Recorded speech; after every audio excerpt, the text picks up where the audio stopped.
Ooh-wee. What it do, what it do, what it do, what it do, what it do. Y'all can't see me, but I can see you.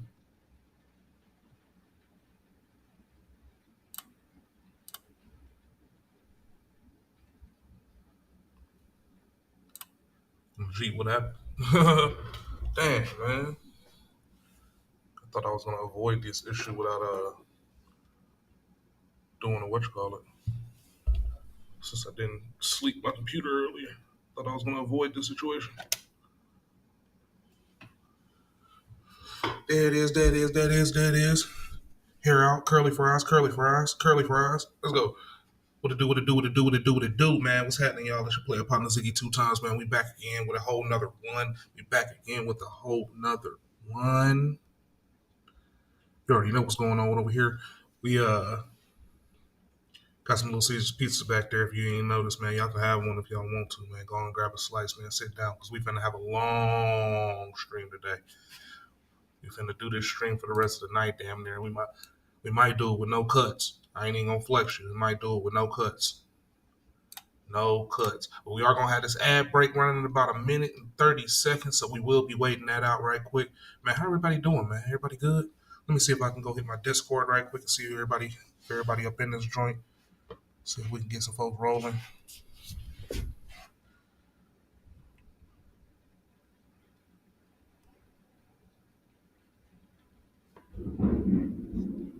Ooh, y'all hear that? Crazy ass storm outside. Crazy ass storm outside.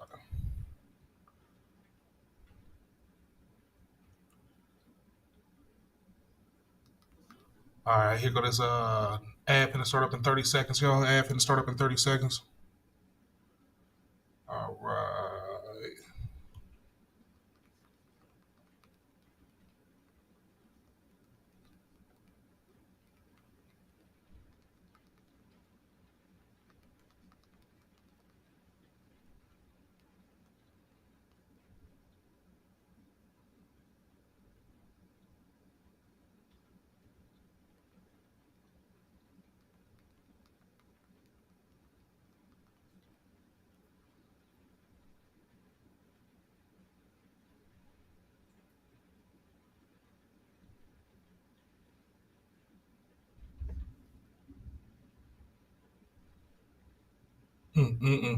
All right. Ad in progress, ad in progress. And we got 25 seconds left in this ad, man, and then we gonna be out to the races. Don't forget, man, if y'all do want to follow me anywhere else besides where I'm at, I am on Discord. Just ask for the link. I'll make sure I send that link out to the chat, as well as on Instagram with the exact same name, Ziggy number 2 and times with the Z at the end. You already know what's going on with me. You already know what's going on out there. We back to the show. Ad break over. Let's get into it, y'all.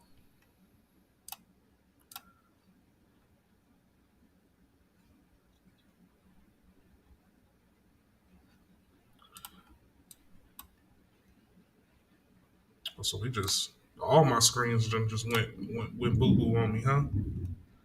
It's all good. It was an ad anyway. Ad after ad. That'd have pissed me off. It's been a whole situation.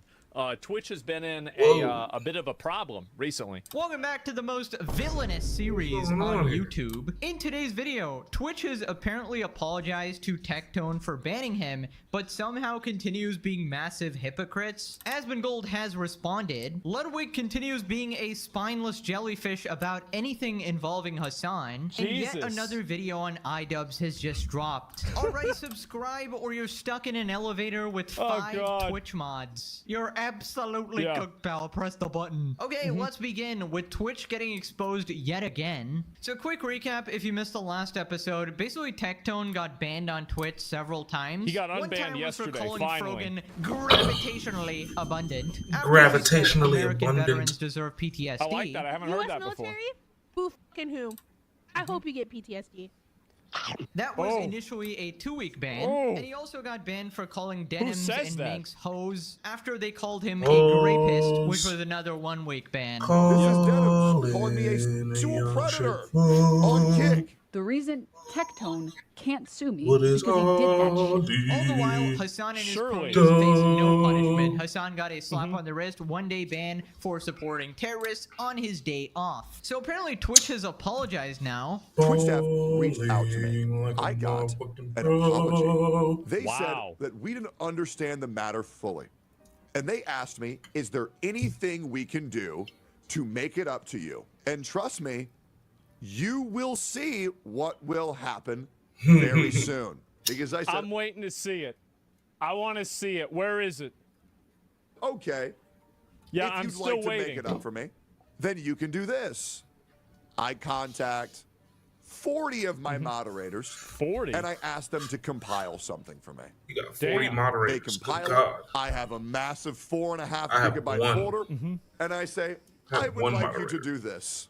Yes, They 40. see it, and they say, Jesus Christ. thank you for cooperating with us. We'll see what we can do. Okay, that was like the most Surely what they can do is going to be something, right? shit I've ever heard. I can't believe we're actually dealing with a streaming platform here. First off, what does that actually mean? We didn't understand the matter fully. I mean, it's a pretty simple matter, actually. You just don't enforce your rules fairly. How about you enforce them like it's written in the TOS and nobody would complain? We didn't understand the matter. Motherflip was talking like they're a particle physicist. We didn't understand the matter. It is a fucking... Well, you didn't understand the matter because you didn't give a fuck. You just instantly got rid of them because you probably just don't like Tectone. That's the reason why. That's why you got banned. Anti-gravity dark matter shit. Also, I don't know what they're trying to do with this little deal they're doing. Like, we'll make it up to you, man. Like, how? You gonna suck his dick? What the heck is even going on? I'm so curious to see what Tectone has compiled and sent to the Twitch staff. I actually asked him about it as well, and he said to wait and see. Literally edging me, bro. I'm not Dan Clancy here. Come on. Bro's out here holding the Chamber of Secrets. Here's my guess. I think he compiled every single time Hassan broke the rules and sent it to the Twitch staff. Like, maybe he sent 4 gigabytes of all of Hassan's, That's not true. There's no way it would only be 4 gigabytes. There's no way it would only be 4 gigabytes.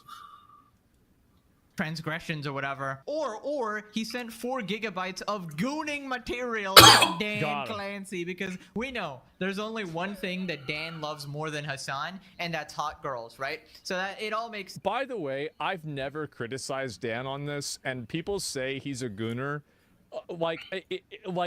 I think that's fine.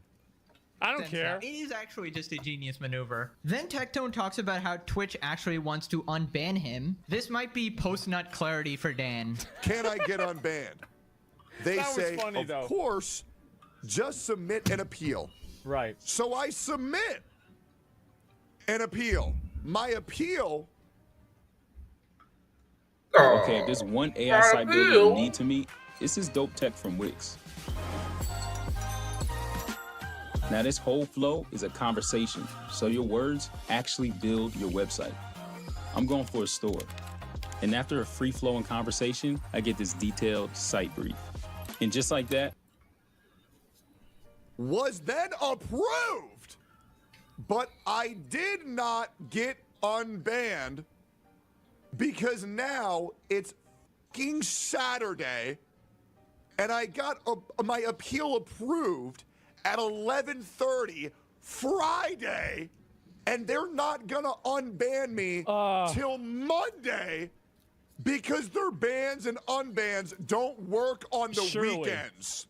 Surely. So I get to stay banned for 2 extra fucking days because these people don't... Which, by the way, you can go back and check. Twitch has banned and unbanned people multiple times on the weekend. It's happened constantly. It's not like they just don't make decisions on the weekend. It's not even true. Don't know how to do their jobs. Yeah, that is complete bullshit once again, because Hassan was literally banned on Saturday because he takes Sundays off. So they obviously work on the weekends, and which, even if he was banned for a day, also means that the unbanned would have occurred on a Sunday. You know, a little bit of logic there, right? I didn't know this Hassan story, right? That obviously doesn't make sense if you think about it for more than 5 seconds. What if somebody streams on a Saturday and they streams themselves completely naked or committing a crime or something? Do they just not get banned? Because bro, you can. The thing is, if you want a helicopter dick, you can do it on Sunday all day long because there ain't nobody at Twitch. They just let you go, man. My shit drop out, man. Y'all better come back. That's right. You want to go that meat spin? Yeah. All day long. Yeah. Banning team is on vacation? Of course not. Dan is watching. And you just delete the VOD before Monday, and that way they don't know what. Wait a minute. Wait, what the hell happened? They said, wait, there's no VOD. Wait. Well, I don't know. Well, let's just ignore it. every stream, remember, he needs to keep track of his goaning file. Also, what a completely stupid excuse. Twitch is once again lying out of their teeth. Now he talks about how completely horrible the banning system actually is. Apparently, it's a 3-tier system, so there's like 3 levels. They go to the talkers, to the moderators or something. Basically, you gotta go through like crazy hoops to even get a new Karenocracy. Great. How could I have ever expected? anything But done. hey guys, keep in mind, it's unfathomable to believe that the government does the same thing. Right. Could never imagine that. Right. The 3 government does separate that. teams to do the job of one compartmentalized team. Right.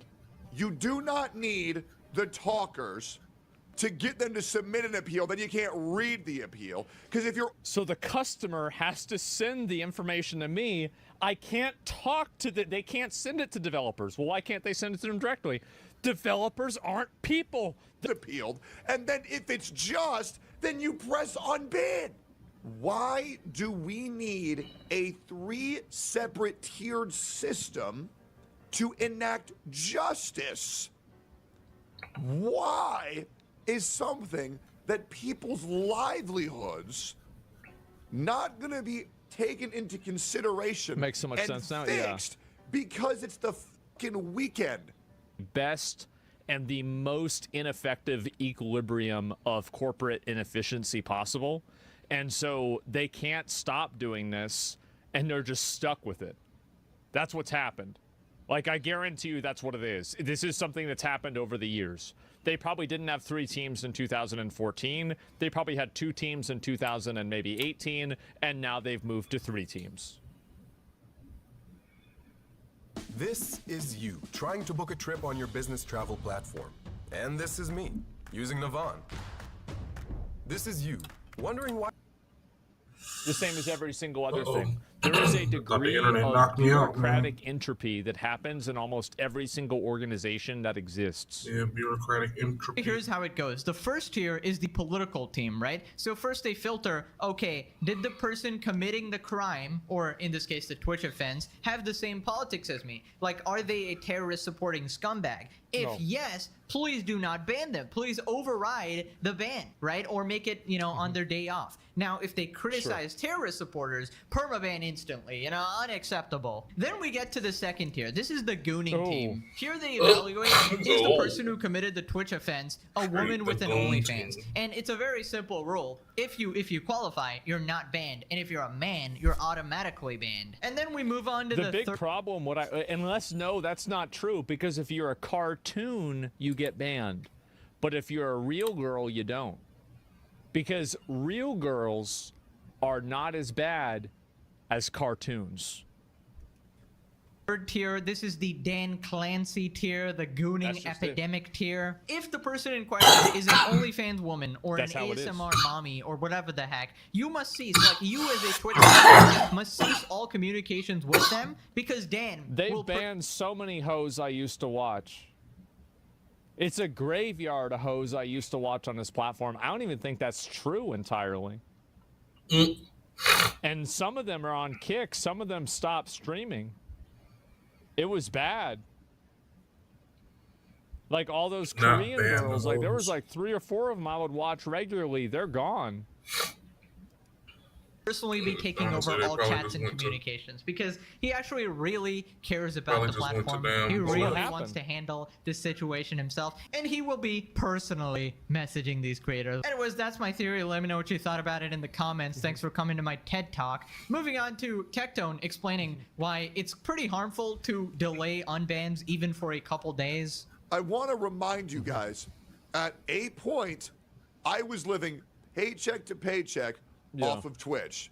Before that, well, I was homeless, right? But regardless, and broke. The thing that people don't understand is that most content creators are people you will never see or hear about, because they likely just have no viewers or very little viewers, and they are in the process of trying to make a career, right? And when someone like them actually you guys ever see somebody who like is like a small content creator and they just get banned for nothing, and they're banned for like 3 years, and then they get unbanned, and there's like things just go right back to normal, and they got banned for like a pineapple that somebody reported and they said it was a dick, And like somebody at Twitch was like, yeah, sure, ban them. And like, that was it. Trying to tell you. It just destroys their whole life. Oops. And they might actually lose out on their only bit of income, right? Maybe they were earning like 20 or 50 bucks that day, and now they can't afford groceries or something. And yes, there's another conversation about, oh, you shouldn't put in all your eggs in one basket. You should probably be that's a bullshit argument, because like you never would use that on a person who has an actual job. Like if somebody doesn't get paid from their actual job, and you wouldn't go and say, oh, well, you should have had 2 jobs just in case. No, I mean, if somebody's working on Twitch and they're not getting paid in an efficient, they're not being treated in an equitable way, then it's bad, right? I mean, like, obviously there's always ways that you can, like, everybody should save money, etc. But like, I mean, blaming somebody because they're not being paid by their employer, they're being treated unfairly, like, that's, you know, it's a distortion. It's a distortion of logic and what's right.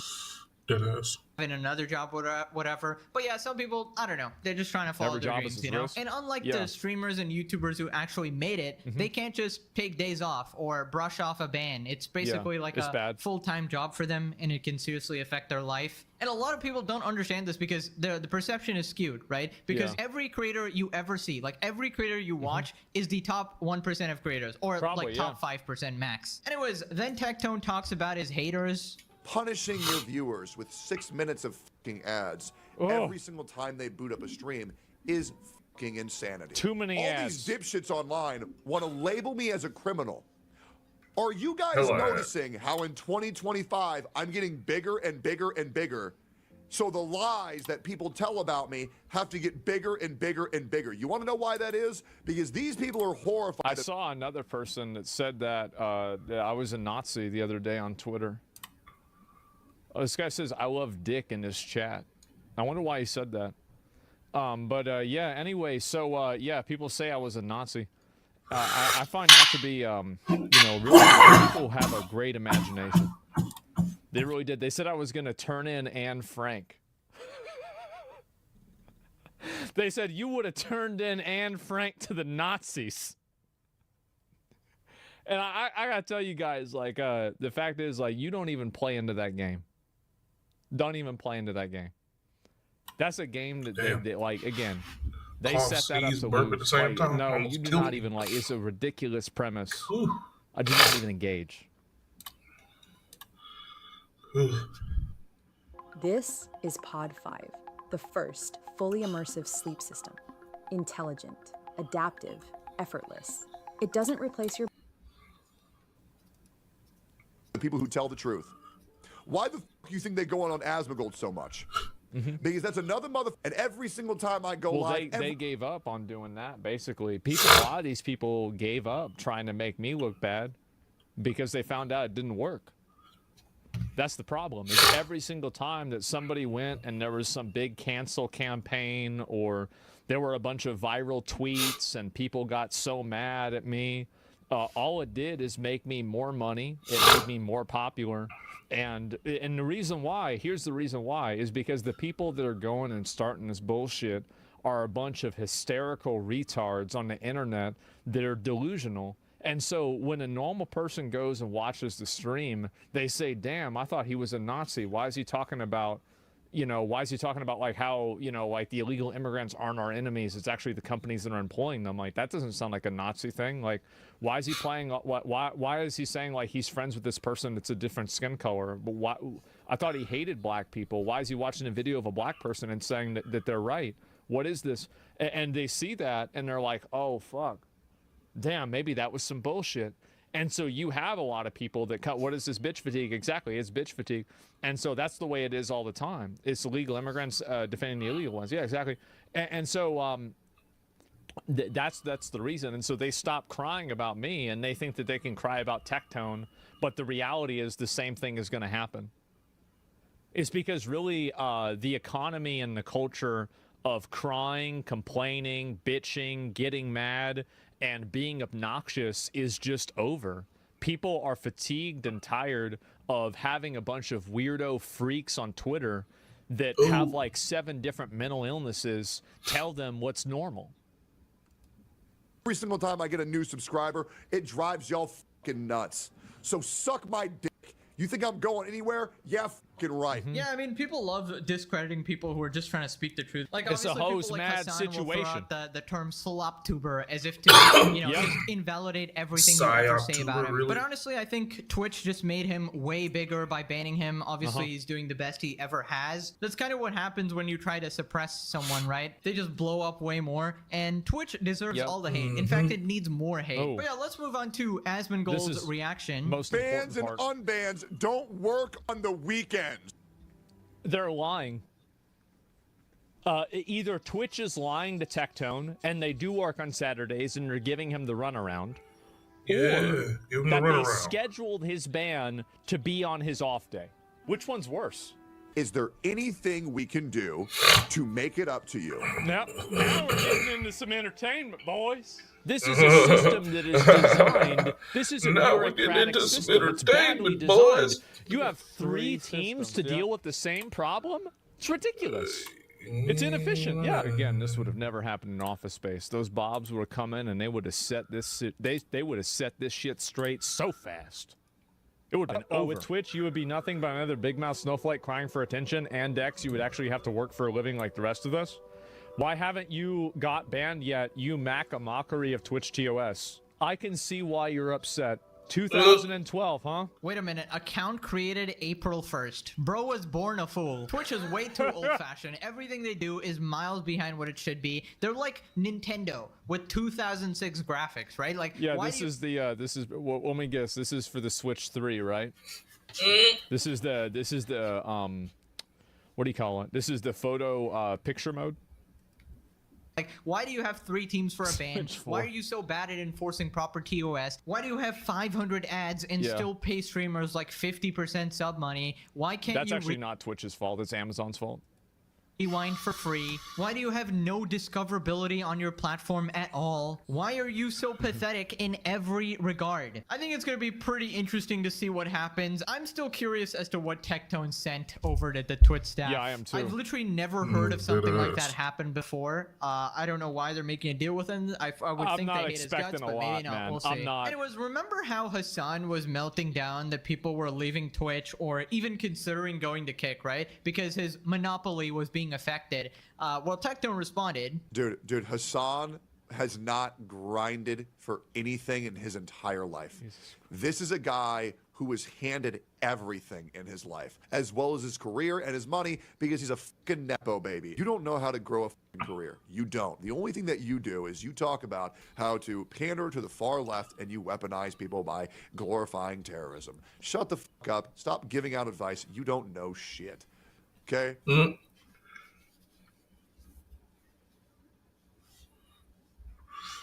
Got a random ass Reddit do it.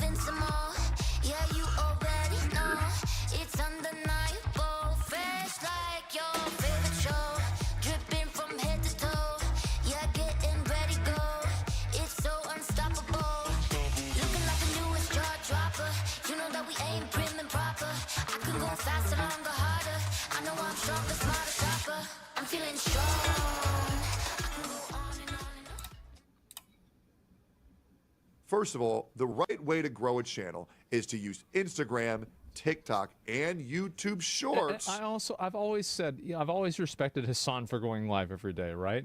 I don't even entirely agree with this, but like, obviously people, you know, if you're born with certain advantages, they do exist. They do. And knowing people that are in an industry, I mean, yeah, of course it's beneficial. Everybody knows that. Then, once you have garnered your own audience and they're going to go where you tell them to go, if you send them to Kick, they will make more money than they will off Twitch. But a working man would not put all of his eggs in one basket. Obviously, you would stream on every platform because why wouldn't you? You give them the convenience of choice, and obviously Kick will give you the most sub revenue.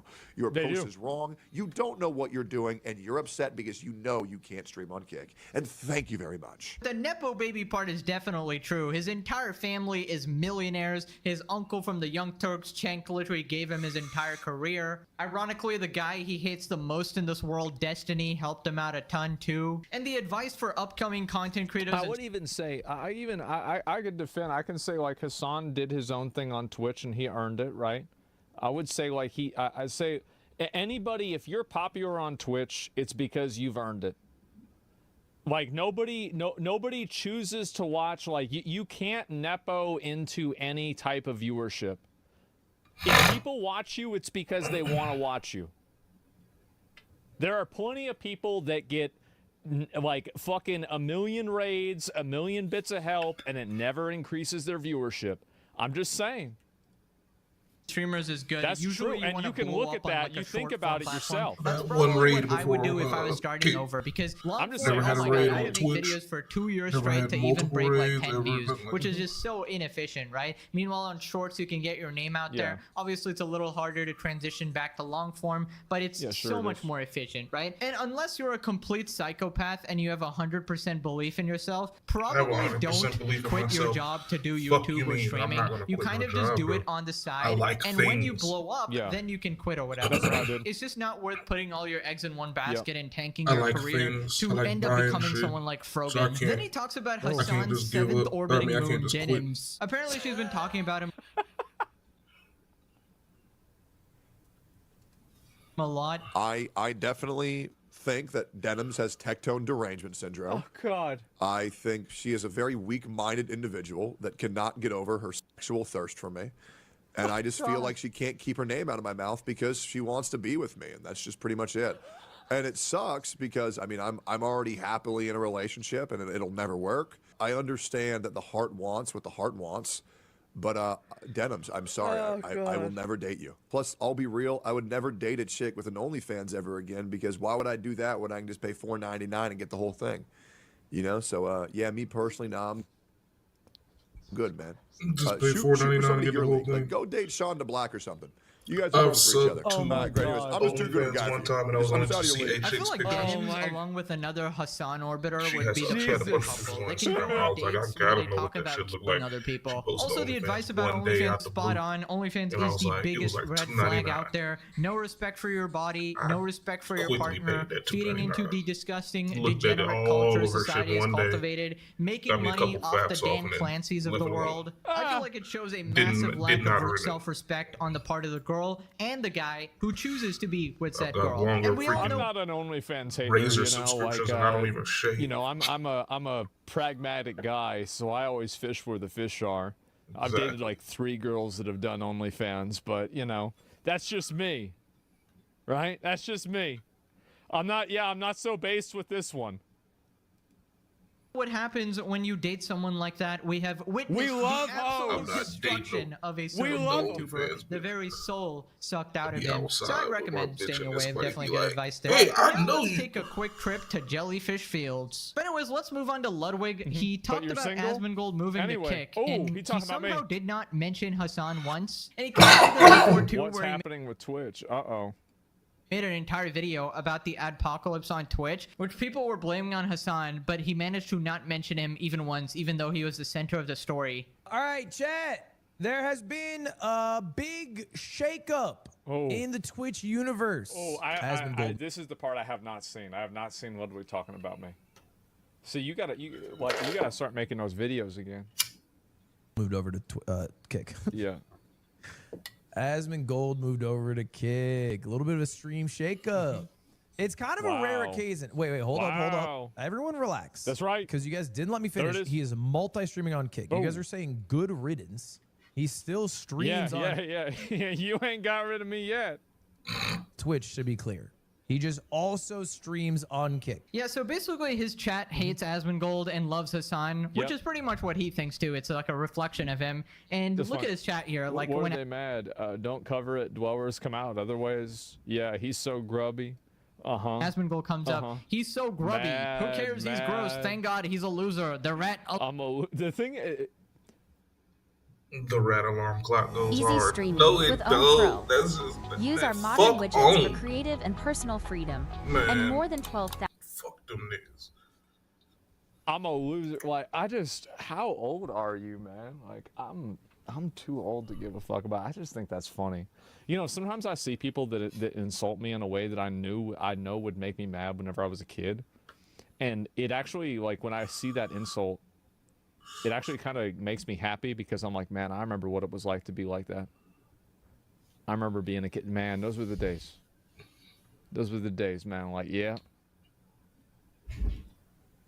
Alarm clock goes hard on Kick. Did he get a bag? Racist man found on racist website. That's right. And the worst human you've ever imagined. I'm the worst one. I'm the worst one. Like, not Hitler. It's me, actually. Grifter goes to Grifter site. Crazy. Yeah, what a wonderful audience here. The Hassan Glazers. Building an audience. This doesn't even. I thought he was against diversity. I was against diversity. Yeah, everybody knows I hate. Well, we already had the list of all the people that I hate. On Kick also protects him if I'm going to be a little more bold here, when Asmon gets banned on Twitch again. Oh, we thinking I'm going to get in trouble again. The thing is that there's a possibility it might happen. But I feel like a lot of this stuff that I do is really not that bad. I'm going to be honest. Like, I really very rarely do I say anything crazy. Like, I'm actually probably... I actually think not even probably, for sure, the most reasonable person on Twitch. There's a lot of people that are not even-handed the way that I am. But it doesn't matter what people say about me. Like, think about the kinds of attacks that I deal with every day. I have to listen. I have to watch these, react to this shit live. I just deal with it. It is what it is. And most humble? 100, yeah, but I mean, besides that. Yeah, no, because we already know that. Coming through. Yeah, it's like why would I get banned? Now maybe one day I might get banned, right? But like, who knows? I think he'll get banned again. It's not a crazy call. I would say in the next 2 years, there's a chance he gets banned. Not permanently, maybe a week, maybe whatever. But you know where he'll never get banned? Kick. Dude, I can't even make out what he's actually trying to say here because he's trying to imply that the things that I say are problematic, and then Twitch is going to ban me for that reason. That's what he's trying to imply. It's obvious you're trying to imply that. I don't think that what I'm saying is so crazy. I really don't. Everybody thinks that I'm crazy. I mean, in all honesty, I don't think that I am. And I hate to say this, man. As a 6'2" black dude with gold teeth, dreadlocks down his ass. Asmon Gold is one of the most sensible people that I've ran into streamer-wise on the big platform, on the biggest spotlight of streaming. He is the most sensible that actually has a platform in which he's able to talk about that kind of stuff. If you go over to like a Kai Cenat or something like that, he doesn't have the platform to where he would actually talk about that kind of stuff. He's pop culture, punch culture, right then and right there, trending topic dude. He doesn't have the platform to where he can sit back and talk about political shit like that for hours on end, or policy type shit, or back end type stuff like this, like website stuff. He's not the nerd to where he's going to be talking about back end game development, stuff like that, like World of Warcraft or Diablo stuff. He wouldn't even be in that culture to even do that kind of commentary. So he's kind of stuck and I ain't gonna say he's stuck, but he's in a situation in which he has to do a certain kind of entertainment, a certain form of whatever. And Asmon Gold has a diverse situation. That's why he has such a big platform and a big ass user base. But in all honesty, even with the big ass user base and this random ass content, or the ability to speak on so much different shit and not be extremely one side biased or other side biased is commendable to me, and that's why I listen to him. I've never heard him say anything racist. I've never heard him say anything that was, in my mind, bigoted. I think with a lot of duality, and I believe that sometimes there's going to be times where you be like, I don't know about that. Ooh. But I don't hear that from him. I get that from Tectone. If I want to get a edgy Asmon Gold, I go listen to Tectone. If I want to get the newest shit that's going on out here in the streets for black culture, I go listen to Kai. And that's just what it is. I don't know. I am. I think everybody else is crazy. I agree. every single one of his words in like 500 layers of spinelessness. Also, how do you talk about this without mentioning Hassan? That's like one of the main reasons he's actually moving, because Twitch is stupid and not a reliable platform, and it's crashing and burning due to supporting Hassan, the terrorist supporter, and his goons. Then he compares Hassan to Asmongold, puts them on the same level. Never get banned there. So if he's not banned, he can continue to live stream while he is banned and still upload to YouTube and whatnot. Yeah, of course. So I think that's why. Asmon's the GOAT? The GOAT of what? Well, I mean, you got to admit, like, I mean, that's kind of true, though, right? I mean, isn't that smart? I mean, even Ludwig would probably say it's smart for me to do that. I mean, like, really, I mean, that's what he did, right? The moment that Ludwig's YouTube contract was over, he immediately went back and started streaming on Twitch again. Exactly. The reason why is because you want to put you don't want to put all your eggs in one basket. Now, Ludwig has kind of boxed himself into a corner with, like, the image that he's created for himself. So you're probably not going to see Ludwig streaming or multi-streaming on Kick or anything like that. But I think that in a different world, where if Kick was a different website, he'd probably be multi-streaming on there too. And so the reality is that he even does the same thing. And I can see that. I can see that. Because I'm the same way. Like, look, I don't care what race you are, man. I'm a guy that I grew up watching and being around comedians and musicians my entire life. I see the art for the art. If you got a good ass racist joke, if it makes me chuckle, who gives a fuck how racist it is to me? Cause shit, I used to give, man, and I probably would not do this now, but man, I used to give white boys. I grew up in Georgia, in a city outside of Atlanta, where when I first moved to Atlanta, when I first came from California, they told us to not go out there until they tore down the projects, or not the projects technically, but the neighborhoods that we lived in that were kind of not the best neighborhoods out there. But they tore all the hoods down, where most of the concentration of black people were at. And it started off where I stayed at, near Bolton Road and whatnot like that, over in Marietta and Midtown technically. And once they demolished all of that shit, we moved to the closest neighborhoods near that, which was right over the train tracks. It's called Cobb County, and that used to be the most racist place in all of history. And I don't know if you've ever seen Cobb County pop up on your news for racist police officers and whatever activity, but I'm pretty sure it has at one point in time.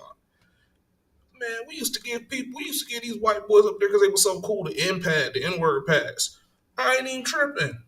If you got it like that, then you got it like that. It's a person who's in between us. It's whatever. But like, when folks got those racist jokes and they just be kind of like, how many monkeys does it take to put up a light bulb? And then they look at you hard and just you, huh? Like, I mean, I don't care how country. That's kind of funny, especially if it's timed up right and punchline in. I mean, I can respect it. Jokes don't bother me. It's banned and still upload to YouTube and whatnot. Jokes don't bother me. So I think that's why. Asmon's the GOAT. The GOAT of what? Starting live trouble. Streaming, I don't put him top 5. If we were to go sodas consumed, what bothers me day, most about racist a lot of times is the implication. I drink like maybe 3 or 4. Like they assume now trouble, rather than be I would say that racist, not like me for my whatever. They assume I'm a certain kind of person because of what I look like. And that's the part I don't like. A lot of people that's talk the about shit that always used to get me hot under the collar, and I'm very kill all the time. I'm very even kill. Like they go on like there's tweets about it, thinking about what I'm saying, clipping shit out of context, even clipping shit in context, which usually sometimes is worse.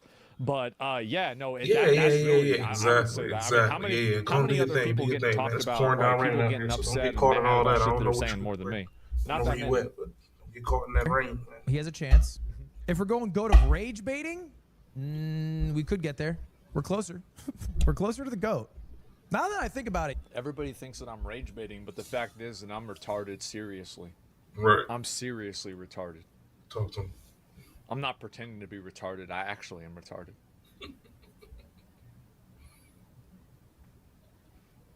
They just don't know that. You know, Hassan, you like Ludwig? I'm fine with Ludwig. I don't give a fuck. Like I don't care. Like, if somebody goes and says something bad about me, like I don't take any of this personally, man. Like really, like I went and I used to care so much about like what people say and like, you know, get, you know, not really a lot, but like I used to take it more personally. Now it's just, listen, it's theater, right? I mean, it's entertainment. Like people don't like that, and they want to get there. The moment that you get serious and you get your feelings involved in shit like this is the moment that you lose control, and I don't want to have that happen.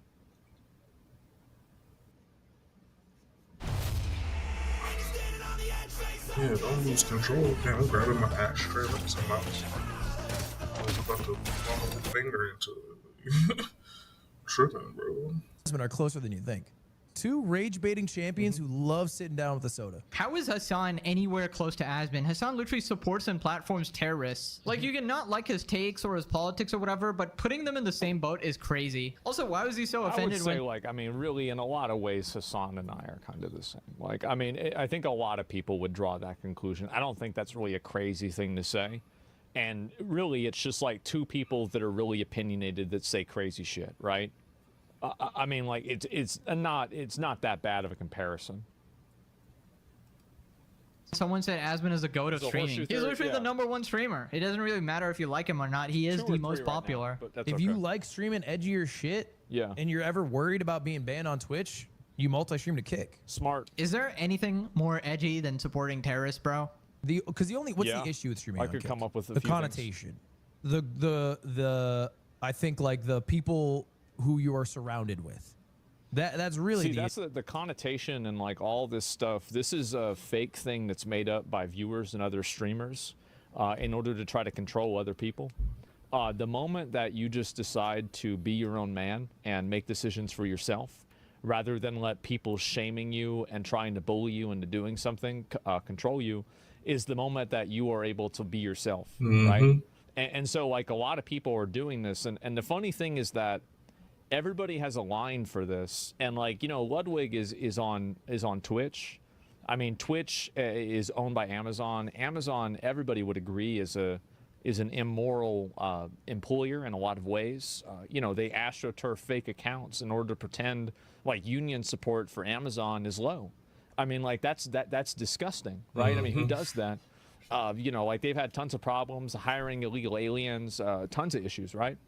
And then you go over to Twitter. Ludwig is active all the time on Twitter. Did Elon Musk do a Nazi salute or not?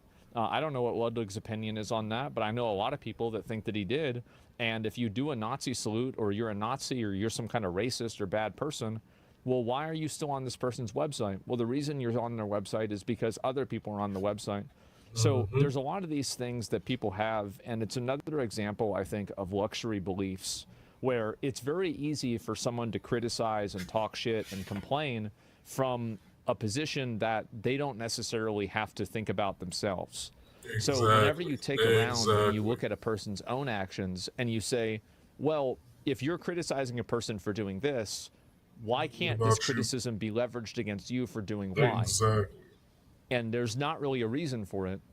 And so what's happening, I think, now is that there's been a breakdown in the moral posturing of the internet.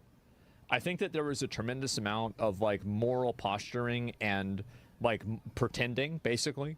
And this was in like 2020 to 2023, I would say, especially during COVID, maybe a little bit in 2019. Yeah. And so it was really, really bad, and people created these entire false personalities and false worlds. Virtue signaling, yeah, there was an entire vulture. I said that. It's honestly, it's the same thing. It's more accurate. Vulture signaling is better. And now depression is starting to set in because they're noticing that they're not who they actually really are inside. Everybody's is fucked in the game mentally because all of a sudden it's like, oh wait,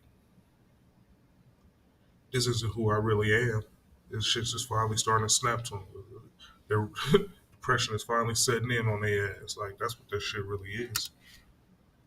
Crazy the fact is that they created this entire economy and ecosystem around pretending to be people that they're not. Exactly. And then actively doing things that are not really completely in line with what they believe. And so, or trying to play both sides, or like always having the right opinion on everything.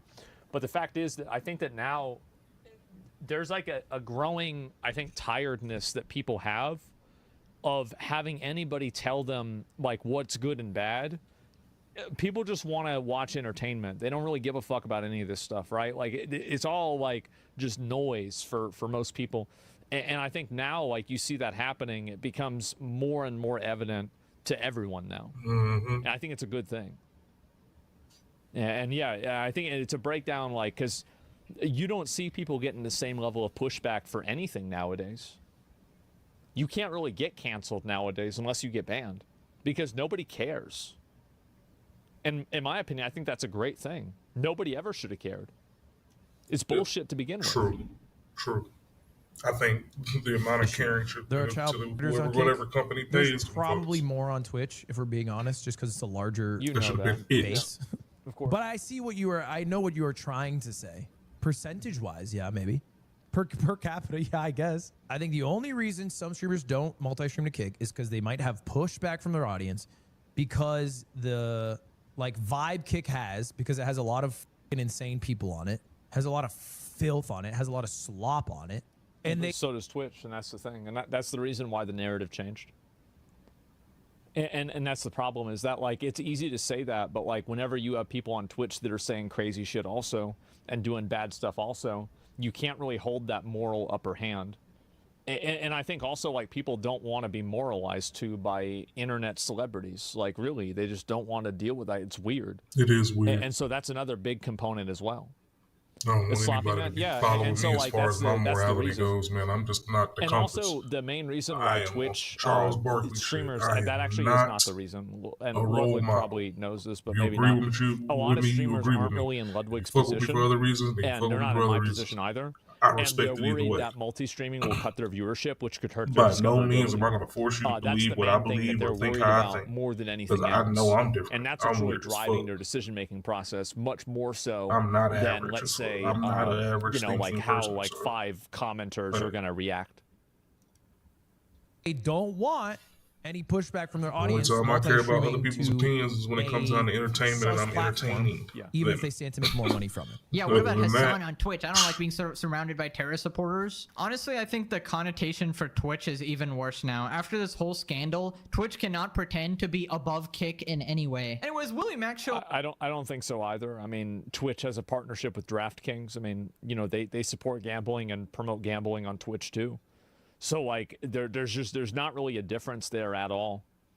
And like anybody who says that they're like, oh, I don't like the moderation on Kick, every single person that says that has a Twitter. And Twitter's moderation is worse than both of them. So how does that make any sense? I don't fuck with There's Twitter. no logic and there's no values in this at all. There's no sense in it. Like that's I get gamble ads on Twitch. Yeah, I mean, really, like, you think about it. I might start streaming on Twitter. Also It's made a practically video on dead account, man. iDubbbz. Let's Look. just check out some quick highlights. It's Video crazy vixens what a to little turn to OF CTE freaks and or the shit. love of a That's woman it. will do to you. Whenever you're around Denisa, you look like an abused dog. I just want to ask you if you've always been shitting your pants. No. Because since I've known you, you've always had like IBS. You've always been shitting yourself. Yeah, well, you know, I'm not Oh, gonna he's at a spend. cafe. Burton, has he always had IBS? Ian's just looking like a shriveled. You look like the grandma from SpongeBob. Damn. Chocolate grandma. You know what I'm talking about? I don't know what's happened to Ian. He has zero confidence. He doesn't even know how to speak for himself anymore. Do you feel like I don't want to get into this iDub shit. I think it's fucking weird. If you want me to be totally honest, like, I'm gonna just stop it right there. We got through the most important part, which was about me. I mean, obviously, right? That's the important part. Like I said, we got through the And most so, yeah, important part, me. it's weird, right? I mean, like, it's just honestly, like, I'm gonna be 100% real. It makes me kind of uncomfortable to watch this. I'll link you guys the video here, and y'all can support it, give it a like and everything. But like, I'll go back. Anissa, no, and like, I actually like Ian, I do, and I don't know his relationship and his situation with his wife or girlfriend or fiance. I don't know where things stand on this, but like some of these interactions and like watching the dialogue happen, it just feels very weird, and it makes me not really want to watch it. Like, that's just that's the way I feel in general. And yeah, at Twitch, I love how after banning Gamba streams, they shove their own sports betting ads in my face. Yeah, no, exactly. And real world stuff is too much. Like Amarath fighting on stream, not a fan. Yeah, I don't like that. It's too much. But like, we get back to this, right? And like, I know that a lot of people try to be critical and everything, but the reason why I did it, and the reason why I wanted to do this in general, is because I said fuck. Like, the thing is, at a certain point, you have to, like, I complain about stuff a lot, but like at a certain point, you have to do something in a beneficial way for yourself. And if you're not going to act in your own best interest, then you're going to cause yourself a lot of problems. And so, you don't like the abuse? It's not even that. It's weird to watch, right? It's like it's like being in a room when you aren't supposed to be, right? Like, that's the way I feel about it. So yeah, and I do think that like streamers are afraid of like pushback from an audience, but you should never, like, this is one thing that you have to always remember, is that 9 times out of 10, more, 99 times out of 100, the main people that are pushing back against you are not even your own audience. It's the majority of people that have just bandwagoned on top of something, and they're trying to scare you into not doing something because they feel like what you're doing is problematic in one way or another. Right. And that's what happens all the fucking time. It ain't got nothing And to so do as with soon what as you you actually realize doing or that, not and you doing. realize that a lot of this They're just hate trying to and insert pressure and themselves everything is before you do inauthentic, something. etc. Stick to your guns, yeah, and it not necessarily stick in a way, yeah. And so there's a clear click on Twitch that are unhappy with how you do things, and even unhappier that you do well. Well, I don't really, like, I'm the kind of guy, right? Like, I don't really care. Like, I don't need to go and gloat a whole lot. I don't need to go and be rude to anybody or anything like that. I mean, I think that people in my audience wants to watch. I think that people want to watch a fair take on things and a fair shake on things. And the moment that I start trying to bring in personal vendettas and making things and getting mad at people because they slighted me, etc., I just think that most people, like, again, like, a lot of my viewers are over 30. Like, nobody wants to fucking see that shit. It's fucking annoying. Like, that's some high school bullshit. So it's funny to watch. It's funny to laugh at. But, like, am I really going to go and, like, get down in there and get offended and get mad, right? And so that's the thing. And so, like, I mean, I ain't gonna lie, I wholeheartedly believe everything that he's saying right there, man, because it just seems it's just, after a certain age, man, that shit is just tiring, man. Who wants to deal with that? Like, who wants to deal with that on a consistent basis? Like, that makes absolutely no sense to the regular person that's anything over, like, 25. Like, I got a life ahead of me, bro. I ain't trying to sit over here and be watching people fighting all the time, or people arguing all the time, or some kind of crazy ass drama and debauchery that actually comes to with you know what I'm saying, physical situations. Like, I ain't trying to watch that shit all the time. It's cool every blue moon, but like, I'm trying to sit here and do this shit all the time. It's just not for me, and I fit me in any way. So yeah, that's it. And let's go back. Truth, honesty, and fun. Yeah, no, that's just how it is with everything. But I've seen a video of the owner of Twitch GRP. No, I didn't see that at all. I have no idea. So yeah, no, I'll read some of the comments about this. But Techno says a few mean words. Yeah, exactly. And so everybody goes and people go and get mad about, like, me doing this stuff and everything. But at the end of the day, I think that really the proof, it really, you know, it's a stupid thing to say. The proof is in the pudding, though. Like, you can look and see the results of what my actions are. And I think that I deliver results that are of a very high ratio that deliver success. And ultimately, that's what I do. Like, you know, I don't think about, like, whether something is, like, a good or bad thing. I don't look at something. Like, I look at where I'm at, where I want to go, and I get there. That's it. And, like, I don't think about if people are getting mad at me about it, if people are angry, it's hurting their feelings, it's getting them upset. All that is noise, bro. Like, that's all noise, and it's getting in the way. That's all Summarize noise is getting in the AI way. that gets I your hear business. that. That's what, I like the way he said that. I like the way he said that. Doug? Today we are New stuff. at Audio nerds versus audiophile TikToks.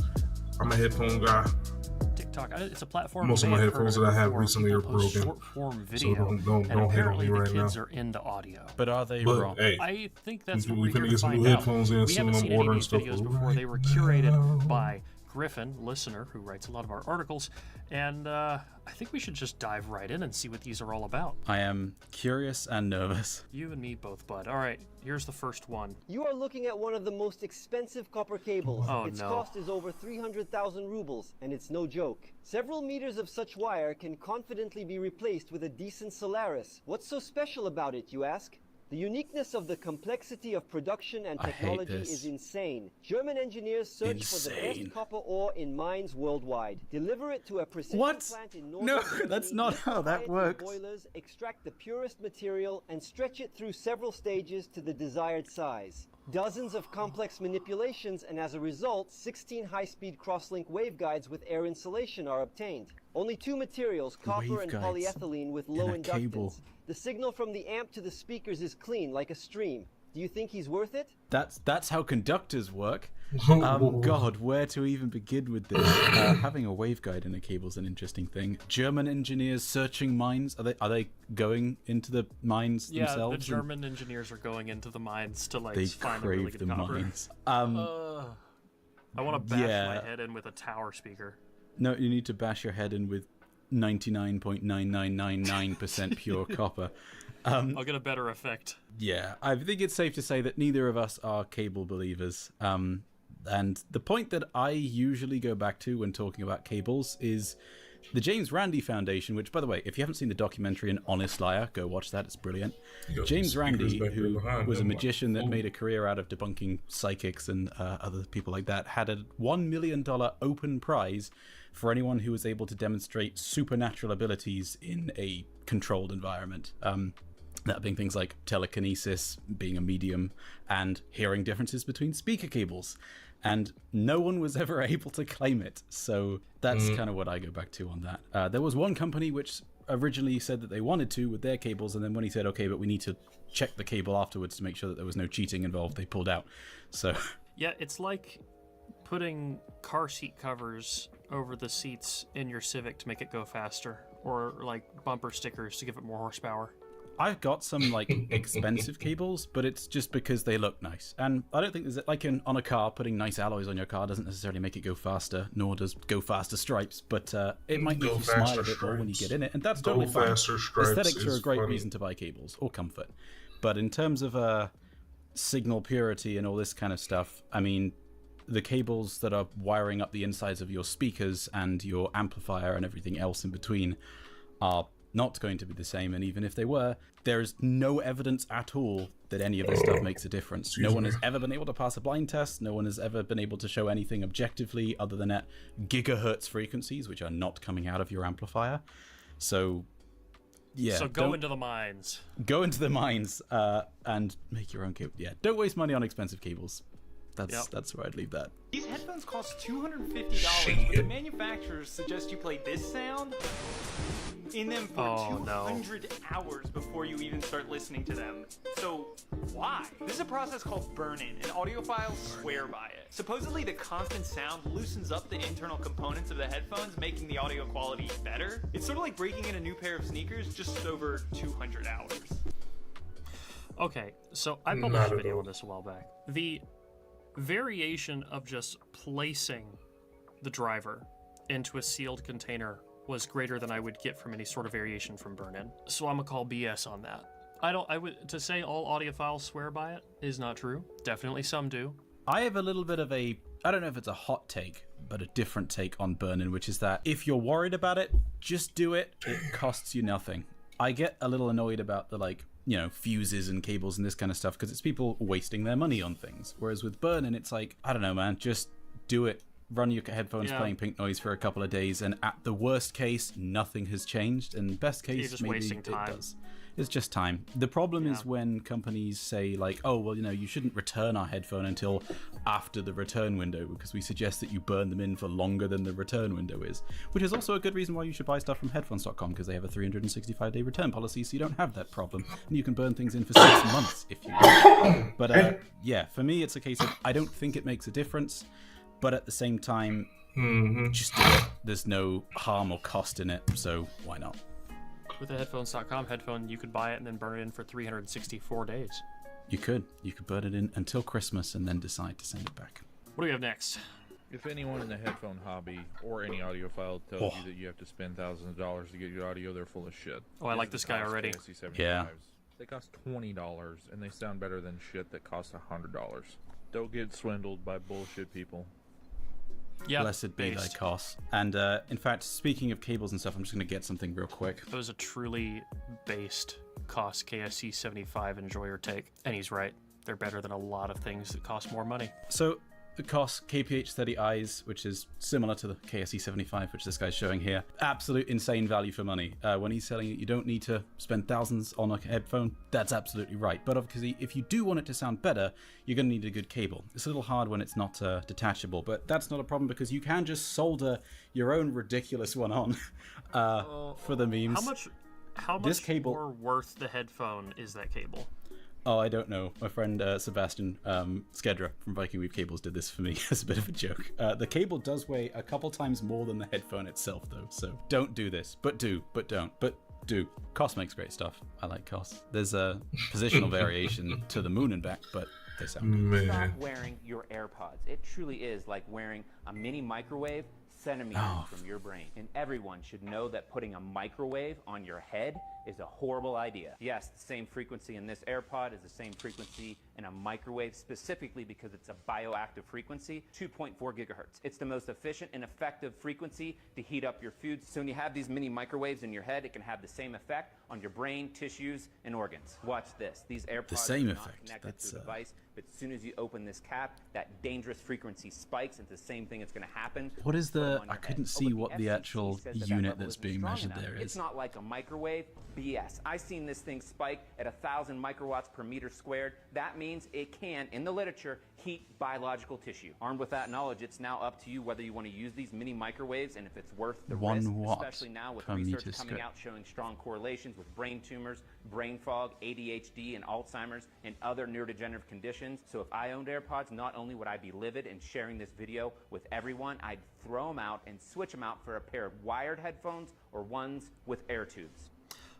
With air tubes, Jesus Christ, he's going a step further. This guy's a f***ing idiot. Also, this guy was clearly microwaved as a child. I mean, okay, guaranteed he's got a phone in his pocket and he's connected to Wi-Fi, which is also 2.4 gigahertz, by the way. Yeah. And way stronger. Your Wi-Fi signal is like many times strong. Your Wi-Fi signal is actually watts, not milliwatts. Wi-Fi can be watts. These tiny little true wireless earbuds are gonna, but just by the necessity of the fact that they need to have battery life that isn't measured in seconds, it's milliwatts at most. Meaning even if it was a 100% heat transfer, 100% efficient heat transfer to your brain or whatever, it's a fraction of a watt of heat at most. A microwave is up to about 1,000 watts. It's a very different thing. Yeah. You know what emits a lot more radiation than that and is actually dangerous to your health? Flying. The sun. And the sun. Yeah. Taking a single flight gives you more like X-ray radiation, I think. Yeah, it's more radiation than like a year's worth of chest X-rays, basically. Yeah. But that's insane. Don't worry about wearing That's crazy too. It is fine. All right, next.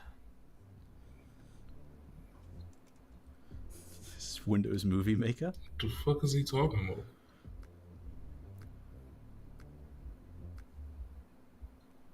Oh no. I thought that was cheese for a second.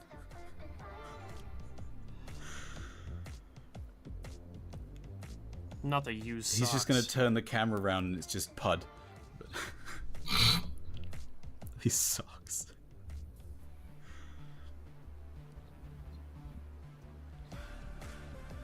I can see where this is going, and I hate it, but I'm also kind of curious. Okay, I'm turning down the sound because it's the loudest sound imaginable. It's really loud. You should just put some socks over your headphones.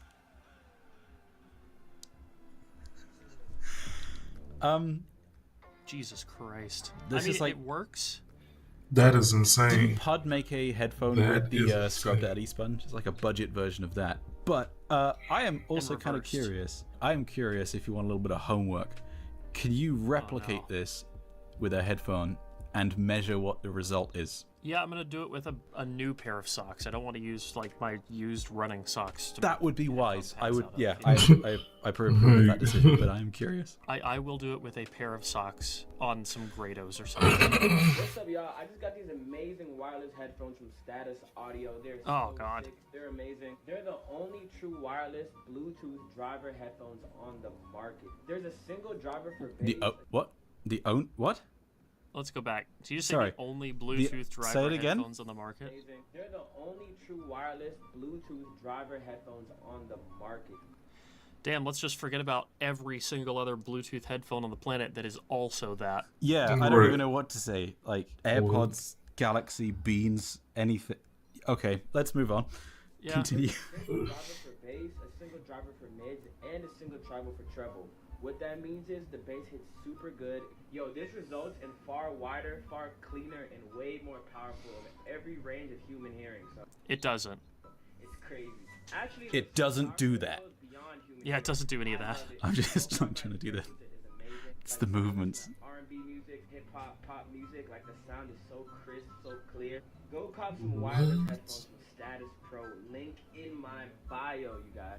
Well, that's just an affiliate farm. Probably, yeah. That's an affiliate farm and misunderstood marketing points. Sony. Really, I do not like these headphones. They don't fit properly. They really don't cancel out much noise. And they only connect to 2 devices via Bluetooth at a time. And they also fall off of my head whenever I'm like bending over or running or moving too quickly. Yeah, Okay. I agree with her. Hot take, I do not like anything wireless that Sony makes. I have not really spent too much time with them, but one thing I would say is that if you are having trouble with noise-cancelling headphones not cancelling out noise so well, one of the things is that they do often rely on a good seal. And I did notice in the video that her hair is kind of going over her ears a bit, like it's underneath the pads, and so she's not getting a good seal. That can be tricky if you've got longer hair, but that is something to bear in mind, is that if you can't get a good seal, It you ain't kind of need to tricky try and if you sort just that out. move your hair out the Game seal's damn just way. not gonna be great. That's a good tip. Or am I tripping? Am I tripping? I don't think I'm tripping, man. Like, if you just move your hair out the damn way, I don't think that'd be too much of an issue, right? Yeah, I don't think that'll be an issue. Well, what is this? This says stop wearing HD600s. Stop wearing the HD600 series. What? Please stop using or recommending the Sennheiser 600 series for gaming. The For Sennheiser gaming. 600 series is made for That's music. sacrilege. And the reason why I say that is it has a really it's made for close music, sound can't be good for stage, gaming. So the singer feels really like close up to you. I have And comments also, on this. It isn't really known for its imaging or resolution, so you won't be able to tell where your Are enemies games known for their where the resolution? footsteps or gunfire is coming from either. Instead, I'd recommend the Philips SHP 9500 for $60. No. Okay. Get some We- help. If he'd at least had a good recommendation, then we could have. The 560S is decent. 560S is decent. Yeah. Then get the Hi-Fi Men Sandara or Edition XS, which will have superior sound staging and imaging to any of the Sennheiser 600 line. I only play Titanfall because it has 50 gigabytes of uncompressed audio. Yeah. Well, okay. So fun thing. I don't remember. There was a video a good while back that That me is and Chrono insane. did. This was like over a year. Yes. Yeah, we blind tested a bunch of headphones, literally put on blindfolds, and played video games. And the headphone that consistently performed really well for just Was it trying the to HD600? blindfold, aim around, and hit targets, yeah, it was a 600. Wow. We could pick out where people were blindfolded and shoot them and hit them. So it was easier with that than it was with the Edition XS. I think, I mean, yeah, generally for gaming and any kind of like, well, spatial audio type stuff, you are going to want to have a headphone which has a more HRTFE response, which the HD600 does. The one point that I would say is fair to kind of bash the HD600 for games and movies is that it's not a bassy headphone, and so the kind of immersion factor can be hurt a bit, but in terms of like gaming performance, it's not quite, well, going from the HD600 to a Philips is going to be a downgrade, I would say. This is going to be a very massive downgrade. Yes. If you use a headset on your PC, I I highly have some recommend doing Philips this right headphones now. over there. Right-click the audio icon in But the they're bottom right reference corner of your headphones. They're screen not and really select awesome. Sound Settings. Very Next, good. find your headset and click on it.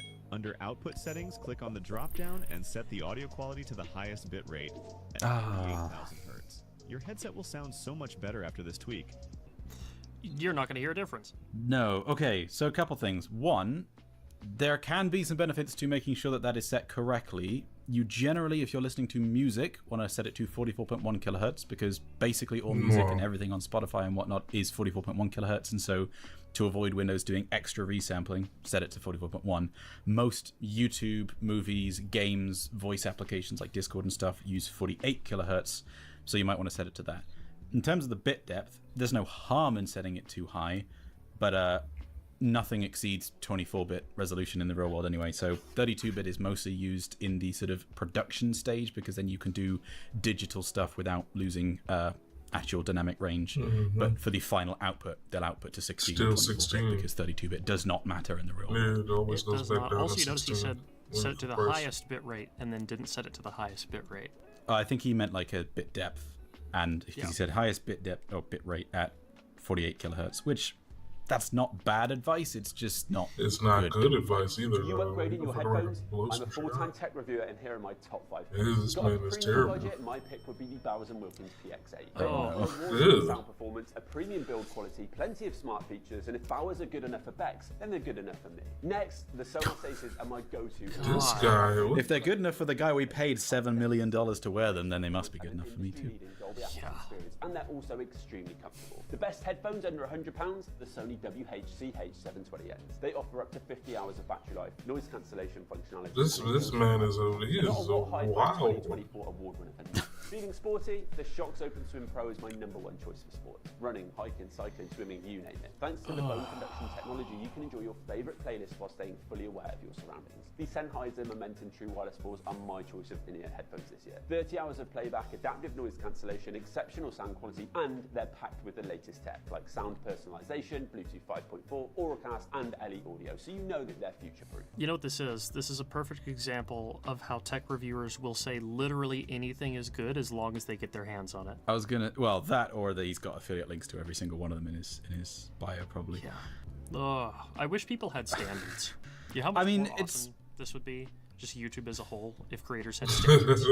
on one hand, it's like you don't want to necessarily say like the tech reviewers are doing something. Like he was like half and half. I mean, really though, most of them were just pieces of shit. The luxury company type. Those Bow & Wilkins joints, fucking terrible, man. Terrible, man. They used to be good back in the days, but they so fucking bad now, man. And Bang & Olufsen too. They used to be so good back in the days, and they're just terrible now. But I mean, the Sennheiser Momentums, I've never tried them, but I've heard good things. But I don't know. I don't really care too much about quality when it comes down to in-ear Bluetooth, because I'm probably just listening to music and it's gonna do what it's gonna do. Just give me a little bit of EQ, and I'm good. But everything else was like, what? Sonos? Nefarious, because a lot of the time they genuinely don't know. But at the same time, if you've only tried a handful of things that people have sent you, then don't just say like, well, this is my top 5 and it's the 5 things that I've been sent. Yep. I think the point for me that stands out most is when you just regurgitate a marketing point like, oh, well, if it's good enough for Bex, it's good enough for me. It's like, he's not doing it because he loves the headphones. He's done it because they handed him a fat wad of cash. Yep, or just listing off the Bluetooth specs as if that's going to make a difference. Getting a Watt Hi-Fi reward is not necessarily a great indicator either. But, hey. Yeah, it doesn't really mean anything. You're better off getting if you're getting a Bluetooth headphone, you're way better off getting one with a good frequency response and a lossy codec than a lossless codec and a garbage frequency response. Yes, very much so. And also, just on the note of sort of like product reviewers and stuff generally, one piece of advice I would give is, it doesn't matter what you're buying. If you're buying a camera, don't look at what a TechTuber general, TechTuber says about it. Mm-hmm. Go and find someone like, Gerald Undone or whatever, who somebody just that does actually camera only stuff. talks If you about want to buy a that. headphone, find someone who just does headphones. That's why I stuff. listen If to you want Dark Corner Productions. Yes, or like any Gerald kind of Undone audio, does some anything. fantastic objective testing of camera stuff. If there isn't some sort of a the measurement, camera conspiracy or if for isn't any kind of data, camera-led stuff. then what you're saying is all essentially just a 100% subjective opinion of some random guy, and you don't know their qualifications. Yeah, find someone who specializes random in the Frank thing P that if I you're want looking any at kind buying, of and computer ideally has some peripherals kind of or actual anything consistent cool testing tech methodology that as well. I could help me out a little bit computer-wise. Oh, I've seen this. These actually look really cool. They probably sound Big terrible. guys but, for like, the There's a guy I followed for a big while tech which guys did a for really cool interesting edge. like desktop That's ferrofluid it, thing, right? and it was Gonna quite be out here fascinating fucking around talking with that about. shit all the time. Well, it ended up being like nearly $1,000, and he details the whole thing of creating it and why it needs to be so expensive and why it's cheap stuff with those ferrofluid visualizers will basically fail in a very short period. Like getting ferrofluid that lasts a long time is really hard. Check out Burn Slap; he's got some cool stuff. Do you feel like you've got more or less brain cells than when we started? Less. Yeah, I think so. Hopefully. But it was good entertainment value. What is our opinion on audiophile TikTok? I feel like a lot of those were bad, dead. but there was like Audiophile one or TikTok two where makes it's like, no hey, fucking sense whatsoever. that's you're right. That's not technically wrong. Yeah, there's a few good tidbits in there, and I mean, some of the time it's easy to forget that we're on the nerdier side of this, and normal people don't necessarily want to, go into the really nerdy reasons why they might need to do something or should do something. So just sort of, giving it in a more digestible format's nice. But then there's also some just terrible, terrible, terrible stuff. Well, that was fun. Let me know if you guys want me to do this again, because I actually kind of enjoyed that. Maybe there's some more interesting things out there to react to. If you like this video, leave a like down below. Comment, letting us know what you want to see in the future. If you want to get active in the community, you can have the Discord or the forum, both available in the link in the video description. As always, don't forget to stick around and subscribe for more videos like this in the future.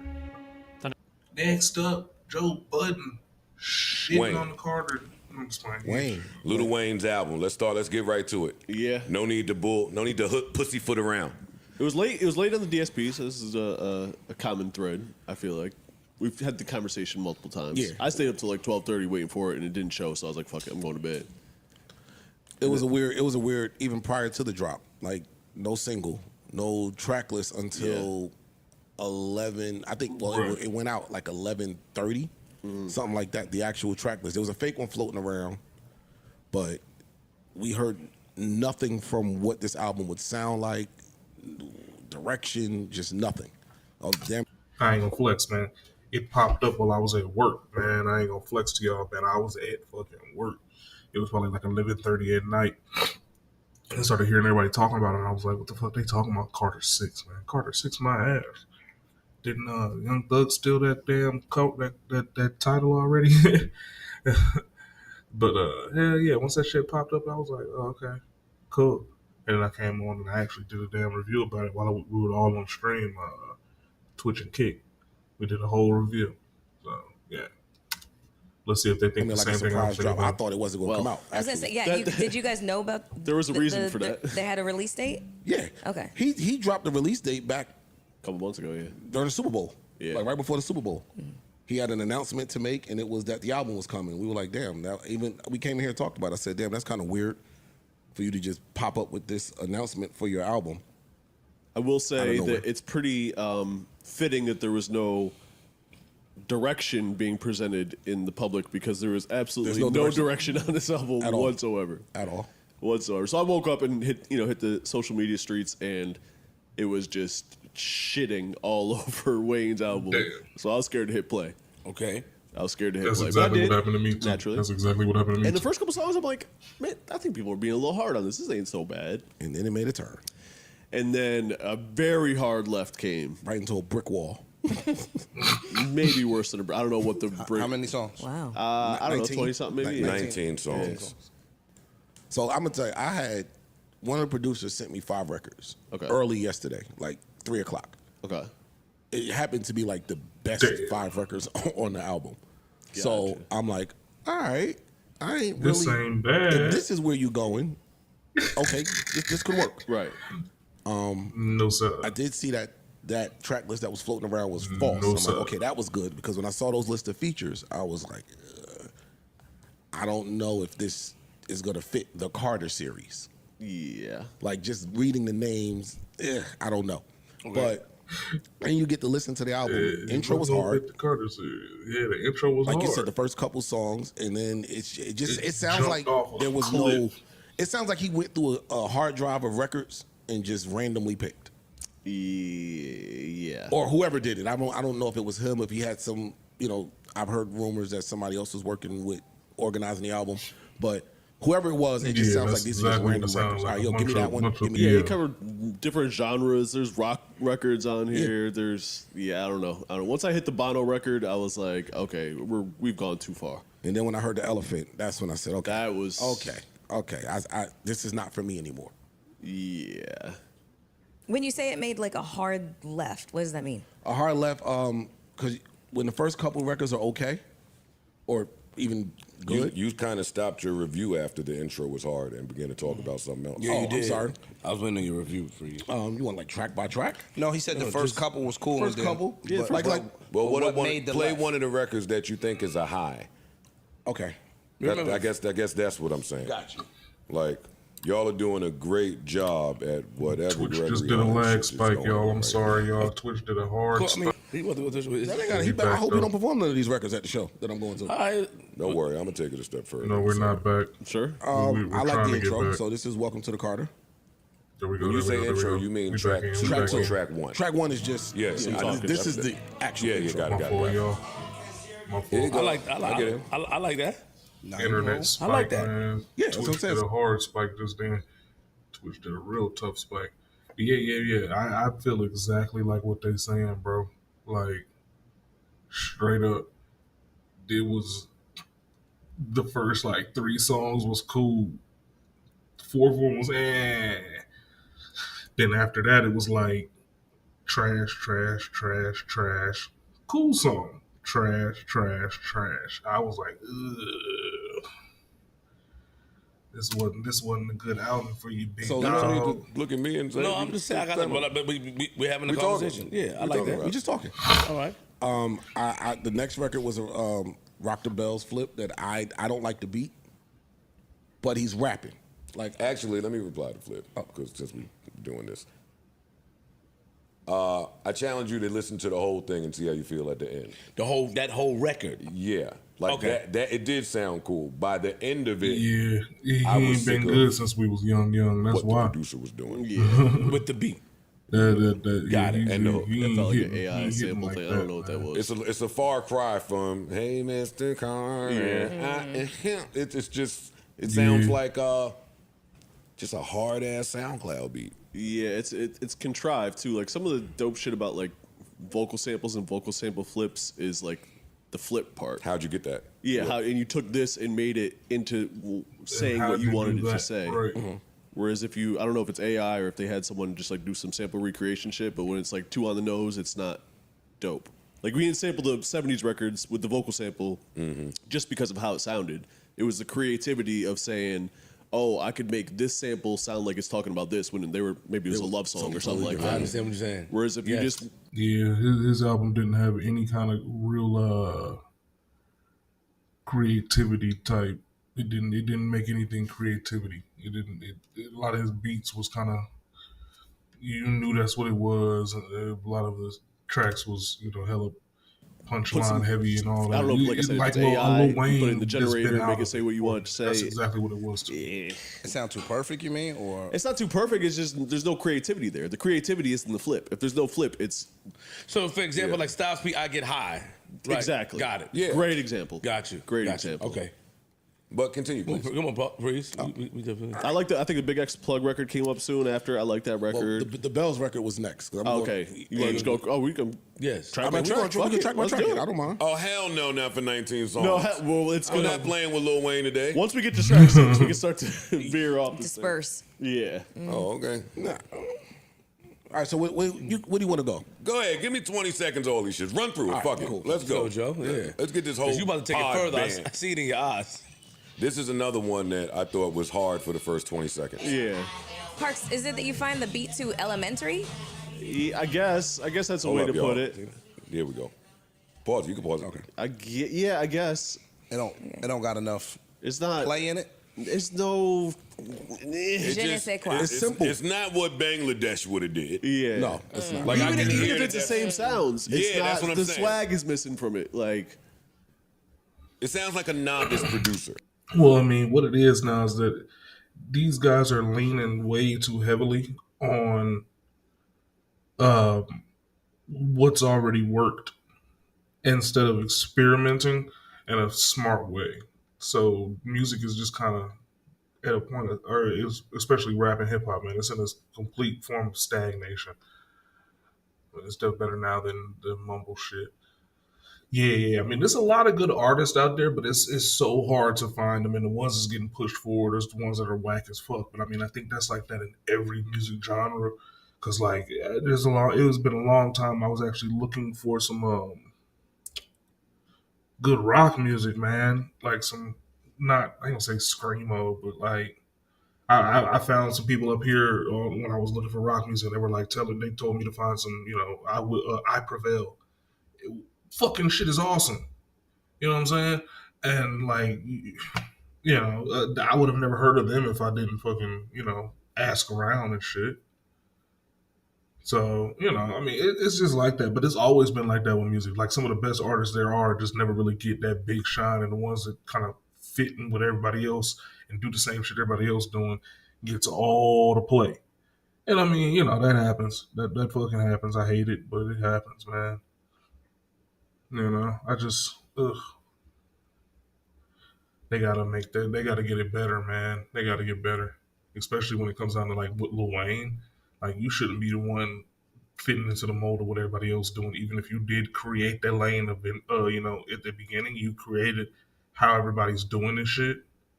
So I can't really be mad at him. But dog, you're supposed to be the innovator. You're supposed to be the big wig. You're supposed to be the big dog. You can't ride the wave that everybody else riding because you made it. Like do something different. I blame these labels honestly because there's the ones doing it to the. Yeah. You're definitely right, man.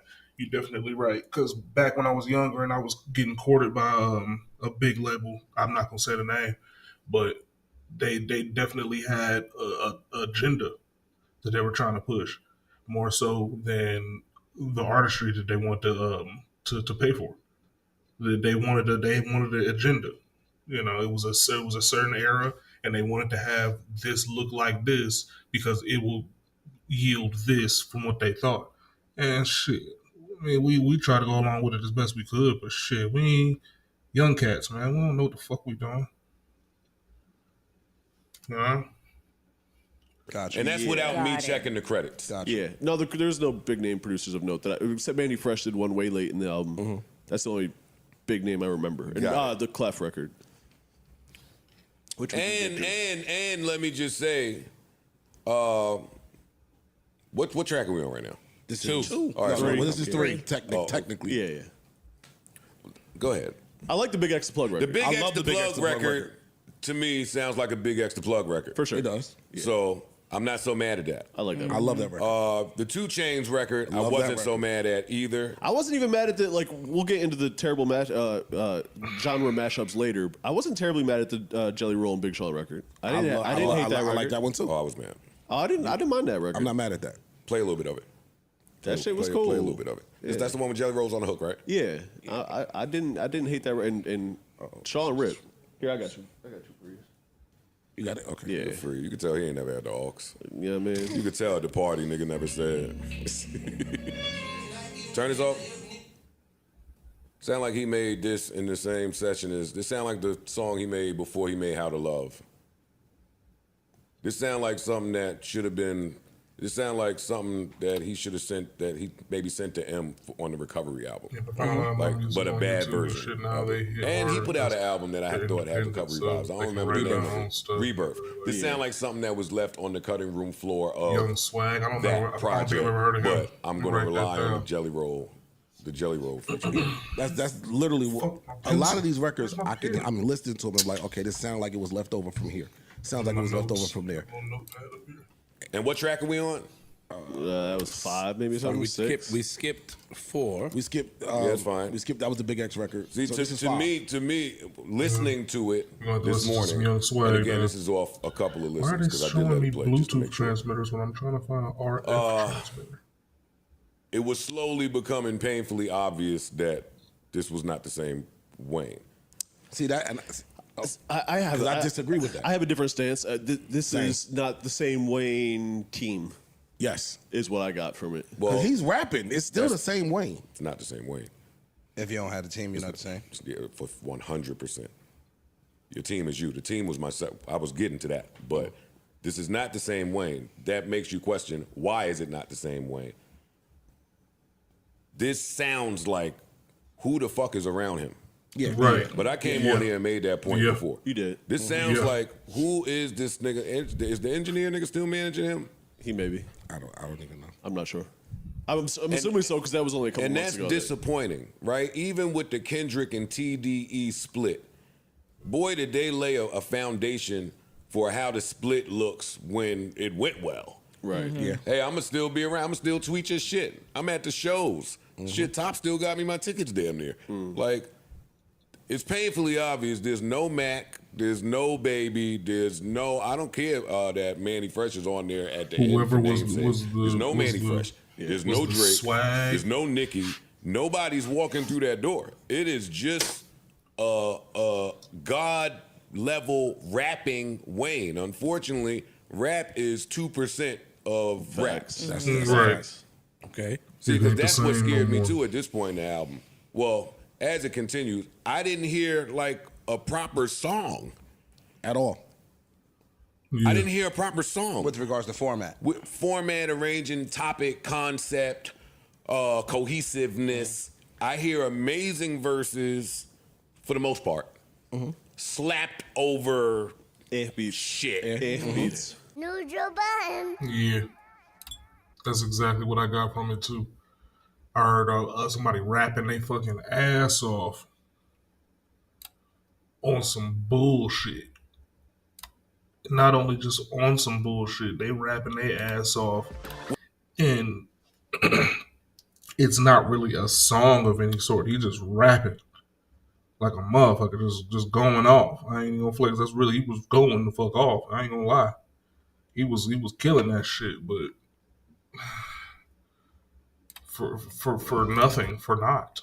Don't forget to leave a like if For you're stopping not, by, and like, if for you're real. new to Geekdom 101, remember to subscribe and enable all notifications. So there's really that not way you anything don't that's like miss a single the video. We discuss all things Dragon like the Ball Sennheiser here, joint? movies, anime, manga, and even some video games. We've been here for 10 years and many more to come. I thank you for your continued support. Let's get to the video. toes. Man, it's been a while Ugh. since we've done a Dragon Ball news related video. I hope you guys are doing really well today. This is going to be both a news related video and a rumor debunked video of something that's been going on now for about a couple weeks, and it does involve Toyotaro and what's next for his career. So make sure that you watch the video all the way to the end so that you have complete context for what's going on, because as usual there's a lot of misinformation Let's out go. there, and I don't want you to stay don't give me no misinformed on any misinformation. of this. So Don't I give me hope no you guys are doing misinformation. okay. I've been doing don't just do the me Tuesday like streams that. with Jordan here on the channel. I've got other things going on with other projects outside of Dragon Ball I've been focusing on. So it's good to be back, even if it's just, you know, for this one video, at least for now. But there will be a follow-up based on the news. So let's get into it. The story is that a couple weeks ago it came out that Toyotaro would be unveiling a new project he was working on, and the project was, a lot of people assumed, not Super, something not Dragon Ball related, like his own manga with his own characters. Now there was another translation that came out, because remember, this is all being translated and transcribed from Japan, and that can lead to confusion. And that translation said that it was not anything involving a new project, that it's probably going to be Dragon Ball related. And the main crux of the story is that it's not just going to be Toyotaro, it's also going to be Toyotaro being joined by Toriyama's editor, Torishima. This is, of course, Toriyama's original editor. He's the one that was with him and that pretty much discovered him. They were very close up until even Toriyama's passing. That man was a big part of Toriyama's life. Now we have clarity about what is going to happen, because I was getting asked by a bunch of people, what do you think about this Toyotaro thing? You know, is he really doing a new manga with Torishima? And I just kept telling everyone, let's wait till July 7th. Because he's doing a panel, or July 6th, I'm sorry, July 6th. So July 6th, he has a panel at Japan Expo. Now, Torishima is going to be there. We finally have clarity now, thanks to Red Ribbon DBZ. Japan Expo has given us clarity about what this is, and DBS Hype, of course, put the information out. So I'm going to read this and then tell you what I think, to give you a complete understanding of what's going on. It says here, news: after clarification with Japan Expo, it turns out that Toyotaro is not working on any new manga. The site phrased the panel description badly, because remember, there was that whole translation thing.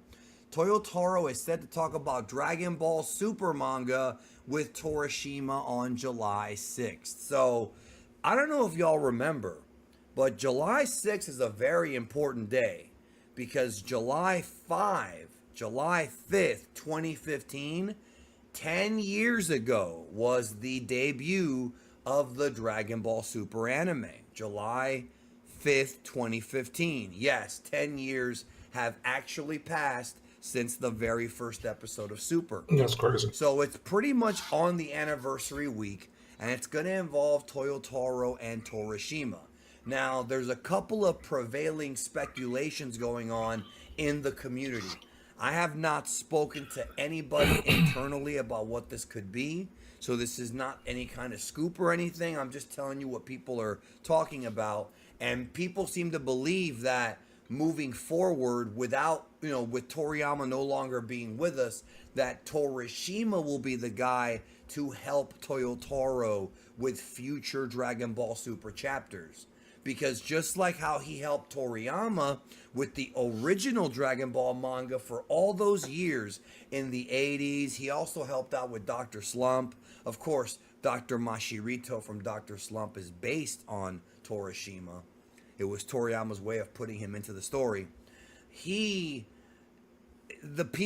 seem to think that that's going to be Toyotaro's new assistant, or at least editor, for the future of Dragon Ball Super.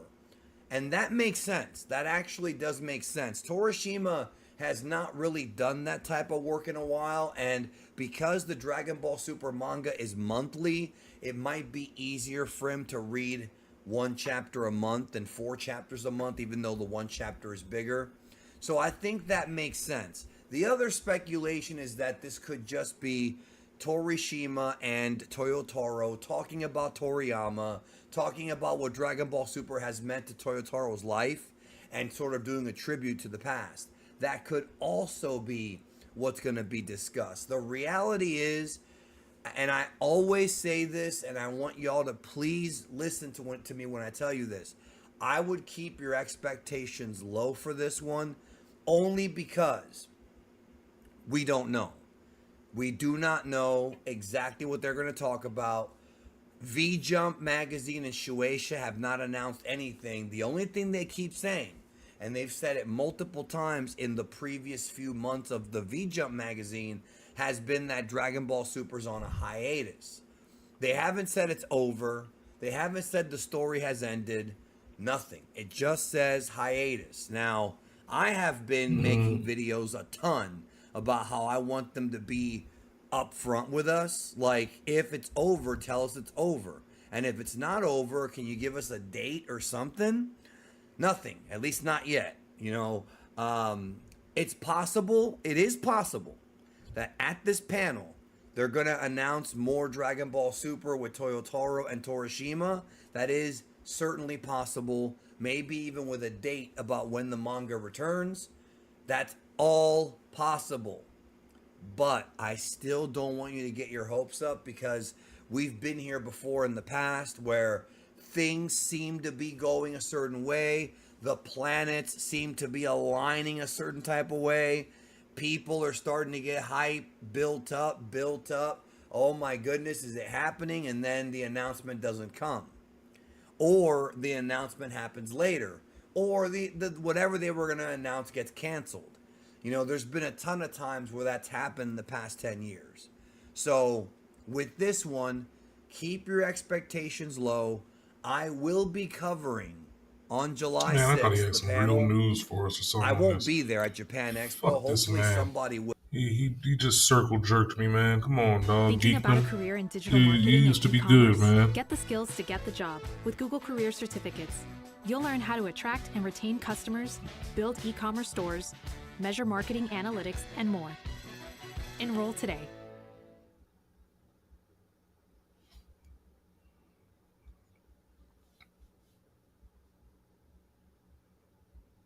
When it comes to super fascism and imperial rule, few things in fiction come as close as the levels of subjugation showcased by the Saiyans from Akira Toriyama's masterpiece, Dragon Ball Z, and the Viltrumites from Image Comics' hit series, Invincible. Both are one of the most dominant life forms in their respective universes, and gained an immense reputation throughout the cosmos for their love for battle and brutality. But what if these two empires at their primes faced off against each other? Who would dominate the other? Would it be the space monkeys or the mustache conquerors? First and foremost, I've been seeing this topic quite regularly, especially because of a popular tweet asking their community if 50 Saiyans could beat 50 Viltrumites. And people will usually give their answer alongside the manga panels of Master Roshi and Piccolo blowing the moon away, or King Vegeta casually waving away several planets in the anime, who even Prince Vegeta has surpassed as a child.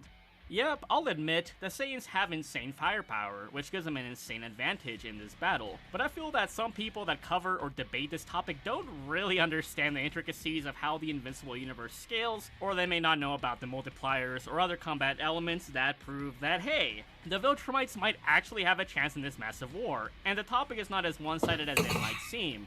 Also, we will likely be going over different scenarios depending on the Viltrumite's population at the time, and how stacked the Saiyan army really is if we accept non-canon or canon post-Z material. Either way, there will be spoilers ahead.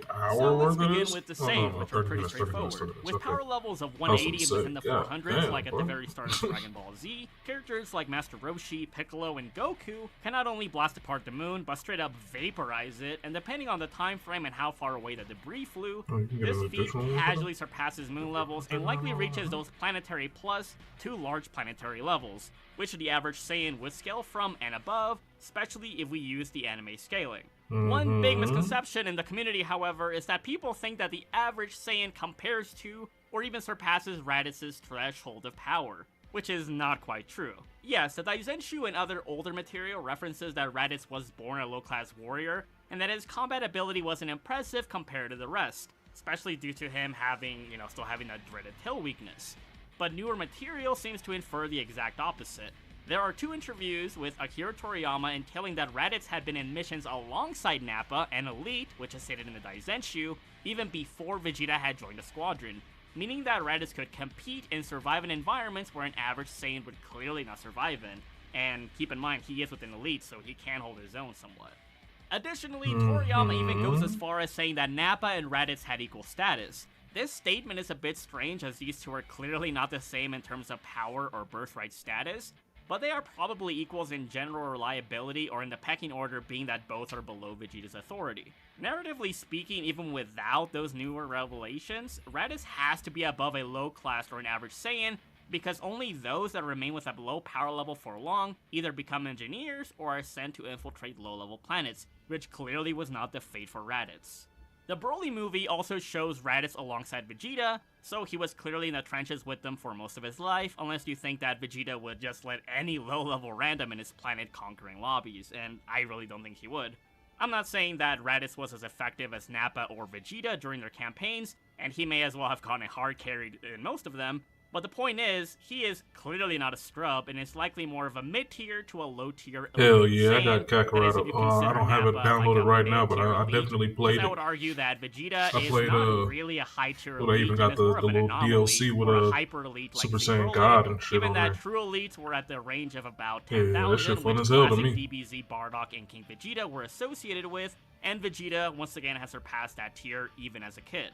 What this means is that the average I Saiyan is always at wanted to least get above the Xenoverse, but 400s I keep region, hearing but still bad below things the about it when I 900s get to ready to buy it. The 1500s first one areas was without good, but the energy second one attacks, was because trash. obviously that multiplies your I'm power, like, right? An elite Saiyan would be around the ranges where Nappa tiers are at, which is about 4,000, and average Saiyans would reach a threshold around that of a base elite Saiyan with the Grade of Transformation, given that it multiplies their attack power, durability, and speed by 10 times, although they do lose some agility. Now, if we're including material outside of the original DBZ run, and we have, say Dragon Ball Super Bardock with his limit surpassed, and Turles, these two would skill higher than Prince Vegeta as well, with Goku's father reaching the elite ranks within the Frieza Force, while Turles, prior to eating the Fruit of the Tree of Might, is at least 19,000, but is likely even stronger in approximating 29,000 to 30,000, given by him being able to dodge and outmaneuver and enrage Goku. I'm a big DBZ fan, Additionally, man, so Toyotaro states that Gas love was that stronger shit. than Nappa in the Ginyu Force, likely being Platinum, comparable to someone like Abo and Kato from the DBZ Special before their wish to become stronger.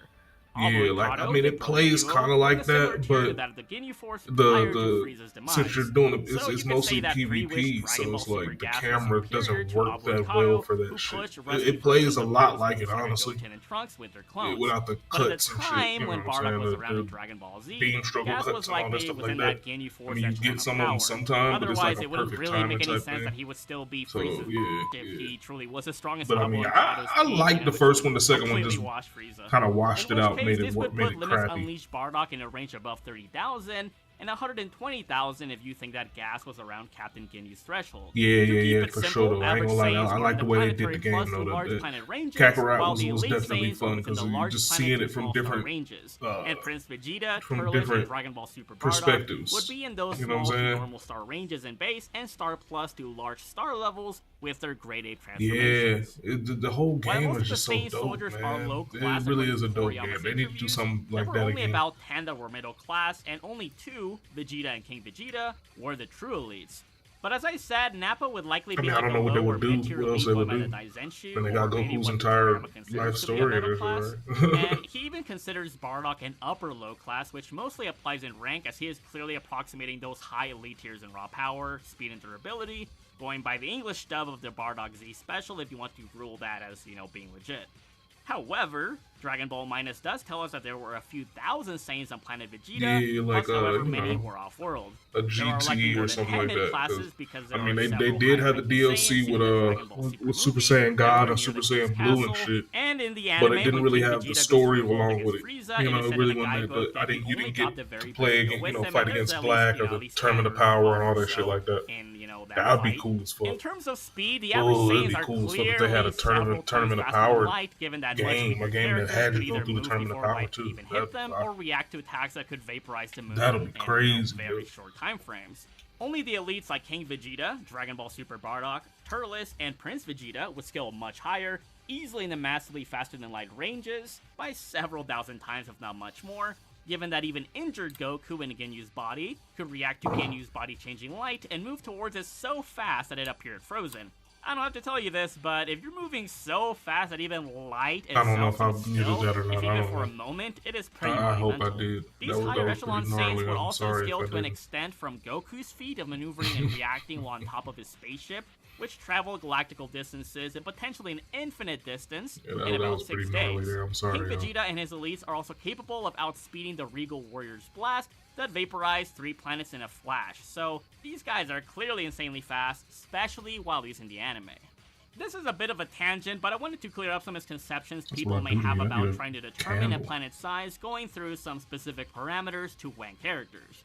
For example, what it may appear to have in its orbit, what it orbits, or its moon cycle period. This will also be put into consideration for the Viltrumite side of things, so don't worry. But let's cover how large Planet Vegeta has been inferred, presented, or calculated to be, with its destruction scaling towards 4 people. The great elites like Vegeta, 100. Turles, Yeah, I'll and be here, Bardock, man. and babies. I'll be streaming for the rest of the night. So, Planet Vegeta's moon cycle, according to the anime, We is on a every stream 8 years or about phone. 2,900 days, Let's see if we which can is get me over some 100 times slower than followers a our little own bit. moon cycle, which is every 27 days or so. Which, at first glance, I want to argue it means, hey, the planet is much larger than the Earth, given the length of its satellite's journey. Ignoring the lines about its gravity being 10 times that of the Earth, of course. This is a fair assessment, and I did think this line of thought at first, but this could also just mean the moon is just extremely far away. There are also arguments that it might be a hyperplanet, one that dwarfs even Jupiter, given that 2 stars are seen in close proximity to it, which might make some people think that it means the suns orbit the planet directly. But being near a sun or several of them doesn't necessarily mean it's a larger planet. It could also just mean that the orbit is much faster because, going by Kepler's third law, the higher a planet's mass or gravity is, the shorter or the faster the orbital period for a satellite would be if it's at a fixed distance. So a longer orbital period does not inherently correlate to a planet's size, and neither does its proximity to other celestial bodies, but it can give us some details about it. In other words, if a satellite or the moon is further away from its central body, then the longer or slower its orbital period would be. And yeah, obviously we can't really limit fictional characters, and elements based on real-life science and its properties, but I wanted to explain how it could be measured and what it could mean for the planet's nature. However, it is fair to mention that the Daizenshu does state that planet Vegeta has 2 suns. Whether this means it directly has these orbiting it, or if it has 2 in its general proximity is unclear, but either way, this planet is pretty big and does not really abide by real-life laws, obviously. Either way, even if you downplay planet Vegeta's size, which I would agree is a large planet anyways, Baby Broly trading a barrier twice as strong as Frieza's blast that casually vaporized it would yield Star Plus to large star levels easily. Baby Broly might even surpass the Uzaru elites anyways because he was likely in rage when he performed that feat.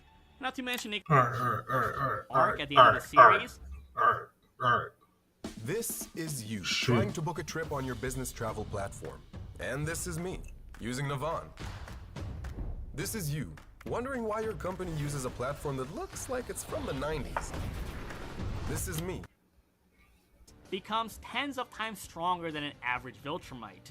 Not only does he scale to or surpasses Battle Beast and Thrag, but he also manages to defeat Timeskip Allen, who as I mentioned could fight 5 elite hybrids, and potentially more in the second Viltrumite war. If each of these hybrids are worth 2 to 3 normal Viltrumites or weaker invincible variants, then Mark would be 10 to 15 times stronger than a standard Viltrumite just off of that. Krieg, Conquest, and Omni-Man would also scale around those ranges. So the strongest Viltrumites are several to tens of times above large planet to star levels, which should put them on comparable footing to most of the elite base Saiyans. However, the Great Ape Saiyans, particularly the elites, would definitely be way too much for them one-on-one.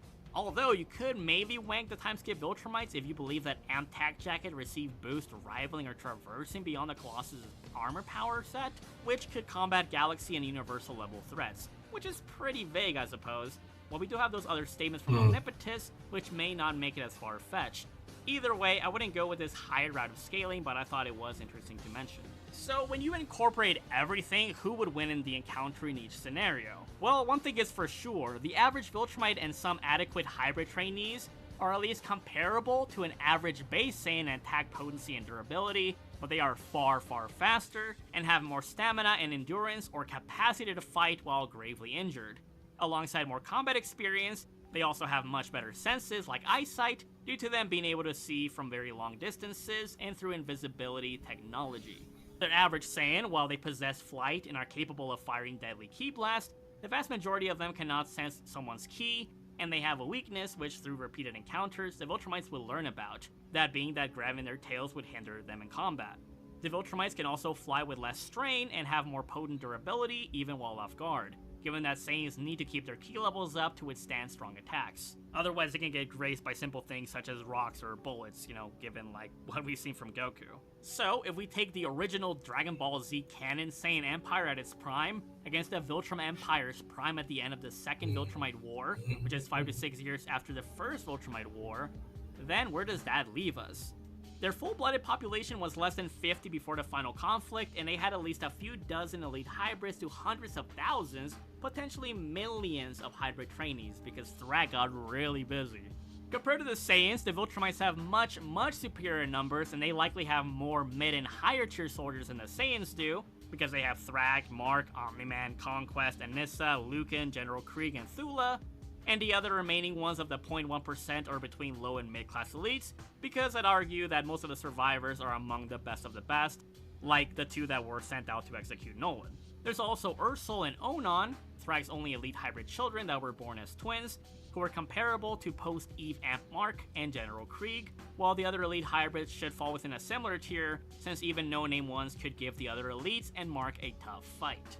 However, the Saiyans, whether with canon or non-canon material, have much higher firepower and range, with Vegeta far surpassing even the highest stands for invincible characters, especially with his Great Ape state. So with their lower population numbers at the time, the Viltrumites would lose, but give the Saiyans mid to high difficulty because even if they have lots of Great Apes, the Viltrumites have more than enough resources to jump each of those with varying degrees of success.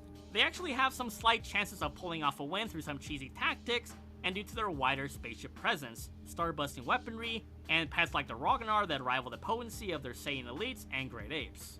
Most of the Viltrumite forces like the trainees would likely die in masses or get wounded by fighting like complete morons and rushing in to punch someone recklessly, but the smarter, veteran soldiers will likely not suffer the same fate against base Saiyans and punch around them more tactically since they do have superior speed and control. They can also play the long safe game and outlast or evade their energy attacks or resources, as most of their forces will likely run out of energy or get decimated before they can wipe out the majority of the Viltrumite's forces in return. The high-tier Saiyans like Vegeta, Bardock, and King Vegeta would hard carry. The Viltrumites may also try to destroy the very planets the Saiyans were fighting on, which would put a lot of pressure on them considering that they can't really survive in space for more than a few minutes, if at all, depending on the iteration and if Bardock or Goku were fighting in outer space or if they were just the exosphere. That was an exosphere. Here's the one thing I trust AI to do more than humans, and ironically, it's brand safety. You spend so much time building up your brand, and the wrong collaboration can... But then again, Vegeta states that Goku cannot survive in space, and Frieza even mentions this to Goku in their fight in Z. And also, only the elites will realistically be able to react to that, planet destruction, but it would take their utmost effort to do so. But even with those things in play, it would still be a difficult battle for both sides. The Viltrumites would likely need several high tiers to take care of just one of the Saiyans' high tiers, or their great apes. And although there are less high tiers for the Saiyans, they have a greater quality of warriors. However, the elites would likely be forced to use their great ape states eventually, and if the remaining forces remain in base, considering only a few could transform at will like Vegeta, then they would likely lose a lot of their numbers quicker than the Viltrumites would lose ranks. Even if the Viltrumites managed to wipe out even King Vegeta...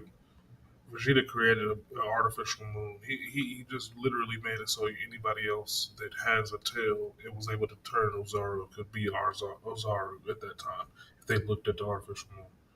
He didn't just do that just because he was the only one that could do that. Tripping. What is going on with Chuck? Chuck used to be a good power scaler. I don't know what the hell happened to him, man. Welcome back to New Rockstars. I'm Eric Voss, and this is a breakdown of the final trailer for Superman. With tickets now on sale for the July 11th release, there are a ton of new shots in this, plus some major updates from James Gunn and the cast in a recent Entertainment Weekly article and a Fandango interview. So I'm going to go frame by frame through this trailer and break down all the details you missed and just everything else we have learned about this movie that you need to know going into it. Be sure to check out nerdriot.shop, where we have some amazing designs on shirts and hoodies and other items, all of which go directly to supporting us here at New Rockstars. Thank you so much. Let's get started. Big leg spike. Man. Must be an ad. I think I got an ad.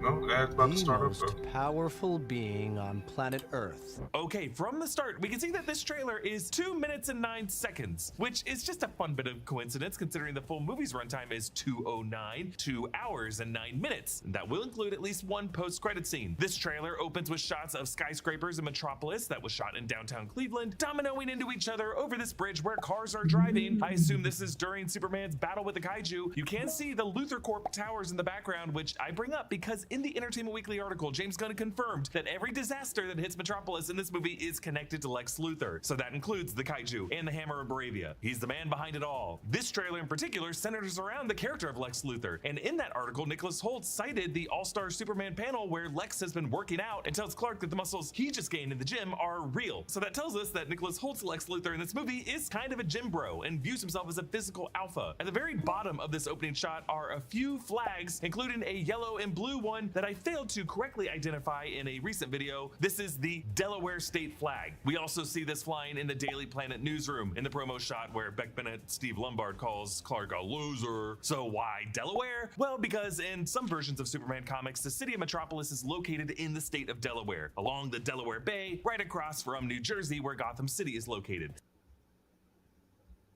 Huh. Well, isn't that different? I never would have thought of that. Wow. Summarize projects. Metropolis. Delaware. Sometimes Metropolis is in New York, while in other iterations it's in the Midwest, near Smallville in Kansas. Canonically, the DC Earth is larger than our real-world Earth to give more room for cities like Metropolis and Gotham, along with all the other cities that are normally on the eastern seaboard. And this Earth is also bigger to make room for additional countries like Kahndaq, Korcha Maltese, Pokolistan, Markovia, Moravia, and Jarhanpur. And you'll notice that all the residents of Metropolis in this shot and in all the trailers really have an interesting consistency in their fashion, giving them blue and yellow palettes and much of to their clothes, which just creates an interesting vibrancy in this film with Superman's palette and all of these shots. I feel like this is something James Gunn pulled from the feel of Grant Morrison and Frank Quitely's All-Star Superman. This woman who was driving on that bridge covers her head in her car and looks over to see Superman hovering his body to hold up the bridge at the last second. It seems like it was just to save her and her alone, because he doesn't even want to let one person die. Superman rises from the clouds of dust that I assume are from this collapsed building after letting what's left of it gently fall without anyone getting seriously hurt. All right, moving on. We finally meet. Now, as planned,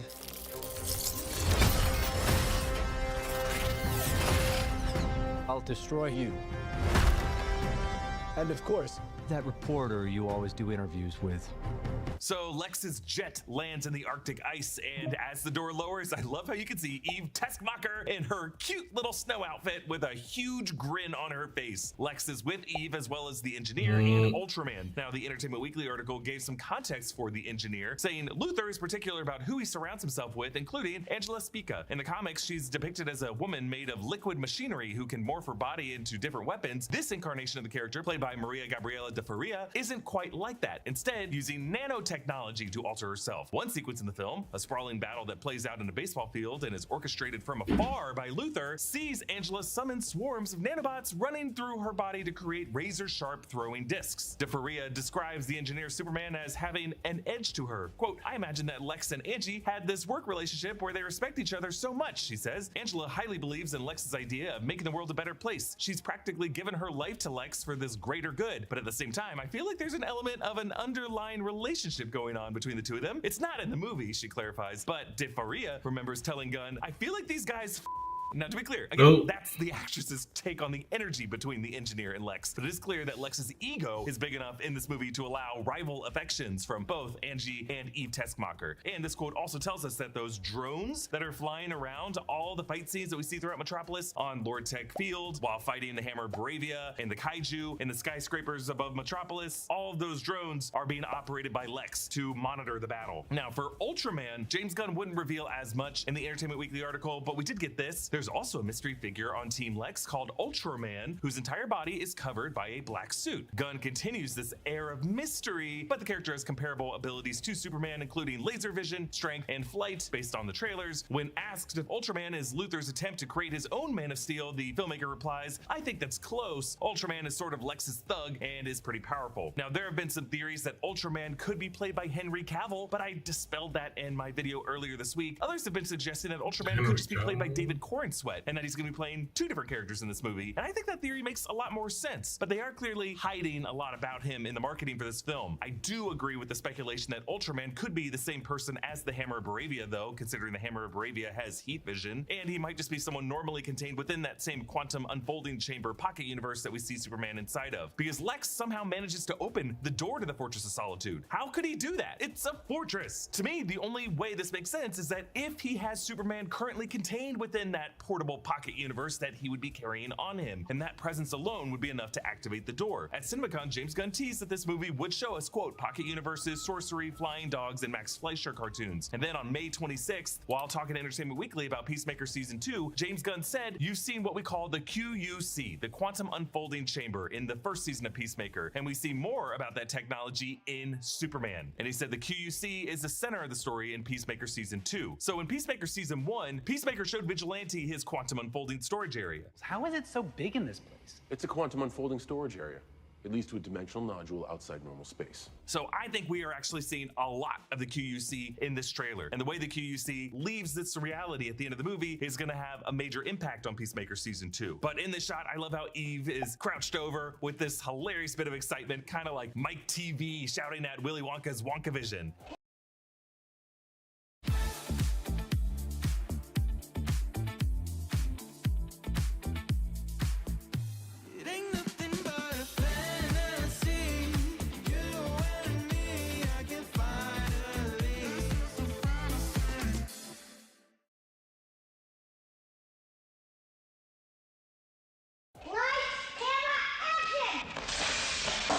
As Superman's robots try to attack Lex, I'm always amazed in this shot of Nicholas Hoult not even flinching as robot parts and sparks and the engineer's razors whiz right past his face. Lex promises to kill both Superman and, quote, that reporter you always do interviews with. So Lex can even read between the lines of Lois's writing about Superman that actually there's some romantic sparks between them. We actually do see Lois's cover story in one of James Gunn's behind the scenes promos in the prop newspaper he's holding, but it's too low resolution to make out. But I'm assuming Lex Luthor read that article, which would make it kind of an insult to not say the name of Lois Lane, because she would be a famous reporter and everyone in this conversation would know who Lex is talking about. All right, moving on. Who raised you as a child?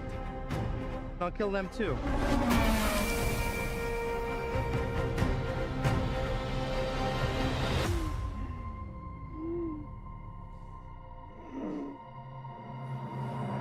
Lex now demands, who raised you as a child? And we see shots of Jonathan and Martha Kent caring for an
My bad, y'all. My bad. Shit, I ain't even gonna lie to you, man. I might have a little bitty coming through tonight, man. We might have a little bit of some action coming through the faction. You know what I'm saying? We might have a little action.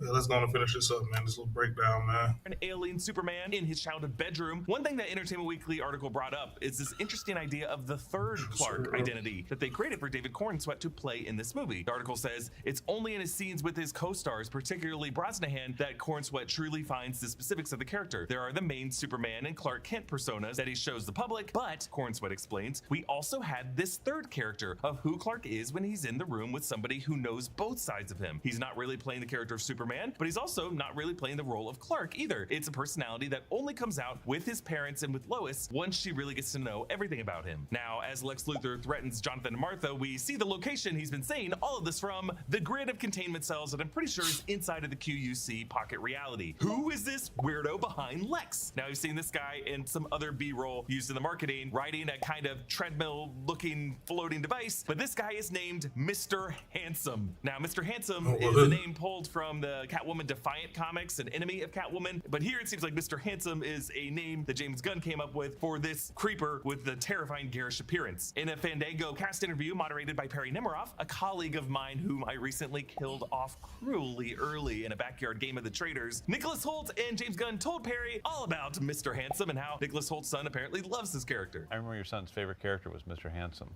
Me, then Mr. Handsome. Yeah. No, it was Mr. Handsome. He kept on talking about Mr. Handsome the whole time. He would be laying in bed and then he'd be like, Dad, Mr. Handsome. Mr. Handsome is Lex's, creature he created in a petri dish that drives around on this, flying platform. Strange alien. The ugliest, grossest creature in the world.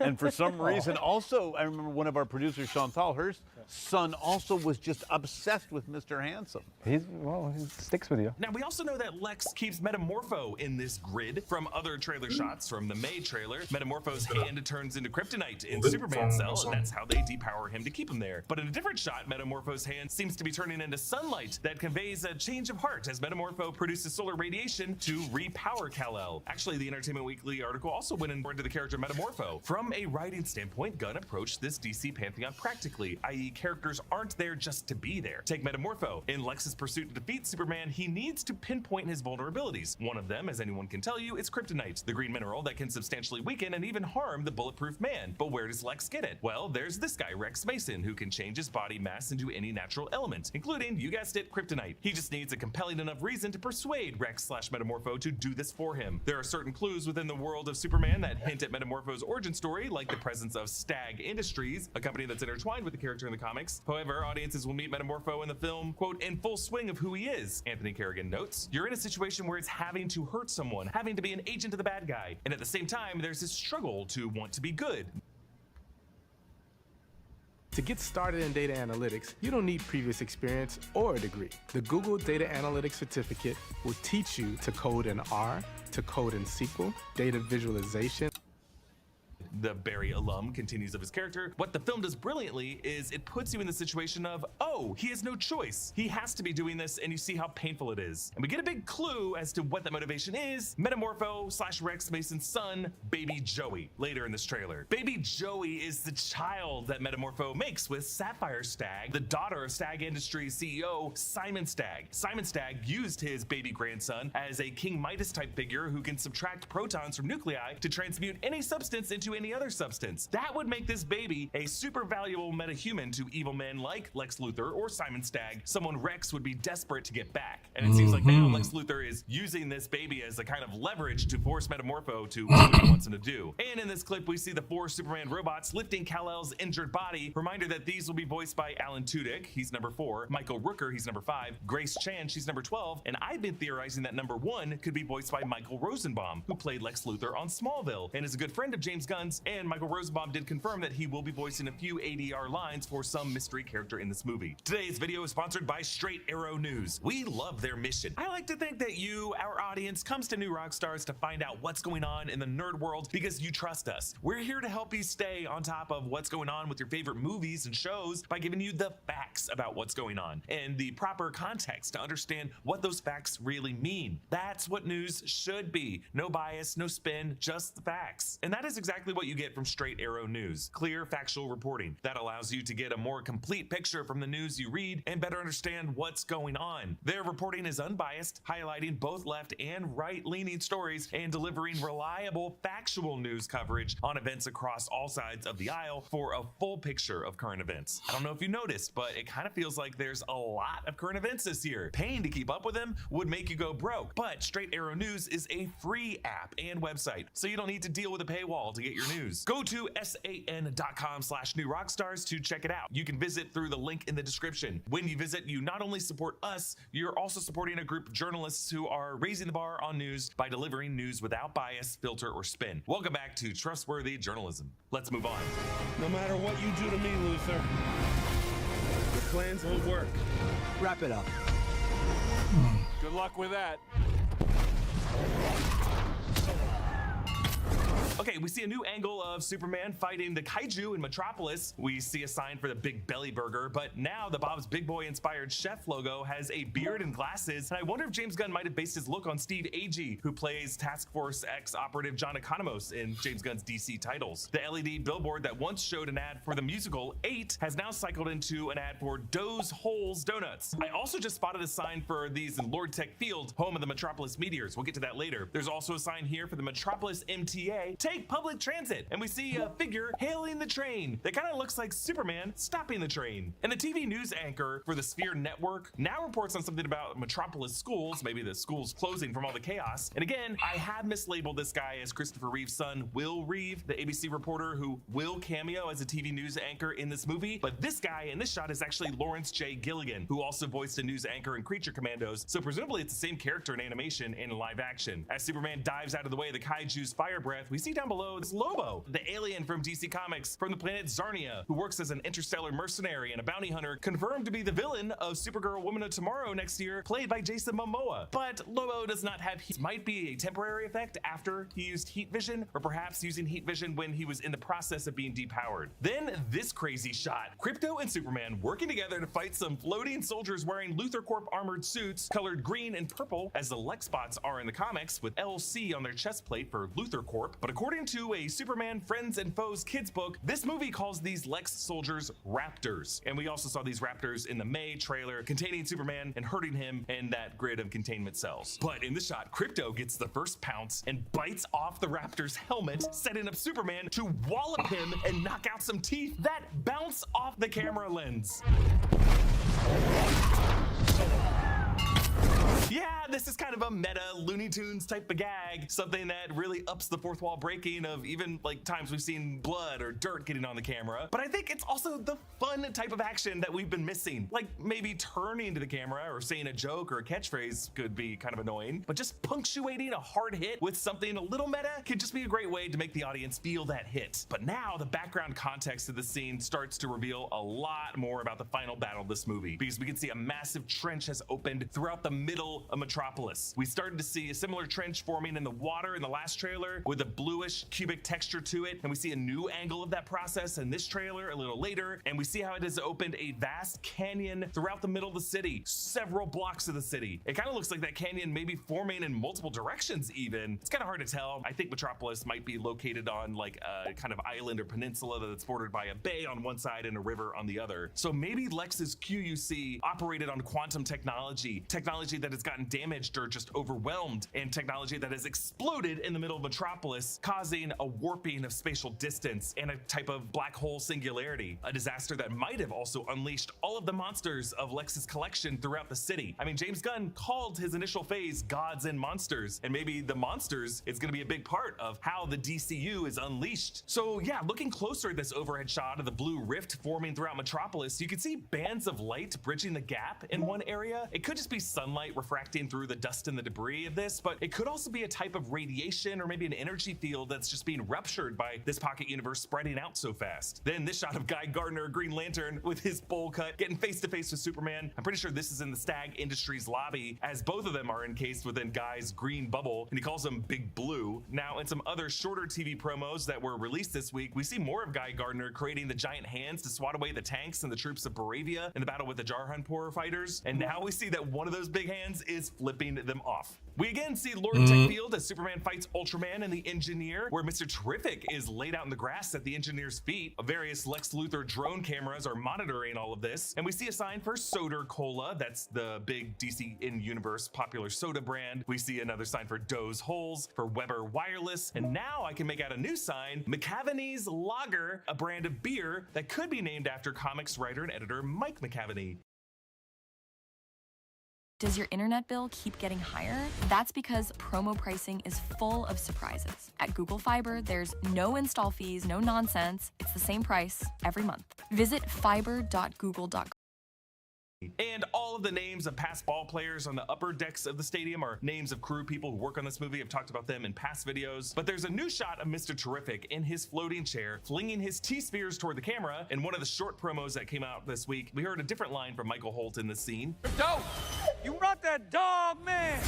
But then, one of the craziest shots of the trailer, Superman in some kind of extra dimensional space as a tendril snakes around his neck, and Superman holds in his right hand this little guy, Baby Joey, aka Joey Mason, the son of Rex Mason, aka Metamorpho, and we actually see Metamorpho in the shot all the way on the right. He is the source of the tendrils as his body is morphing into different textures. He's not attacking Superman, he's trying to create a net to help Superman and tether him to his baby. And then on Superman's left, that furry covered thing is Krypto, but in front of all of them are like hundreds of red and orange, yellow, purple cubes, like all the colors of the rainbow. Cold looking breath exhales from Superman. So is he in space? Is he using his super breath to try to control the situation or to propel them back away from whatever this is? And you can see on the edges of frame a band of light or a ring of light colored blue and one colored golden, all of it encircling a deep dark void that seems to be sucking in all of these cubes. So what are we seeing here? Could this be what it looks like when the quantum unfolding chamber pocket universe collapses on itself? Could each cube represent a different cell containing a monster or metahuman? Was Baby Joey in one of these cells? And that's the deal that Metamorpho made with Superman in order to free him. Actually, in the later shot of Superman telling Mr. Terrific, I'm doing serious stuff, it looks like a black hole is forming around him in the background. So I'm thinking in this shot, Superman and Metamorpho and Krypto are trying to save Baby Joey from getting sucked in with the rest of the QUC into a black hole that is formed. Now in this shot, Lois Lane pilots Mr. Terrific's T-Sphere ship with other staff from the Daily Planet. We see Editor-in-Chief Perry White, who still has his cigar in his mouth. Photographer Jimmy Olsen is there with a Lord Tech laptop open on his lap. Lord Tech is the tech brand of Maxwell Lord, and it was also the brand of Lois's audio recorder in the May trailer. We see that Jimmy Olsen is chewing on a pen. The Entertainment Weekly article talked about how Lois doesn't smoke like she does in the comics, but she does have pens everywhere and she often chews on them as an oral fixation. And it looks like Jimmy has picked up on this habit as well. We also see in the ship sports columnist Steve Lombard boarding, and as it takes off in the back row, that's gossip columnist Kat Grant and reporter Ron Troop. But there's no seat for Steve Lombard as it takes off. He has to stand and crouch because he's a loser. But the ship flies away from the Daily Planet building. Then, within that huge rift, Superman picks up a lamppost or a traffic pedestrian crossing light maybe, and swings it around like a bat to smack whoever this long-haired foe is, assuming it is Ultraman with his helmet off. Moving on.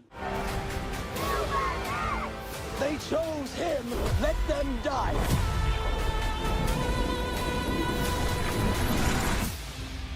Hey! Quit messing around. I'm not messing around. I'm doing important stuff.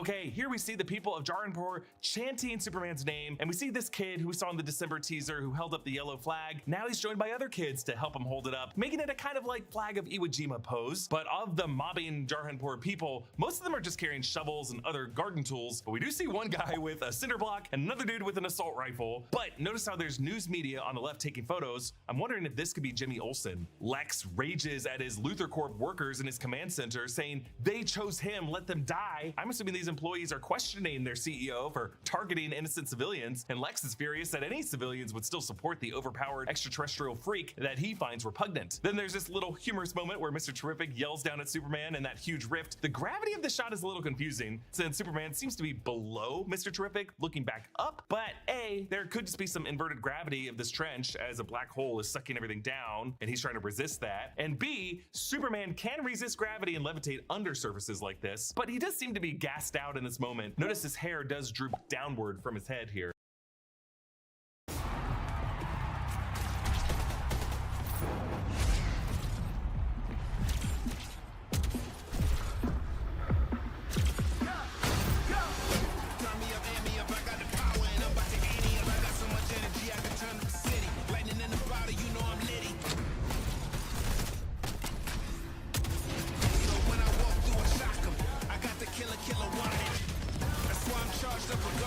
Get the most kills and bring home the win. I keep going on it. I'ma keep going harder. I'm like a battery, no one to battle me. There ain't no battle me, don't need your flattery. I turn your matter into calorie. You ain't down if you don't know the gravity. I got power. Yeah, nice one.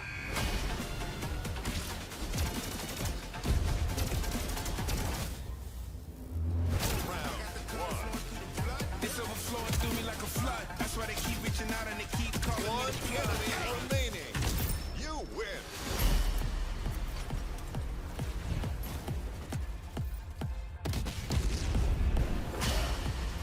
Turn me up, turn me up, turn me up. Yeah, turn me up.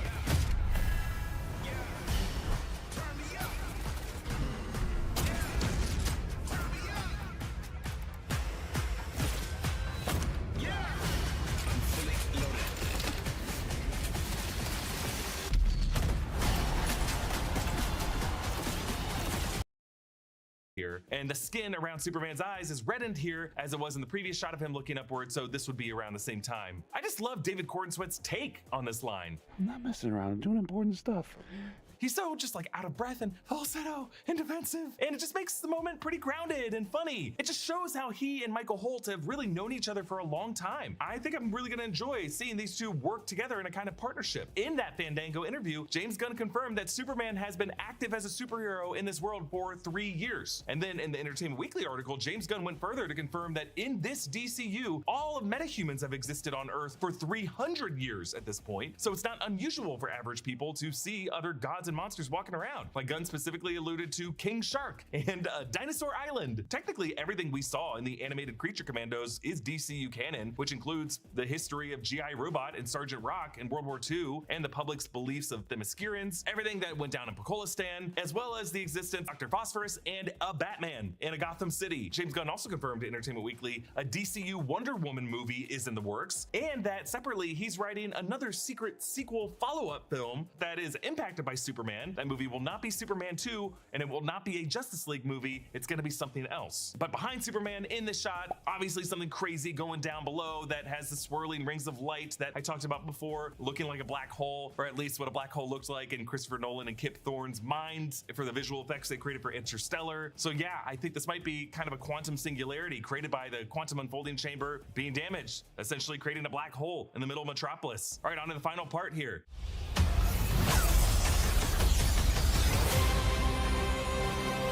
Hey, buddy. Eyes up here.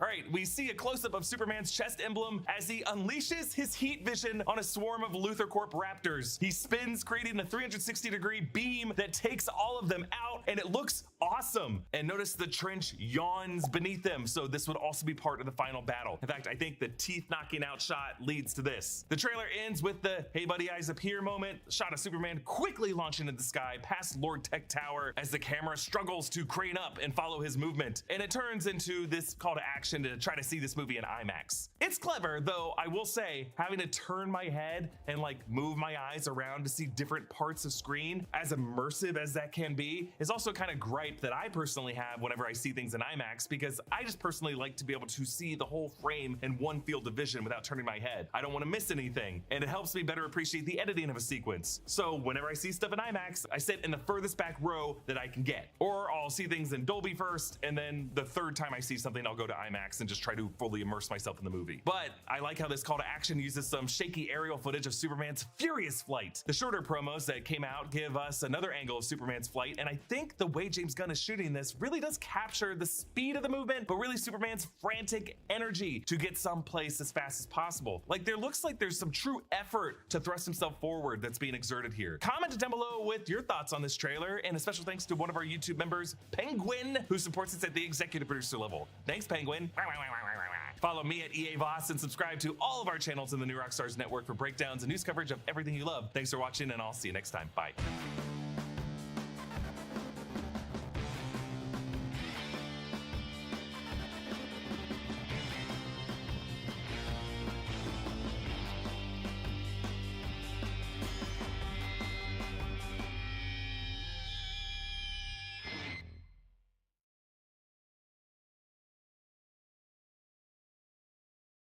At CDW, we help you develop cutting-edge products, reimagine cities of the future, and tell immersive stories.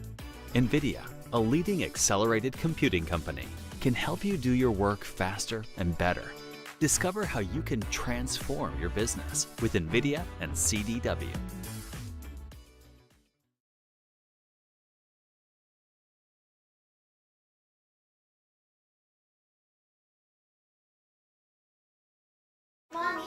Sometimes you just need a moment. Nature-made gummy vitamins. Self-care made easy. What's going on, guys? This is Rob, and we are back with One World Under Doom.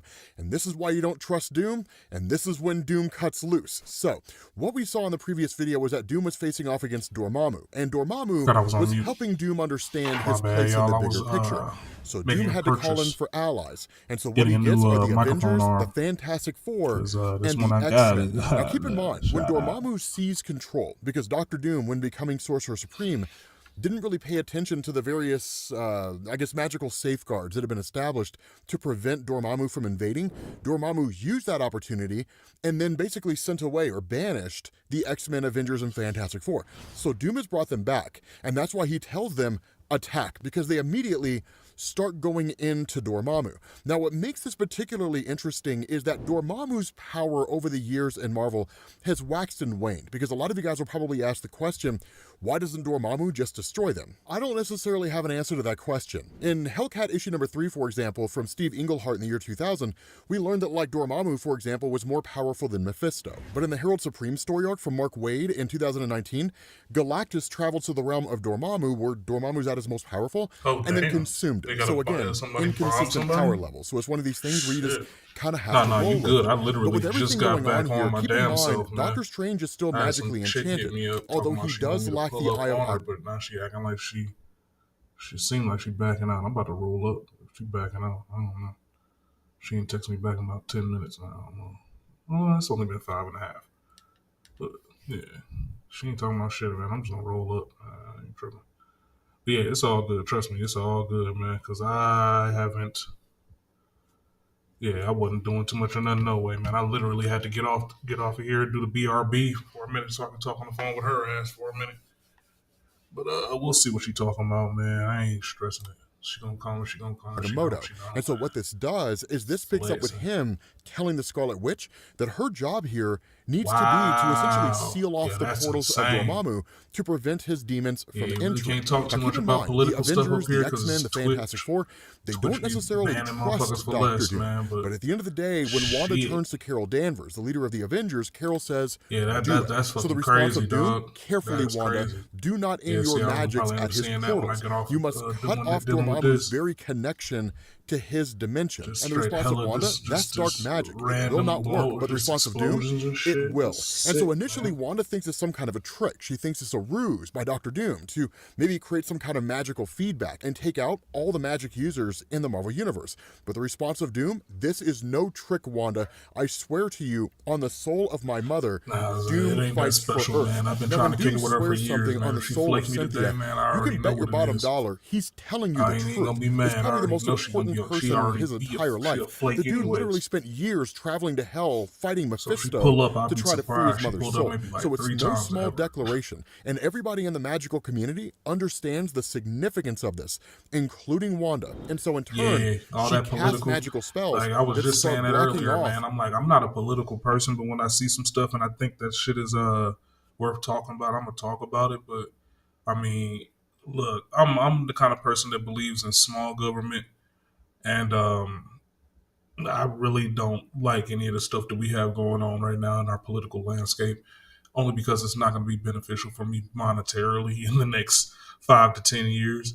And honestly, I'm just looking forward to being able to have a spot in the world where the government doesn't have so much to do with what's going on in my pocket, man.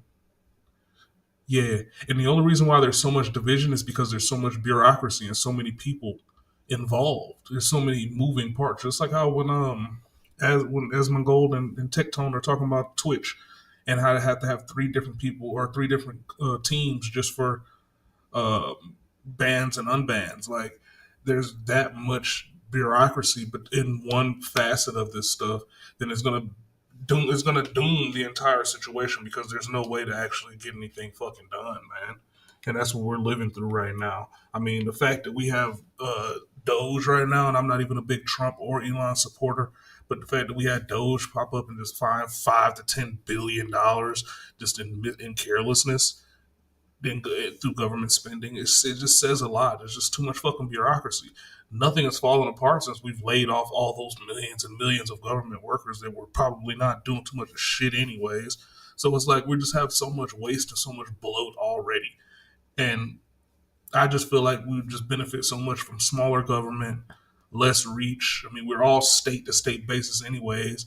Why not just fucking have it state to state governments run themselves and have a federal overhang like how it used to be?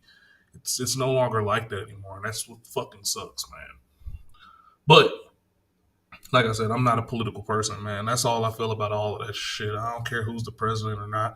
Can we just stop having fucking wars? Can we make some fucking money? And can we make sure that the dollar bill stays as powerful as it's supposed to be by either selling or fucking buying the right fucking stuff from abroad? I mean, there you go. Like, we don't have to do the whole raping and pillaging shit no more. I mean, we sell entertainment for millions of dollars to everybody around the entire world, man. Just fucking pivot. Pivot, man. Freaking Pentagon loses $3 trillion goes. We don't even have the most advanced we don't even have the most advanced defense systems anymore. So it's like where the fuck is all this money going? You know?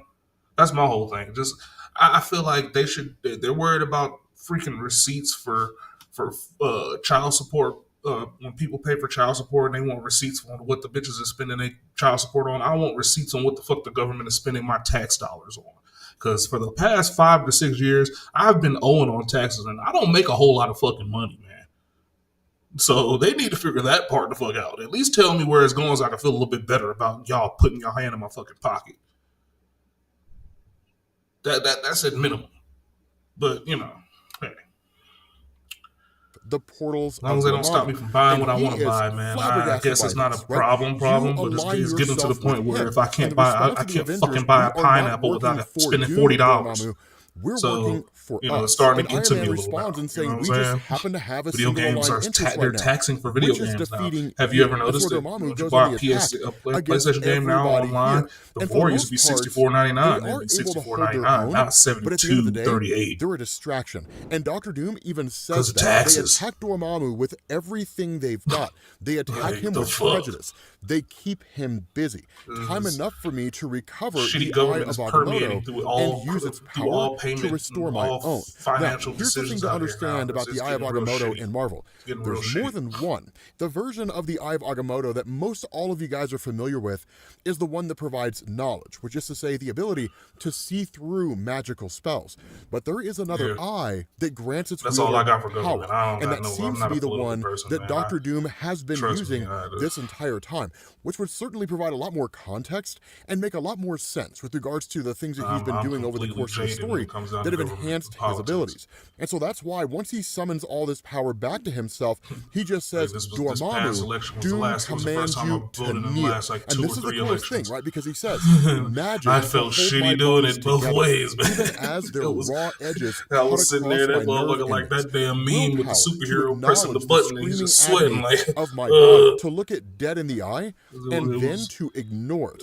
And a final ingredient, one was- found it was a in shitstorm abundance, either way it when I went, took on Dormammu and see what he's tried to do to my world and to me. Hate. Enough to fuel them both. And so he casts this crazy magical spell, and in doing that, banishes Dormammu. But here's the thing, right?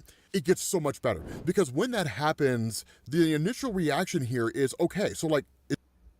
Oh.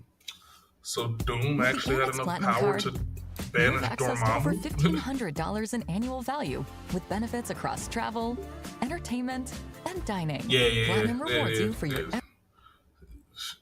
It's Is Dormammu all officially defeated? It's all a symptom of economic crash. That's all it is. It's a cash grab right now. As much money as they can take from us right now will benefit them when we can't take any. Then they can't take any at all later. So it's just a cash grab right now because we're at the bloat factor right before the freaking pop or bubble pops. We just don't know where the fuck the bubble's gonna pop. If it's gonna be the automotive, the housing, or just living. You know what I'm saying? So yeah, exactly. I remember being able to get a And the game response of Doom is on no, fucking but he's launch simply day and be able to neutralized. fucking play I've it the banished same him night. back to Just his putting meager the fucking dimension disc in the and fucking held him there controller in or the eternal damn spells system. of my own design. Now Wanda chimes in and she You feel says me? that's impossible. Forever magic cannot be done. They Right. have to Exactly. be, and Or then all Doom three. finishes Yeah, and 'cause says, right now we're looking anchor at all to an three. event here. Everything on is Earth. right now at a Correct, super Wanda. bloat. And that Everything is is at a super precisely bloat. I'm a numbers guy. I'm not a financial guy, but everything right now is at a super bloat right now. So if one thing pops, we should be okay for everything else to recede. But at this point, it looks like everything is going to pop at the same time, which is going to be a fucking economic crash. And then we're going to just be like the 1930s for a minute. I mean, obviously not like that because people are still going to be able to afford things, but affordability is going to be at an all-time low. It's going to be record homelessness, record joblessness, even higher than what it is right now, and it's going to be fucking scary as shit. You know, but this is what they asked for, man. I mean, true enough, these tariffs will probably help out a little bit of that shit, but in all honesty, it's too deep of a fucking hole to even be able to dig yourself out of. I mean, we're really at a point where it's just catastrophic as far as financials go. If they're starting to get to the point where I think we're like 60 cents behind the euro, which means that we're like only 10 cents higher than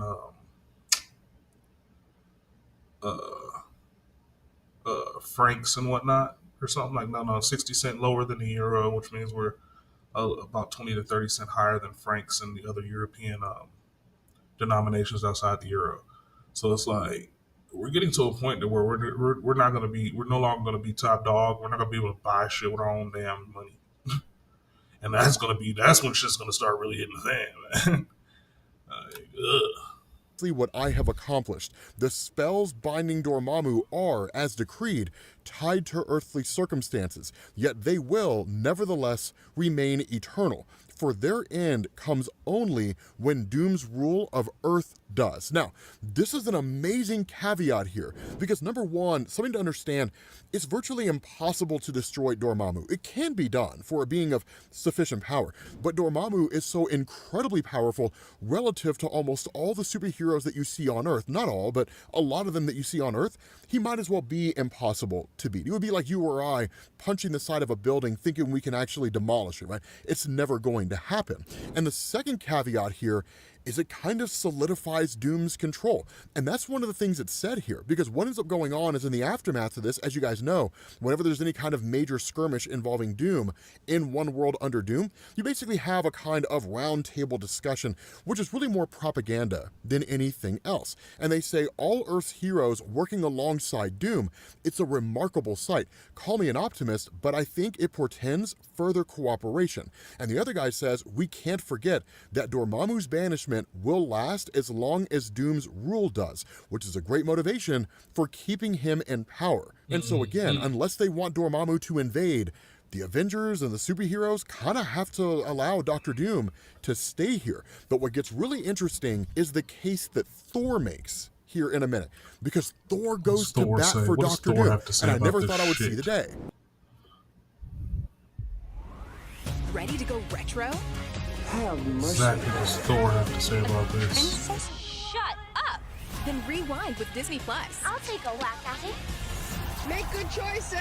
And throwback with Hulu. I have vanilla chocolate strawberry and toasted marshmallow. Anything in there not resembling a breakfast cereal?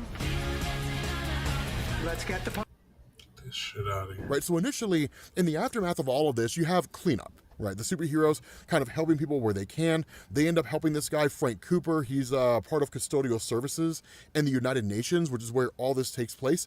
That'll become kind of important here in a second, but it's basically doing what they can. But one of the things that goes on here that the superheroes start to realize is that everybody survived. Well, all the people in this building, they're all alive. And so at that point, you switch over to Werner Schmidt, also known as Brain Drain. He basically has the ability to create instantaneous hypnosis, but he starts talking to everybody, and it's just sort of like, there's a concept that I'm struggling to reconcile, right? Specifically, he says this to Carol Danvers, and she says, okay, I'm all ears. And he says, Doom really did save everyone in this building. The instant Dormammu first attacked the United Nations, he protected them all. I am uncertain what his angle is. And Squirrel Girl chimes in and says, the same it's been since the start of all of this. He's trying to get people to like him. He's presenting himself as a hero. And honestly, it's not like he's been failing at it. He's given the world peace, healthcare, education, food security. And so when they kind of go back and forth on all of this, you have Susan Storm who shows up and is like, okay, cool,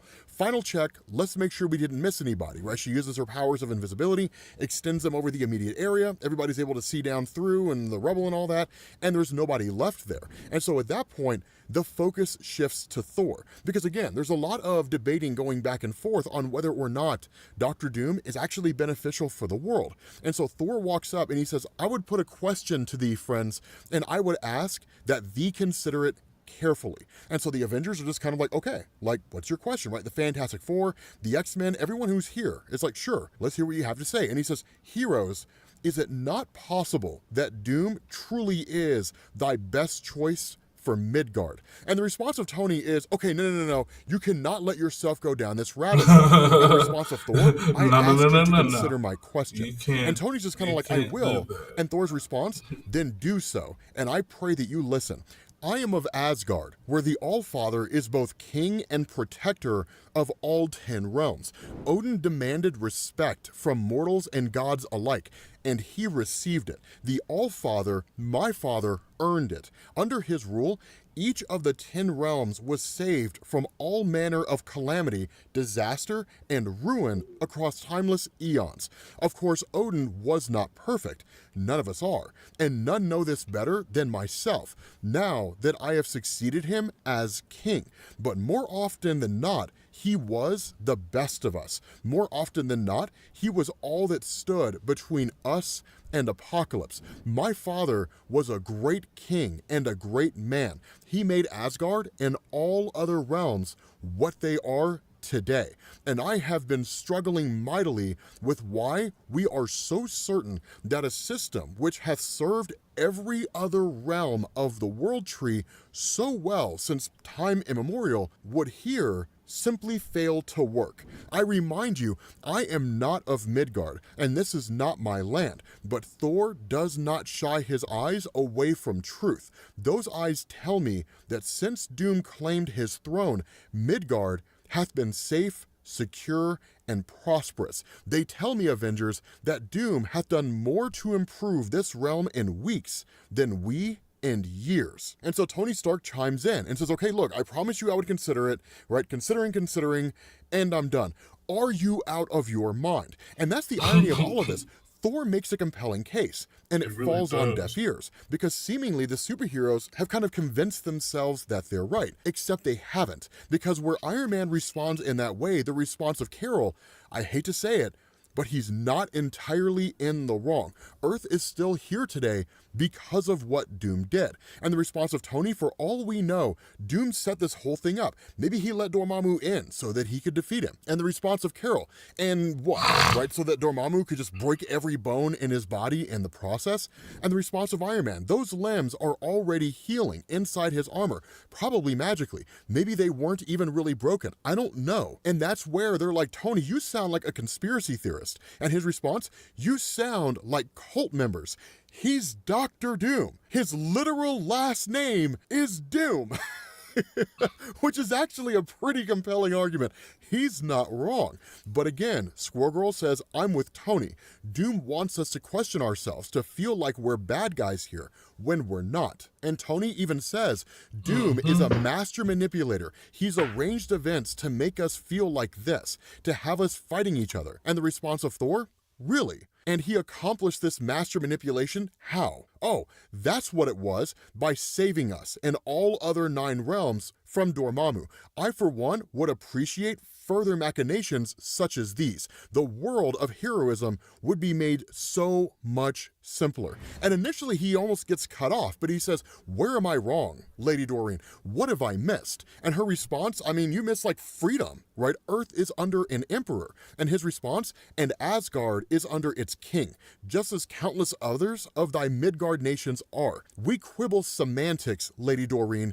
Doom is at his highest, and we hath raised Midgard up with him. We are all happily rid of Dormammu. Things go well, and our victory is so complete that even death herself could not claim a soul today. From the mighty Thor to the mighty Frank from custodial services, I say thee, we cannot ignore that simply because we do not like him. The truth is the truth. And that is just kind of like the nail in the coffin, right? Because everybody just sort of looks at each other and then they look at him, because he makes a solid point here. Just because you don't like Doom doesn't mean that Doom is wrong. But then someone chimes in and says, you do not have to like him, only for us to find out it's Maria Hill. Maria Hill is back in Marvel Comics, and she just says, Sue, Tony, Carol, everybody else, I'm Maria Hill, director of S.H.I.E.L.D., at least what's left of it. I'm here because I know why you keep losing and why Doom keeps winning. He's hiding something, and it's big. We know where it is. We know how to get to it, but it's going to take all of us. But here's the question to ask, as awesome as this is. How many times have we seen that over the course of One World Under Doom? How many times have we heard that over the course of One World Under Doom? These instances where they have this great big huge secret they've discovered that Dr. Doom has, only to find out it's no secret at all. So with that being said, guys, we're going to bring this to an end. I got to tell you, man, Ryan North is knocking this story out of the park. I don't know, man, between this story, the Ultimate Universe, DC's Absolute Universe, feels like both are firing on all cylinders. Anyway, let me know what you guys think down in the comments, and I will catch you all later. Peace. Easy streaming with Own Pro. Use our modern widgets for creative and personal freedom, and more than 12,000 professional streaming assets. Fuck on TV. Glow up your stream with overlays and Fuck on TV. This product is an AI retractable keyboard that looks like a super hacker in a movie would use. Mechanically, your product is maybe one of the most interesting things we've seen here at the entire convention. Can you tell me about it? Yeah, sure, thanks. So it's a keyboard and mouse with automatic transmission. That means no more hand transfer between the main keyboard and the mouse or the trackpad. It also has a built-in Linux computer. Cool. So aside from connecting it to your PC or Mac, you can use it as an additional computing device. You can connect the monitor on the left side and your Type-C peripherals on the right side. Here's a demonstration. I just slightly move my hands, rotate it a little bit, and then it changes on itself automatically. So you only need to do a very slight rotation. Very slight, not dramatic. Make sure this is away, yes, and wait for it. When you say it's away, what do you mean away? Like away up? from the moving parts. Oh, okay, yeah, got it. Your pinky, pay attention to your pinky. Okay. Okay, yeah, you're correct. That's pretty cool. Just relaxed. You're very relaxed, which is good. That's okay. what it wants. Okay. Trackpad. All these random bugs. Trackpad. Yeah, you're Typing. Oh, it's back. It's an armrest, so you can just rest. Can you tell me about the tech that's baked into this thing that makes it work? Sure.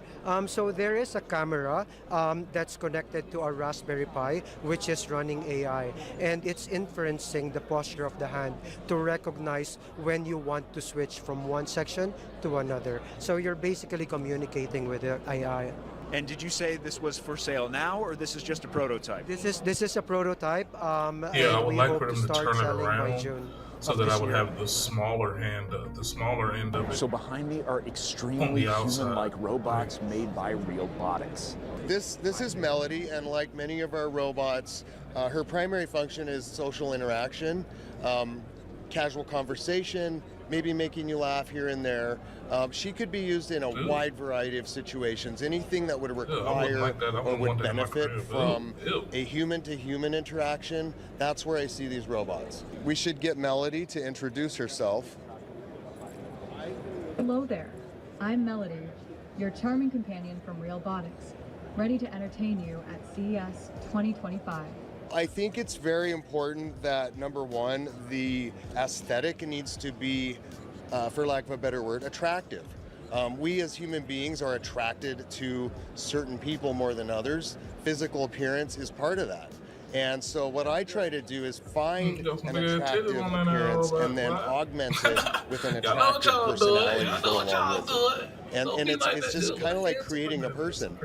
It's very strange. And so the premise of everything we're doing is that a human-like robot will be able to interact with humans on a whole different level than any other robot or any kind of AI-generated image that might be on a screen. I don't want it to look 100% human. I want people to think it's a human for a second, but then become comfortable with the fact that it isn't. So it's a very kind of, really weird edge we walk on, trying not to fall into the uncanny valley, both with the designs of the faces and the body parts, and also with the AI and the movements and all of that stuff. So it's a never-ending adventure. And last question, I understand that clients can order kind of made-to-order robots to their specifications, their characters. Yeah, that is really a cornerstone of our design. You touched on the fact that you saw a face over there. The faces are modular, so if someone wants a custom character, which happens often, I'm able to take the model, sculpt it for them, get their approval, and turn it into a face which will fit on our robot. We were just walking by Unitree's stand and we saw their new humanoid robot offering, and we're lucky enough to run into and get to know a roboticist here. Can you give me just a top-line overview of what is going into making this thing walk around and shake hands and wave right now? Yeah, so there's a lot of different ways to do it, but all of these systems. Want your video to stand out? Go to motionarray.com.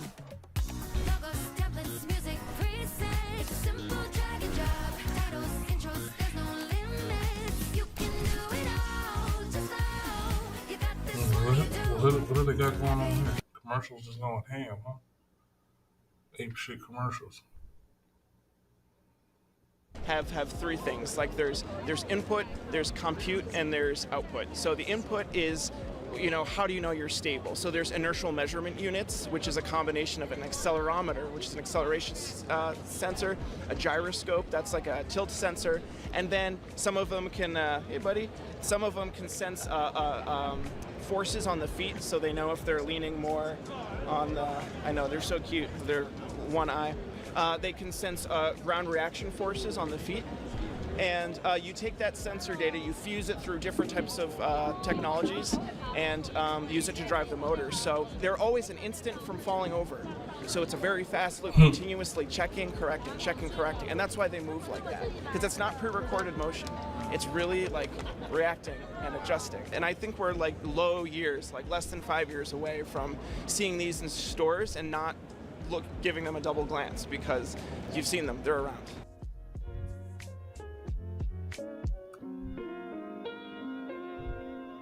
Behind me is Luxottica's new Ray-Ban offering in collaboration with Meta AI. What makes these glasses unique is the onboard AI that's natively built into them as well. When you put them on like this, if you say, hey Meta, and then give it a prompt, the AI will then complete that prompt for you. Hey Meta, what's the weather like in Las Vegas right now? In Las Vegas, it is currently mostly sunny and 54 degrees Fahrenheit. Oh, that's rad. So the glasses have a rechargeable case. It charges with a USB-C. The glasses are just magnetized right here at the bridge, so you plug them in, they're charging. The glasses have about 4 hours of battery life, but if you're taking like a lot of videos, it'll die a little quicker, but as soon as you pop it in the case, it's recharging. They start at $299 and go up to $379 depending on the lens color. So the ones you're wearing are polarized, which is that anti-glare filter. All polarized ones are $329, transition is $379, and then just standard sunglasses, non-polarized, are $299. So I'm in the micro-mobility area of CES checking out Autos, a company that manufactures motorized carry-on luggage. Hello, press here. Listen, you look here, press here, press here. Okay. And then press here, go down. And then press here, let it go. Okay, great. Easy, easy. So you pull that up, turn off, and then you pull up, battery back, and then phone charge right here. Pretty cool. Close that up. So this thing retails for around $500 and will get you about 10 kilometers on a single charge. It also has a 31-liter capacity.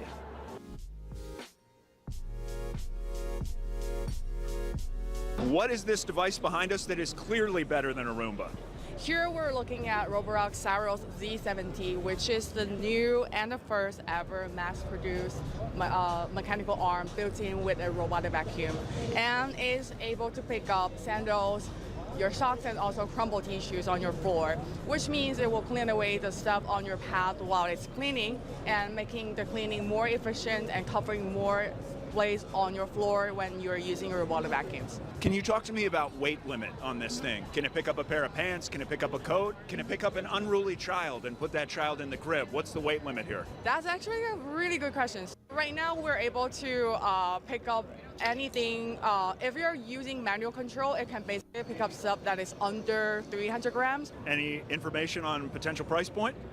Not sure about that yet. Hopefully it will be a reasonable price for everyone. Last question.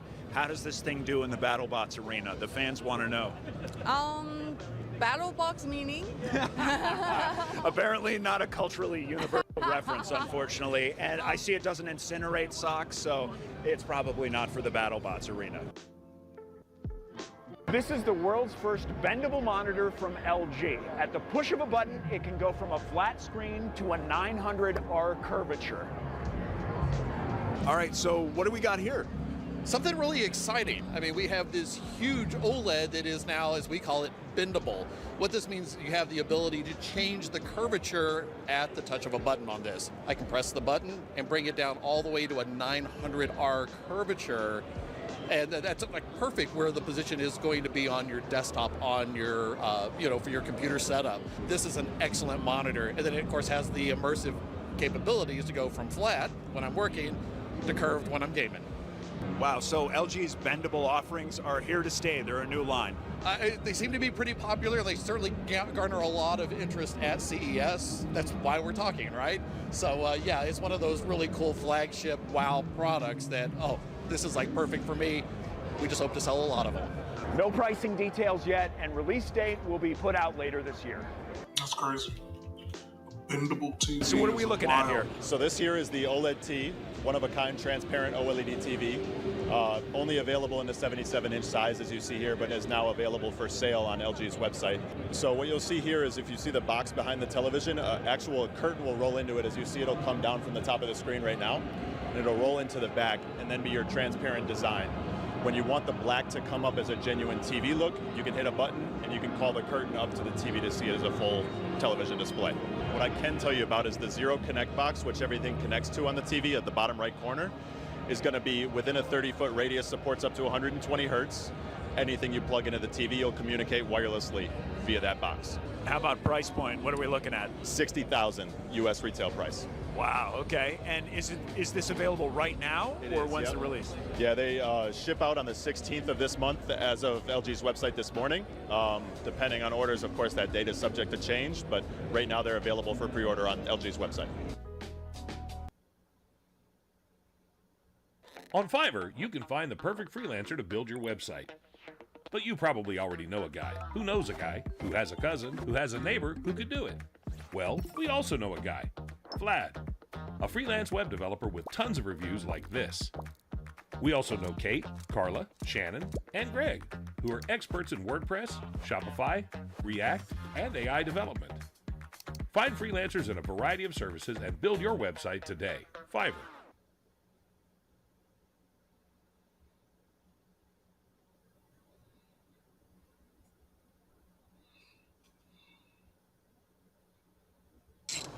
Mom, what's that?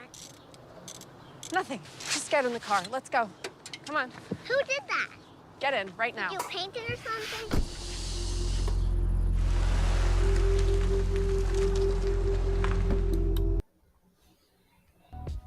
So, talk to me about this new product we got here. What is this? Hey, this is the first time we just launched the X-Real 1 Pro to the public. For people who have never seen the X-Real glasses before, can you talk about some of the use cases for this product? How are you intending people to use this? Use this product. One is for the immersive entertainment. They're gonna just connect the glasses to their phone, to their laptop, to watch the movie they like. Especially when they just were at this direction, yeah, just chill out and watch the movie. That's our own personal time. Very cool. You can see how this would be pretty beneficial if you needed a larger workspace, or you wanted that kind of immersive entertainment experience you were talking about, you know? For us glasses wearers, I have to ask the question, are there any plans to offer prescription lenses in these glasses? Yeah. If you get this product in the box, we'll have the inserts with a prescription. Pinch to confirm. Use your right hand to pinch to confirm. This is rad. Yeah. Okay, so now what you're seeing is like a football match. I am. The little TV is right here. Yep. And you can use the keyboard, the arrow key. Okay. Maybe the up key. There we go. You just push the screen further. Oh, okay. So I can make it smaller or bigger. Or bigger and into different levels. This is gonna be X-Real 1 Pro is started pre-order on our website and on the Amazon. It will start from $599, but for the other device, X-Real 1, it will start from $499. I ain't gonna lie, that's pretty cool, man. I like that more than I like the we already started pre-order, and probably the shit's called date will start from March. Last year I was impressed The by Ray-Ban X-Real's offerings, but this year the screen is bigger, it feels crisper. You know, look, it doesn't feel like a super dramatic step forward, but it's very cool, you know, and I think we're getting to the point where it's lightweight enough, where it's crisp enough, where it's stable enough, where you can see this as a viable alternative to sitting and watching your TV or looking at your phone. It's comfortable. This is Lenovo's new ThinkBook Plus Generation 6, the world's first rollable AI PC.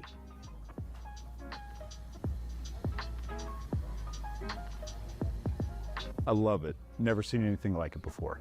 This laptop works in two simple modes. 14-inch mode, which feels like your classic compact laptop for everyday use. Then, when you need more room, it unrolls into a 16.7-inch vertical screen. Great Whoa. for getting stuff done or just having extra space to work with. In 14-inch mode, the resolution is 2000 by That's 1600, really cool. clear and sharp for most tasks. But when you expand it, that jumps to 2000 by 2050, giving it even more vertical space to play with. It's a simple idea, but it makes a big difference when you're juggling multiple tasks or just want a more immersive screen.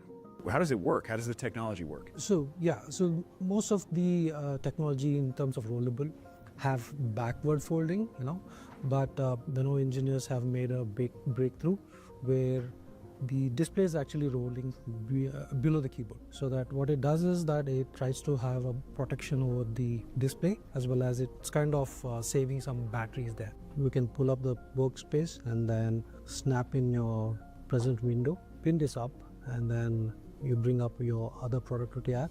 So here you have two different windows and you can multitask with these. And the way this thing is set up is it's capable of snapping to a few different preset templates for different windows to be open on the device. Whether you're coding, working on a project, or just scrolling through vertical content, this rollable screen feels like it's made to adapt to whatever you're doing. It's a pretty bold move from Lenovo. They've always been about pushing boundaries, but a laptop with a rollable screen? That's a whole new level.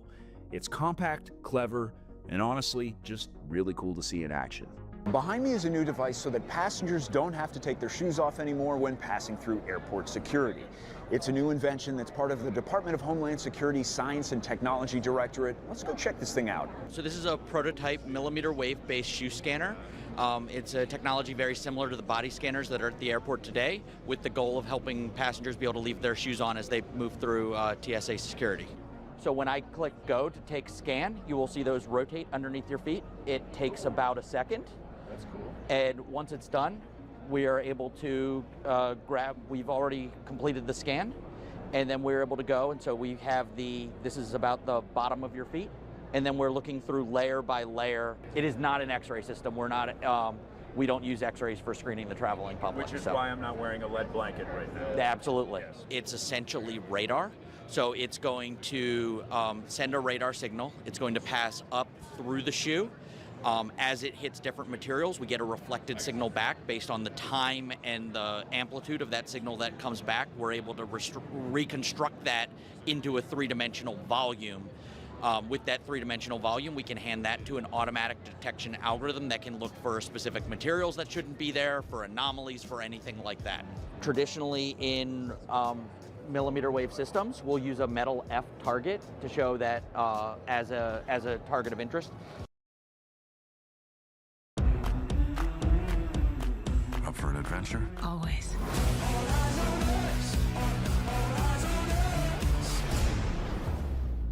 What is this place? You made it. What's up, cuz? You were the last to see the president alive. Welcome to the pit. Light him up now! A crew. So if we hide that in there, and we put these on the windows, and we scan. Now as we go up through the shoe, right? Everything looks fine, and then now you can see the metal F lit up right in through there, and that would not go well. Last year at CES 2024, Honda introduced their saloon concept, and this year they're back with a prototype. We were told that they're working to have this vehicle be the world's first level 3 autonomous self-driving vehicle, which means completely eyes off. You know, whereas the competitors right now are full self-driving, but you know, you have to have hands on the wheel, you have to focus. This will be the world's first eyes off self-driving vehicle if they have their way with it. Here in the center panel, there's kind of this like crystalline construction here with some really rad lighting on the inside. Yeah, just a really appealing design experience in here. Honda says their design philosophy is thin, light, and wise. And you can definitely feel that in this vehicle. You know, it feels like it doesn't have any extra fat. It feels like a spaceship that could take off right now and at top speed.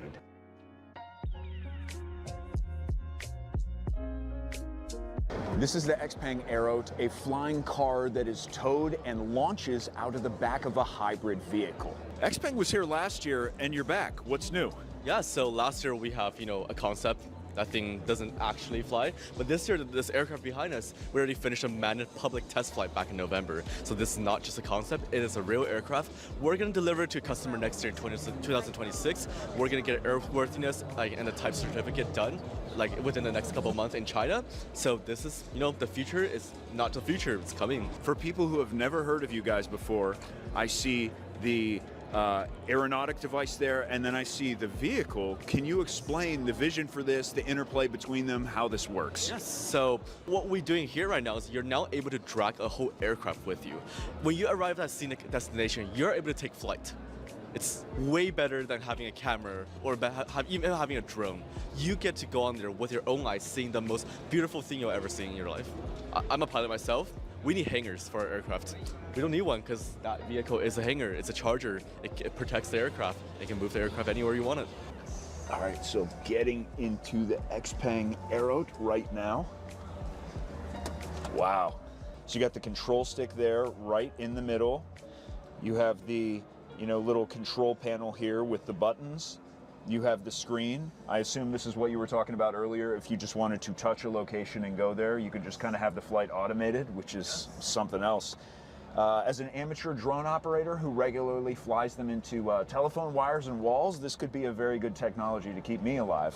And speaking of that test flight, I understand that test flight was done in China. Have you been able to do anything in the United States yet? Yeah, so not yet. We're not looking forward to enter United States as our primary market that we're going to enter to. We are looking at it in the future. Of course, so obviously we're serving Asia and the surrounding countries for now.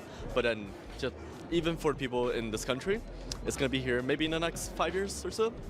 The price for both of these in a bundle is only $300,000. Oh my goodness, that's wild. Tell me about range. Range, so we don't have the official number for the aircraft yet because it's still prototyping. Yes, we flew a human already, but then obviously we're still making it better, so I don't have the number for you that.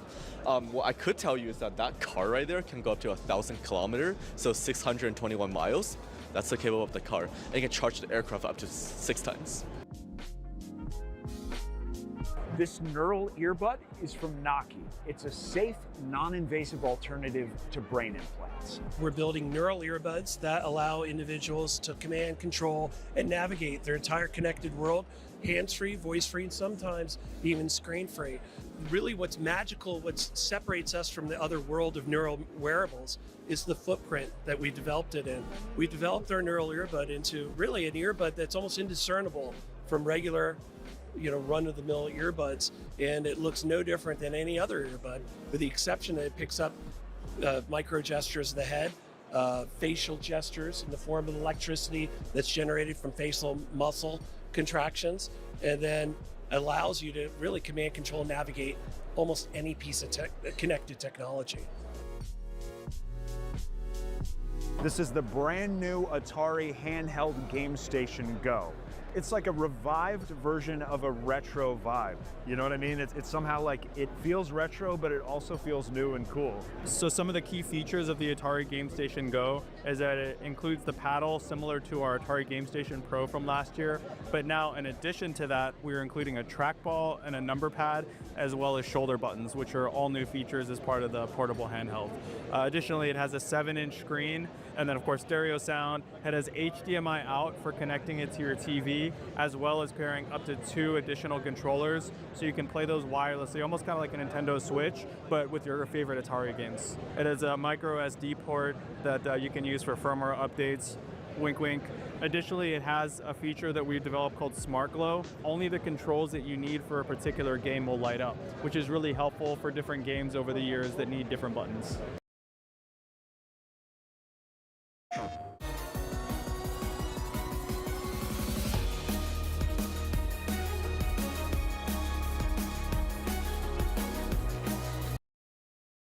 So I gotta ask the question I think a lot of people were wondering.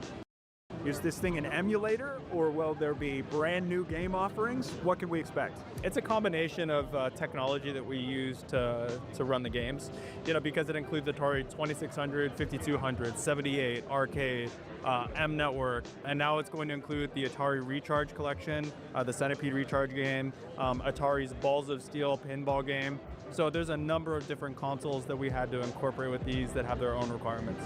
That sounds like a great excuse to fire this thing up. Can we turn it on? Let's do it. That's why we're here, right? This is our all-new intro screen. Super exciting. It's definitely not 8-bit, I'll tell you that. I mean, there are some 8-bit games, but it does a lot of things. You can see the general UI, which is all new. So this is the Atari library, and then it's divided by console. So these are the stat picks. So really the games that we thought people would have a great experience playing on the device. And then as well, it's divided by consoles. How about price point? Do we have a price point for this thing yet? Yeah, so the price point for this is going to be $149.99, and that's our MSRP. And how about release date? That's the other big question. Yeah, so the date that we're saying is Q3. That's kind of the public date that we're sharing. But we know people are really excited about it, and we hear you. So I'm seated in the Razer Project Aerial, the world's first mesh chair with heating and cooling. So hopefully you're starting to feel some of that cool air on your neck, the side of your body. So what you're actually feeling is our bladeless circular fan design built directly into the back of the chair, similar to a Dyson. And if you see on the front, you'll see slits on the top and the side where the air is actually coming out. Another cool feature is if you go from hot to cold, you'll see that the chroma will start to change as it heats up and cools down. So the way this specific technology works is that it is mesh for better breathability, and the fan in the back is controllable right here from a little control panel where you can control fan speed, and you can also go between cool and warm settings. So can we talk about price point and launch date? So this is just in the concept phase right now. So unfortunately we're not discussing price or timing, but last year at CES we actually showed off Freya, which was our haptic cushion for interactive gaming, and that came to market 9 months later. So you never know, but right now it's still in the concept phase. Got it. So stay tuned for more information. The device behind me changes the way you can experience VR. Welcome to the Rotoverse. So this is the Roto VR Explorer. This is a product that's been 10 years, a long journey to get here. We launched just a month ago as part of the Made for Meta program, so this is a Meta endorsed product. And the concept is that in VR, people may wish to stand, but some people may wish to sit, to watch a movie, to browse and shop online, to chat with friends, to play games, to work. And so we've built what we believe is the ultimate ecosystem for a seated VR user. And wherever you look, the chair automatically turns. And then we have haptic feedback that goes through the chair, all running wirelessly to give you the best experience. Can you tell me about the different versions that people can purchase and when they'll be released? The Roto VR Explorer, you can buy it now in GameStop in the US or on Amazon or our website, rotovr.com. It's $799 with free shipping. It's completely modular. You can upgrade the seat for an extra $299, which gives you extra comfort, and you've got the arm support, which supports future accessories that are coming out later this year. We have a desktop application. If you want to work in VR, you want to be able to have your keyboard with you at all times, wherever you go on your journey. And so we have a desktop that turns with you. And in the future, we'll have holographic communication with a camera as well. So that's super exciting. We've got the joysticks, or HOTAS as we call it. So this will turn into a motion simulator for like over 100 games in August. So Microsoft Flight Sim, that kind of stuff. It will, the chair will match the in-game cockpit religiously. And then we've got racing, where you'll be able to race in 360 degrees with a force feedback wheel, with the haptics going through your body in the top titles that are out there. Yeah, I have faith in where VR is going, thanks to the huge investments and pockets of innovation from all over the world solving various problems. But ultimately, what's the user going to be doing? VR is not just about what you see, it's about what you feel and what you're physically doing, and we're supporting the user in whatever journey that they wish to go on. So you're looking at the world's first true pocket projector, something that can really fit inside your pocket, does not project at a lame 360, but actually 720p with a maximum size of 80 inches and minimum of 20 inches. Super cool, little tri-fold device that folds out like this.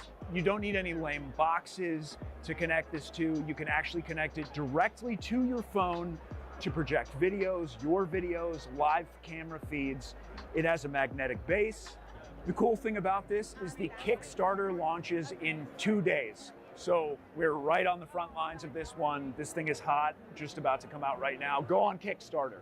Check it out. Hi, this is Kanger at A Studio. In this video, I'm gonna walk you through Quiet Mode. Quiet Mode is a new feature from version 1.0. I'm trying to hear that shit. So this device here is the future of indoor gardening. Tell me about your company. What do you do? So this is the Plantiform Smart Indoor Garden. Moment of silence right quick, man. 9 years ago today, Goku Black made his debut. That's insane. It doesn't feel like 9 years ago I was doing YouTube videos on Dragon Ball Super before they dropped type shit.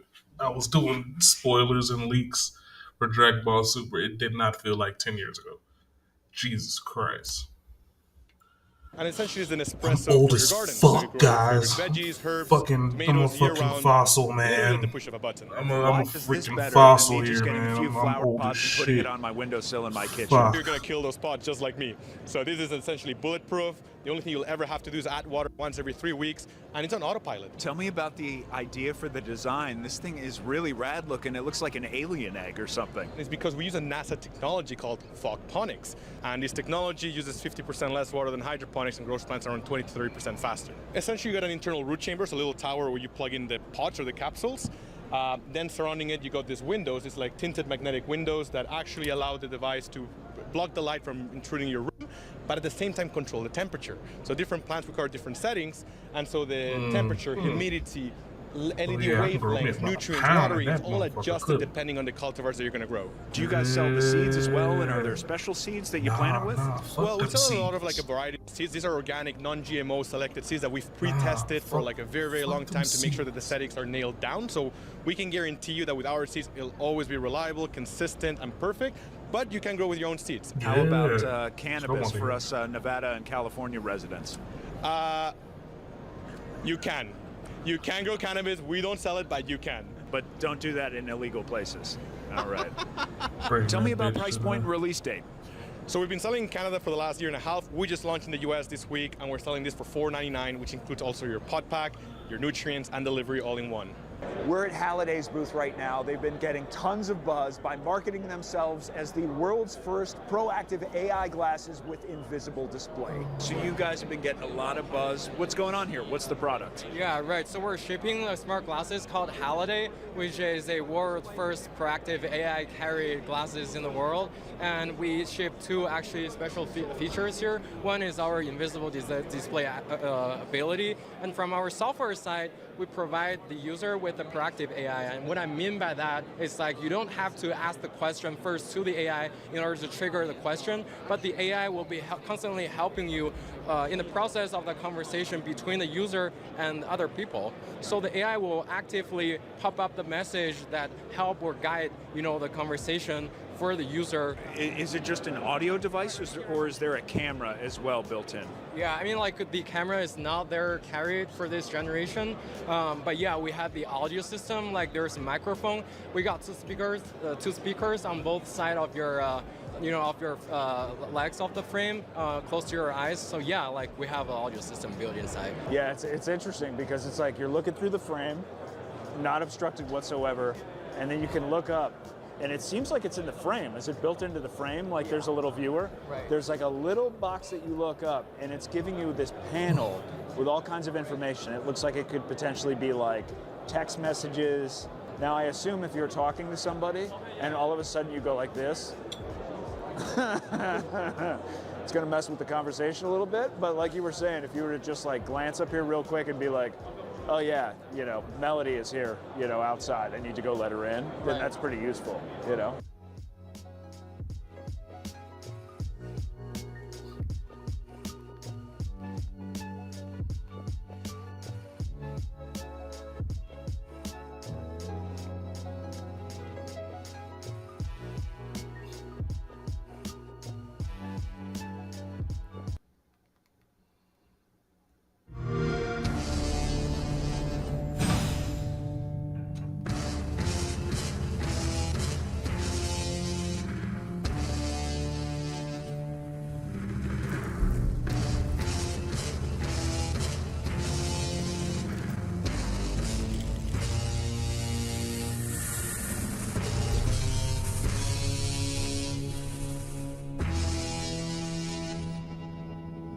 Boom, boom, boom, boom.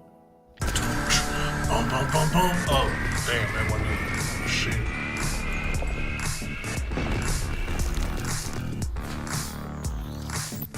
Oh, no, you good, man. And the Twitch bitrate has been on some ass work today, man, so it's been doing a whole lot of weird shit. It buffers until it makes the screen black out, and then after that, then it just pops back up. So this is supposed to be the ROG Xbox Ally thing, man. It just looks like a PlayStation Portable with Xbox stuff on it.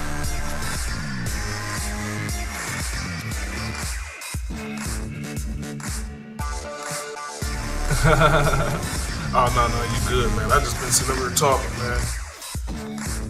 I'm used to talking to nobody, man, so I'm gonna be saying shit. It's all good.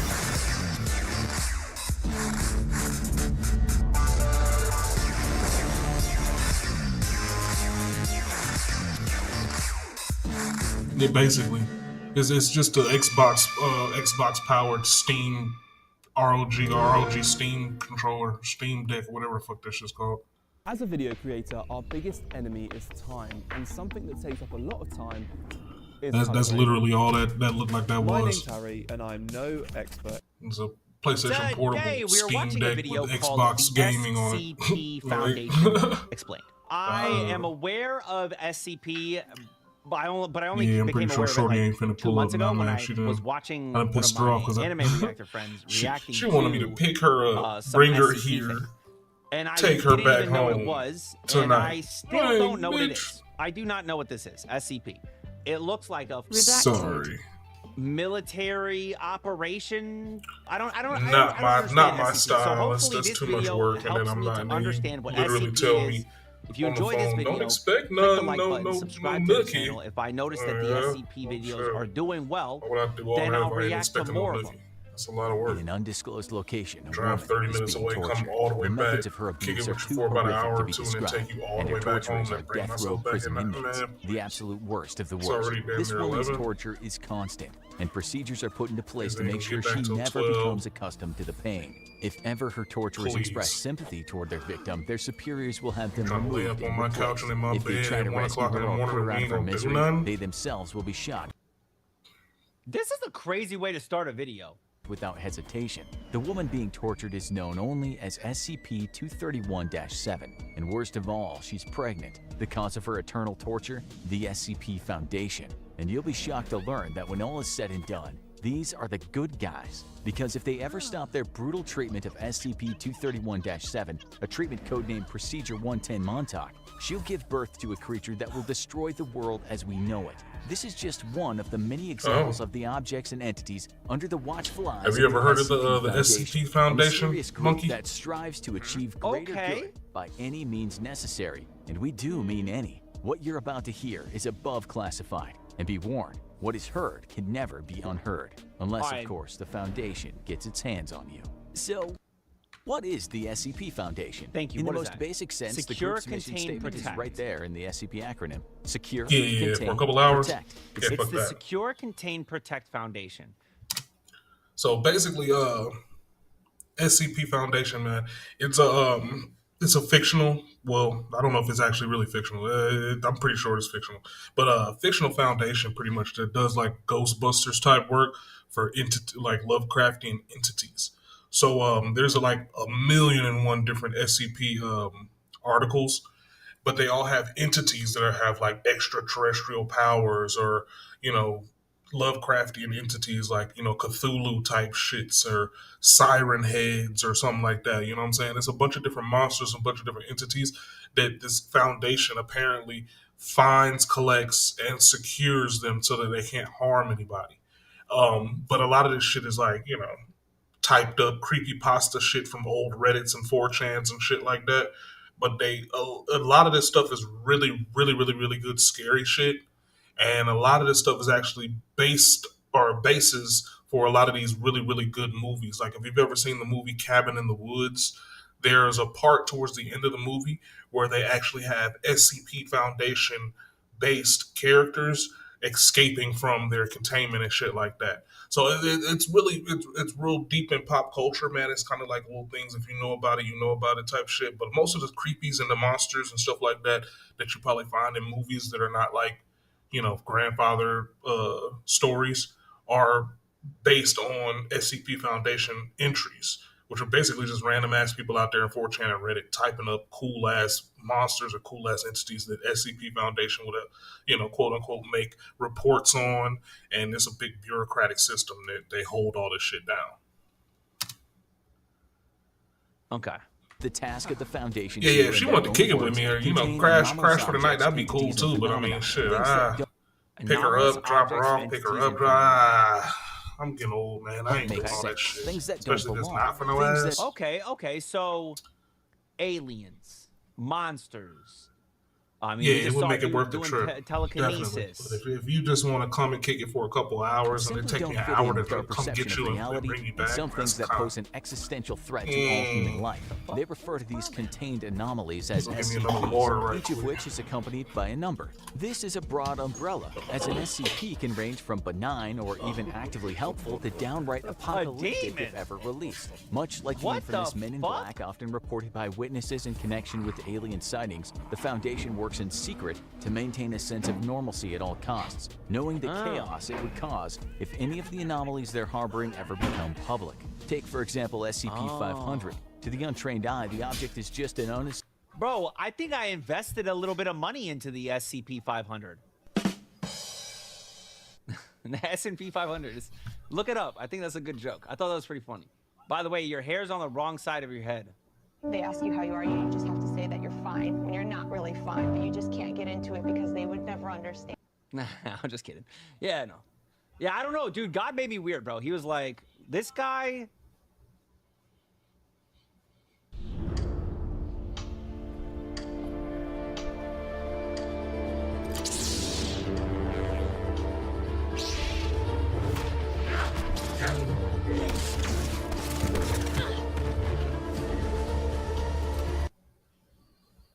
It's just... Ever since I was a baby, bro. Wait, he had his hair on his head? I'm the anomaly. That's crazy looking. That was crazy. I might be an SCP. I might be SCP-69. Bam, bam, bam, bam, bam. Or 420. 422. Bam, bam, bam, bam, bam. Maybe look that one up to see if it's you. Oh, that, you know what? Those might actually be things. Let's look into it. We'll look into SCP-69. Nice. And SCP-420. Obviously, we got to look up those. The number can go up to, then 42069. Nice cock. Assuming prescription pill bottle, the kind you'd see in medicine cabinets the world over. But the pills in this humble bottle are unlike any earthly medicine. They can cure quite literally anything, from cancer to a cold within 2 hours. But at the time of this writing, there are only 47 pills left. The power to cure all He told him his hair was on the wrong side of his head. That's the fucked richest up. and most powerful in society. Looks like he's bald by choice too. That's Can you fucked up, imagine man. the violence and horror that Can't would do that break shit to out people that's in bald trying by to choice. obtain them if their existence ever became public? The SCP Foundation works in secret because the collective mind of society just... They gotta have scientists in the SCP that are like analyzing the pills, though, right? Because like if we could reverse engineer and figure out how to make it, then we could maybe get some Hapna, and 3 years later, everyone will die. Get some handle the knowledge of what they're dealing Hapna is, with. but it They sounds work with good. the approval Let's of put that in all my world cup. governments, effectively placing them above internet. What?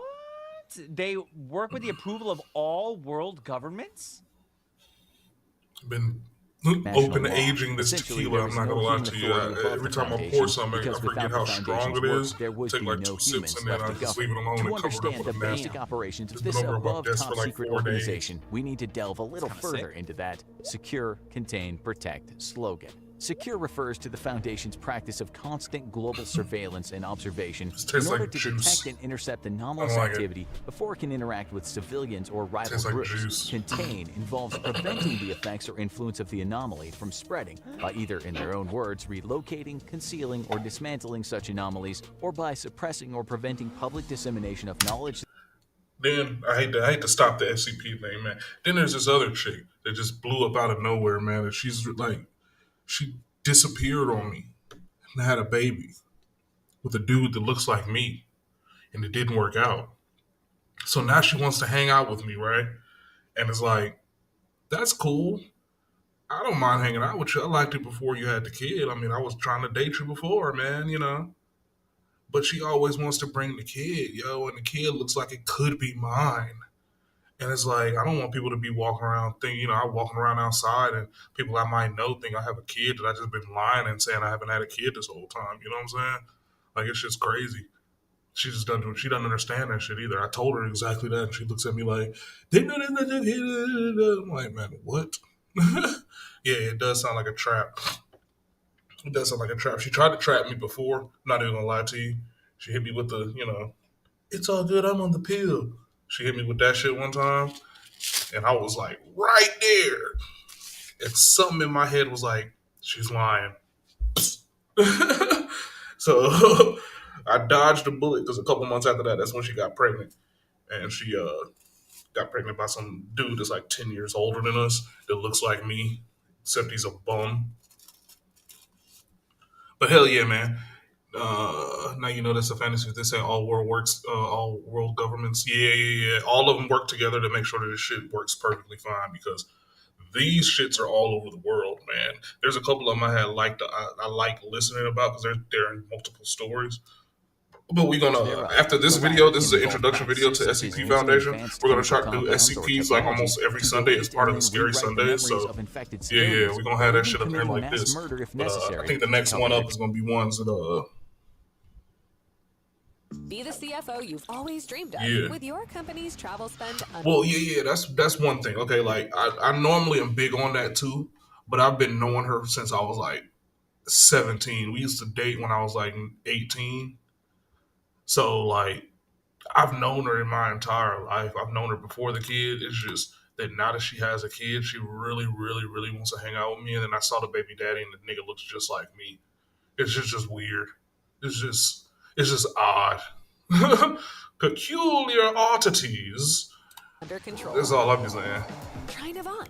The travel So I mean, it's not like if it was some regular shit and we were just kicking it like friends, like how we've been for the last couple of years, and she didn't disappear on me to go have a kid, I wouldn't mind meeting the kid. But it's like you want me to meet the kid now when you're trying to date me, and you want to bring the kid around on the dates is what the issue for me is. It's like, go get a babysitter, shorty, so we can kick it.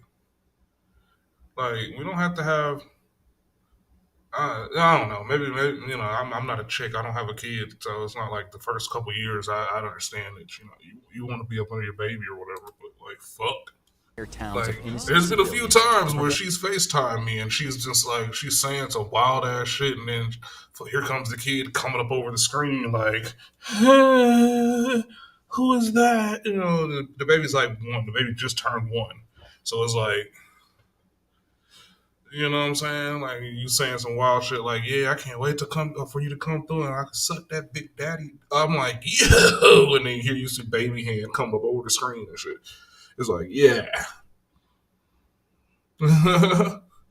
yeah. Very trappy feeling.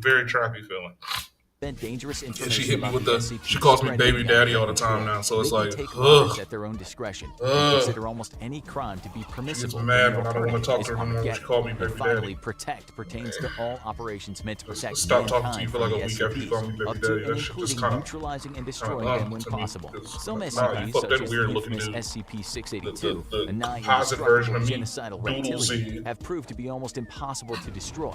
Research is ongoing in many cases as the Foundation explores any and all possible methods of reducing the threat of more dangerous SCPs. And now you're trying to bring the kid around like it's mine. Thousands of strange and horrifying anomalies under their watch. The Foundation has created a system that organizes the SCPs based on the difficulty of containing them. The first of the primary object classes is safe, pertaining to SCPs that require little, if any, resources to safely and properly contain. Examples include the previously mentioned SCP-500 yeah, that makes sense. and SCP-999, a benevolent blob of gelatinous orange matter. SCP-999 has a playful, almost dog-like personality and causes feelings of happiness and euphoria in whoever or whatever it touches. It's even been used by the Foundation as a pacification tool to reduce aggression in other SCPs. Oh, dude, what's so crazy? That's I was pretty cool. literally just thinking, like, what happens when Yeah, you I'm get trying one to of these keep my monsters distance, that man. I'm you trying to, man. is like Trying to. indestructible and violent? How the fuck do you even She's a get it little in one of these crazy little too, cells? man, and that's the thing, man. You know, the Now, I don't crazy know ones if had the a good SCP cat, actually, man. like if the The Foundation crazy ones actually have all the is good like cells, you know, like jail viscous cell looking like innards. this. I don't know. This could just be like obviously just a it could just be like a depiction. Was that of, a like, crazy, you know, kind of like a crazy pseudo, chick what it is. or one of the little So I don't know blob if it's like things? cells or not. The little But like, blob how would thing you would be even get them kinda in the cool. cells? I was thinking that. Suck all this depression away, It makes man. perfect sense. You got little I'm not depressed, 999 right but, over you know, here. Yellow little bit I Ditto. do have. It's a great name for him. He pacifies them, makes it a lot easier to get those guys into the There cell. are days. The second primary object class is Euclid, There which are refers to days any where I anomaly wish that I could, requires like, more you know, resources to contain completely. not or gonna where say containment isn't rage always quit, reliable. but This boy, is the broadest if I could SCP just class, punch a and wall the and I didn't majority have to of go fix sentient, it later. sapient, or autonomous anomalies fall Like, into this man. category. A Euclid SCP might be something as huge, sprawling, and bizarre as SCP-3008. This SCP appears to be a kind of anomalous pocket dimension hidden inside an IKEA superstore, which is not only Yo, Yo, did you hear that? kind of anomalous pocket dimension An anomalous pocket dimension hidden hidden inside an inside of an superstore, IKEA superstore. which is not only significant. So one of the What if SCPs the is next a step in your pocket career is dimension closer than inside of an With IKEA. Coursera Plus, learn from more than fuck? 325 experts like I've never heard of that Microsoft one. and IBM, so you can build new skills, earn Oh, job-ready yeah. certificates. I wish there's none of those things here in Atlanta, but there used to be, like, about 4 or 5 years ago. There was a bunch of them, but there used to be places like called rage rooms where you could just like go in there and fucking swing an axe and hammer on all kind of shit. They got really, really expensive and then disappeared off the face of the earth like everywhere. But those just be cool as fuck. I think I might just go to the firing range tomorrow. I forgot I got like a whole new box of bullets, man. I can go to the firing range tomorrow. That'll make me feel good. That'll make me feel good. Yeah. Out of all stores, a freaking IKEA has a pocket Typically dimension larger on the inside entity. by approximately 10 kilometers, but also contains bizarre, faceless entities which can become hostile under the right conditions. A Euclid SCP can also be. That sounds so fire. Like, I would love to watch that one. Something as seemingly innocuous as SCP-294, which appeared to the untrained eye to be a standard coffee vending machine. However, Yeah, just unlike straight any Office other Space coffee the fuck machine, out of some the input shit. system on SCP-294 is a QWERTY keyboard. This SCP can manifest any liquid typed in on the keyboard, from standard drinks like coffee and beer to more esoteric compounds like sulfuric acid and disease-infected human blood. During What the extensive tests, one subject requested the perfect drink and was given an odorless lavender-colored liquid. After consuming the liquid, the subject went into a state of euphoric shock. The subject later committed suicide, leaving a note which read, "I'm sorry, but at this point everything's just one big letdown." Sadly, subjects dying during. Whoa! That's crazy. I would probably just get some coffee. Yeah, you know, man. just like I'm a about to do some good shooting tomorrow. cup of coffee. I wonder if my range let me The do SCP Foundation essentially has limitless resources, including live access to IRL. countless disposable workers and test subjects. The most common of these are so-called Yeah, that's crazy, class right? personnel, which are death row inmates conscripted for the purposes of often lethal SCP experimentation or containment. The next primary object class is Keter, described by the Foundation as anomalies that are exceedingly difficult to contain consistently or reliably, with containment procedures often being extensive and complex. This can either be due to being an extremely volatile and dangerous anomaly or just one that seems to defy known laws of physics or reality, and is thus extremely difficult to understand or contain. The SCP Foundation has a vast number of secret facilities across the globe, and while the Keter-class SCPs are not nearly as common as the Euclid class, they consume a great Let me deal light more my damn resources AC. to safely contain. This is all my One damn neighbors particularly and shit. terrifying They're all active. Keter-class I got SCP neighbors is now and shit. SCP-354, All my colloquially neighbors known by the who live Foundation here. employees as the Blood Pond. This SCP is a large pool of non-biological red liquid discovered in North Canada that appears to be a kind of interdimensional primordial soup. What makes this SCP particularly hard to contain, as well as extremely frightening, is the fact that hostile entities periodically emerge from the pond and must be neutralized before they can escape the containment area. These entities have included a floating black sphere that can fire concentrated beams of deadly radiation, a 15-foot-tall reptilian humanoid that seemed immune to gunfire, and a homicidal metallic humanoid nicknamed the Terminator by Foundation personnel. The most highly classified primary object class of all is Thalmor. Thaumiel, which consists of SCPs used to contain other SCPs. This SCPs used to contain other SCPs. Oh. Can range from SCP-7000-J, a book of Latin incantations bound in dinosaur skin that can summon various other entities, all the way to SCP-4006, which is the entire state of Massachusetts. Yeah, I've been living La Vida Loca recently, man, because, like, for the past, well, my brother was staying here living on my couch for a little minute, but for, like, almost a year, I didn't have any neighbors at all besides, like, literally the neighbor against this wall. And she's never there. She's a flight attendant, so she's never there. I've had no neighbors for a while, man. And then we had some kids next door on this wall for a minute. But it's weird. I think I'm the only one that like is buying my condo on this damn level. Everybody else is renting, so it's like bad renting right now. Like nobody's really picking this shit up. But now I have neighbors on all 4 fucking walls now. This shit sucks. Been hearing people all day moving around and shit. Like it's a Thursday. Go to fucking work.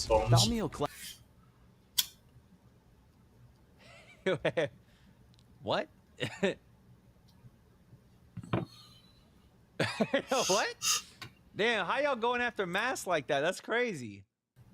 Yo, Bostonians are living inside of an SCP? That's kind of crazy. Class SCPs are the most bizarre. Yeah, you would think it. No, you wouldn't think it would be Ohio. There's one state that you think would be the one that holds the weirdest shit. Where do you think? What state do you think holds the weirdest shit, the most anomalous in all? I mean, I ain't gonna lie. I'm normally not a lonely person. It's Florida. That's the one it should have been. Massachusetts is kind of cool. Normally not a lonely person because I'm an only child and I don't have one cousin on each side of my family, so it's like I don't really get lonely. But like having my brother here for like the past like 4 months or something like that, living on my couch was kind of cool. I mean, he's not my real brother, but you know, we have like a fake frat, so we all grew up together and shit. And we all still hang out. It's like 10 of us, so I call them all my brothers. But having my brother here for the last like 3-4 months was cool. But it also like I'm in a 1-bedroom 1,000 square foot condo, so it's like after a while that shit kind of gets a little But then like hearing people outside my door is a little weird to me because I'm not used to that shit. But other than that, I mean, it's pretty damn cool. But to answer his question, I would think honestly, he thought Florida. You think California? I honestly would think that New York would have some of the weirdest shit.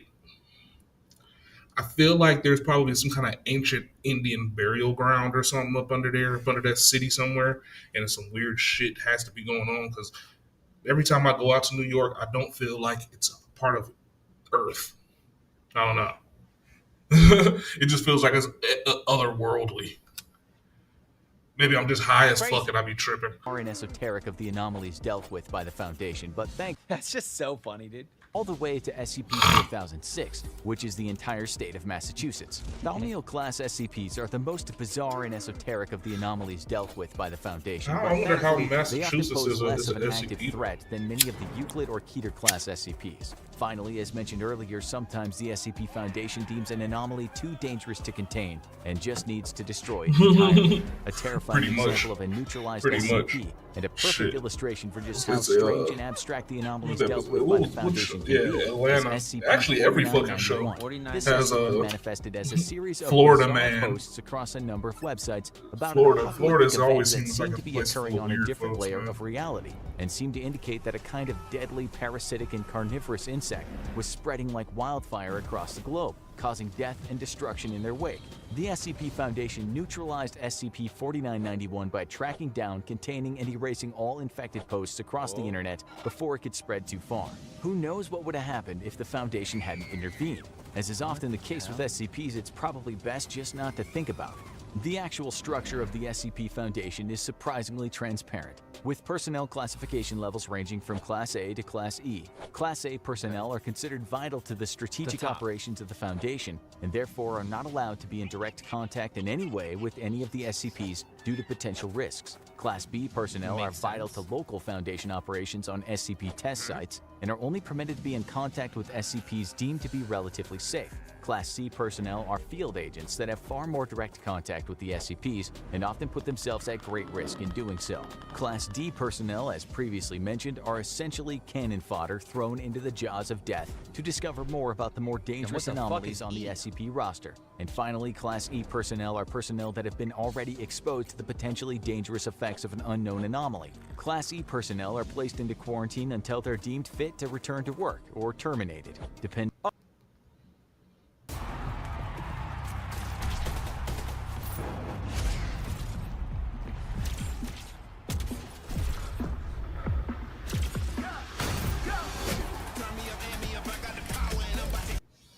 Oh, so E is kind of the test subjects. On the results of their observations. In terms of actual roles in the SCP Foundation, the top of the pyramid are the O5 council members, Class A personnel who have total clearance and oversee all Foundation operations. Below them are site directors, who manage the various physical Foundation facilities across the globe and report back to the O5 Council. On site, researchers and containment specialists work together to better understand and combat the anomalies being housed at their particular facility. They're kept safe by the hard work of veteran security and tactical response officers ready to lay down their lives to prevent more dangerous SCPs from ever escaping and reaching developed areas. In the event that an SCP does breach containment and escape, or a new one is discovered, field operatives are dispatched by the Foundation to get the situation under control. These will consist of field agents who already operate across the globe and specialized mobile task force operatives. The SCP Foundation has eyes and ears everywhere. Their organization is influential and is embedded in every facet of society, ready to strike and suppress an emerging anomaly before any ripples of its existence can reach the wider world. Even here, we've only really scratched the surface of the SCP Foundation's extensive and frankly mind-boggling global and historical operations. There's plenty of information about the Foundation online. This is definitely giving me a lot more info on the Foundation. But wouldn't that be the perfect cover for a real secret organization wanting to cover its tracks? As the quote says, the greatest trick the devil ever pulled was convincing the world he doesn't exist. Ultimately, the SCP Foundation is on the side of mankind, but that doesn't mean it'll always act in our best interests. After all, if it means preserving the peace and getting another anomaly under wraps, the Foundation won't hesitate to terminate you and everyone you know without a second thought. Whether you'd want to face off against the Foundation itself or one of the anomalies they wish to contain is ultimately up to you, but trust us, neither would end well for you.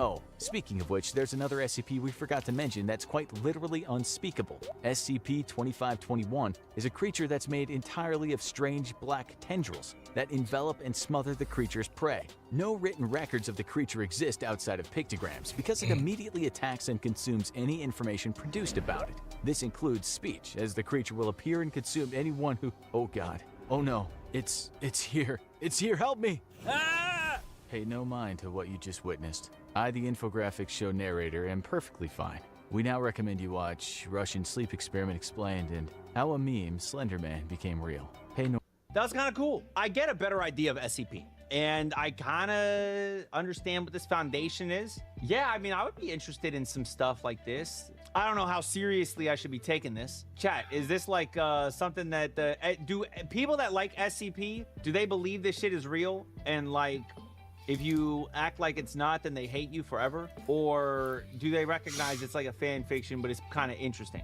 So they're not weirdos. Good. Okay. It's like a role play. Okay. Cool. Yeah, this is an intro. There should be TV shows like this. This is an interesting TV show. Yeah. It's D&D for sci-fi. Is that what it is? Anyways, man, that was cool. I liked it, man. I liked it. I would definitely be interested in checking out some more stories. So let me know down in the comments. What yeah, are so after we got favorites? that little cool little intro What are to your favorite SCP, man, we got that I should check out. I got 2 videos after this back to back to actually have some pretty good ones. One is going to be the friendliest SCPs out there, and another one is going to be the scariest ones. But there are also that we reached out to. Working with Popular Pays, we were able to handpick some amazing influencers, get samples in their hand, and hit the deck running at launch because they're showing how awesome the product is. It was amazing. Randomly just popped open a tab. To connect with thousands of influencers weird. that can then apply to represent. Oh, sorry, y'all.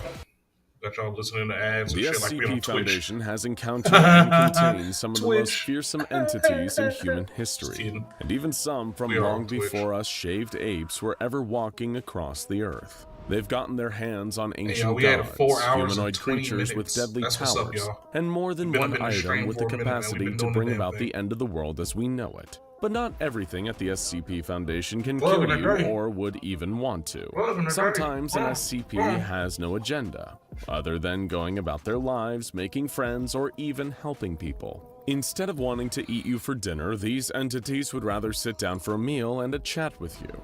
No apocalyptic ambitions here, just good vibes. Today, we're taking a look Damn, at so I some think of I the might be an friendliest SCP then. SCPs of all time.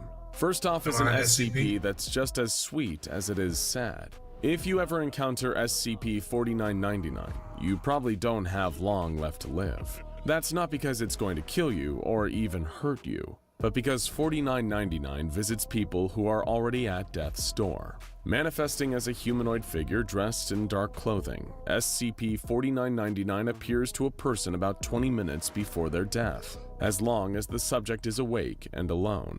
It will then sit down near their bed and offer them a cigarette. It will then light one for itself and, as it smokes, hold the dying person's hand or place a comforting hand on their shoulder. It will stay there with them, providing a silent sense of peace until they have slipped away. It may not be friendly in the most traditional sense, Yeah, that's but real crazy. SCP-4999 displays a great deal of kindness and compassion in making sure that no one ever dies alone. Though some of the friendliest SCPs are serious, others are quite silly.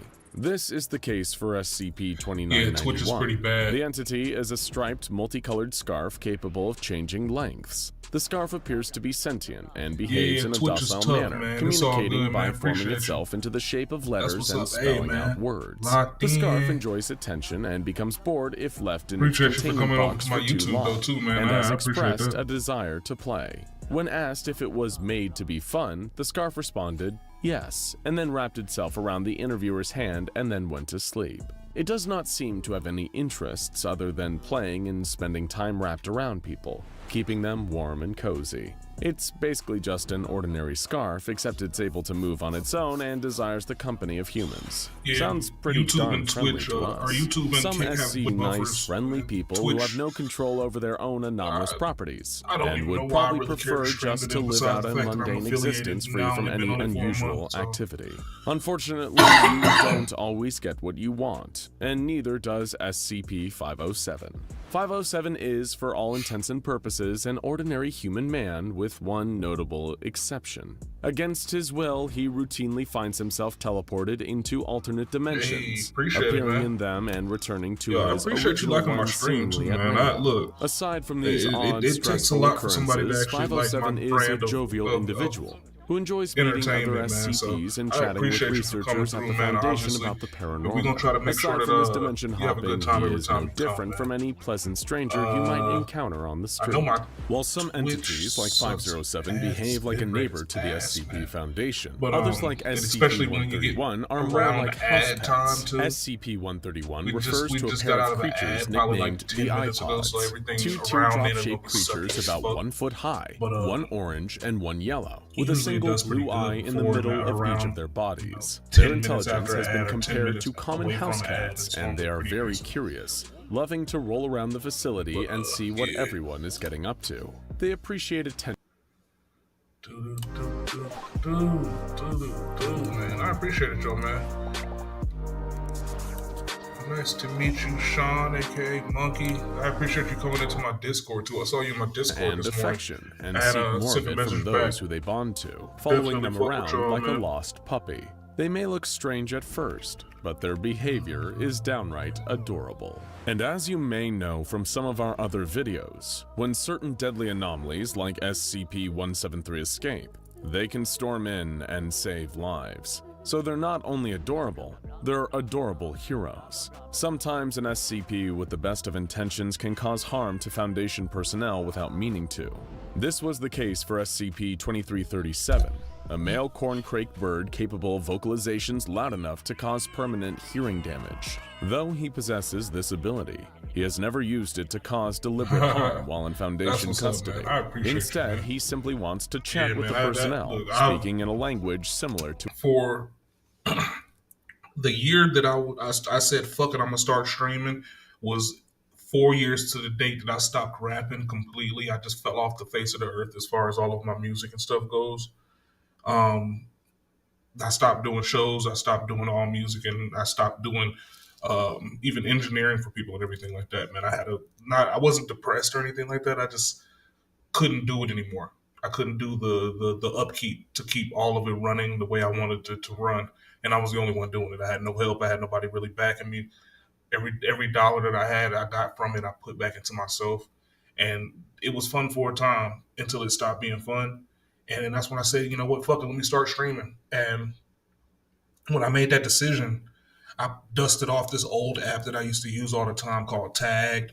It's also another app called Meet Me. And I just started streaming on there. It's free streaming, you know, you can get bits or whatever from them. But just talking to people with a camera in front of me, and sometimes it'd be nobody in there, sometimes it'd be hundreds of people in there. And it just got me comfortable with talking to people about just any damn thing, just being in front of the camera and talking. And you know what I'm saying? I'm going to talk to whoever going to come in here and sit there, especially if you speak to me, I'm going to talk to you because I know how it is to sit up in a live full of other people talking, and then the main person doesn't talk to you at all. Yeah. I mean, I always knew that I was supposed to be around music. I always knew I was supposed to be around entertainment, but this is the best of both worlds for me because there's no need to do all of the extra, hustle and bustle of advertising and marketing. There's no need to do all the extra hoopla with, chasing down management for other stuff or chasing down shows or paying for shows even sometimes. There's none of that stuff that I have to deal with anymore. And it's such a relief to be able to just come up here and convey art with people that like what I do or want to hear something from me or give a fuck about an opinion from somebody like me at all.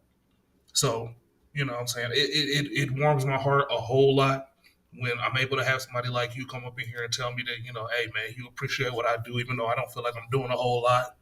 But it makes me feel good to do it, and it makes me feel good that somebody else feels good from what I'm doing. You know what I'm saying? And that's all I really want from this. That's why I tell people all the time, if you want to subscribe, you can subscribe. I will never stop you from doing that. But as long as you're here, just let me know you're here so I know who I'm entertaining, what I'm entertaining, and what you do or don't like. And that's really all I care about. Just watch. You know what I'm saying? Just watch me. Be here, and I'm cool with it. To English. I don't want your money. They don't pay me if you watch me. Spanko, as long as we get to that, as long as we get to the threshold where the numbers is right, they don't pay me just for y'all to watch. When called by his That's name. all I want. He may be a bit loud from time to time, but who isn't? He's not malicious, just enthusiastic. Sometimes an SCP's good intentions are not misinterpreted really or want your inadvertently harmful, but simply as helpful give it, as then they were I'll meant make to sure be. it's, Enter it's used wisely, SCP-662, a small silver handbell that, when It's shaken, all about, I summons just a want y'all to short, watch. I want to have a well-dressed, community. classic British butler named Mr. Deeds. I Mr. have cool Deeds people will around address me the that I ringer can of trust the bell to, by their name and tell me title, what's out there and that's perform going on that they tasks like, for that they're them. interested He in, is so I can see if extremely it's something that's polite, and interesting to even me. when given a task that he does not wish That's to all it or is. is unable to complete, he declines with the utmost I got a friend respect. right now that's His known style me of her whole friendliness life, may and be she's more only formal, known me as but a he's rapper. good company just the same. And we've she heard he mixes it just blew her mind because I really haven't told anybody on any of my social medias that I'm doing this. Too. That's why it's so small, Stu. But I'd rather it be small and intimate based on what y'all know, based on y'all knowing me as this, than huge and intricate based on people knowing me from what I used to do before.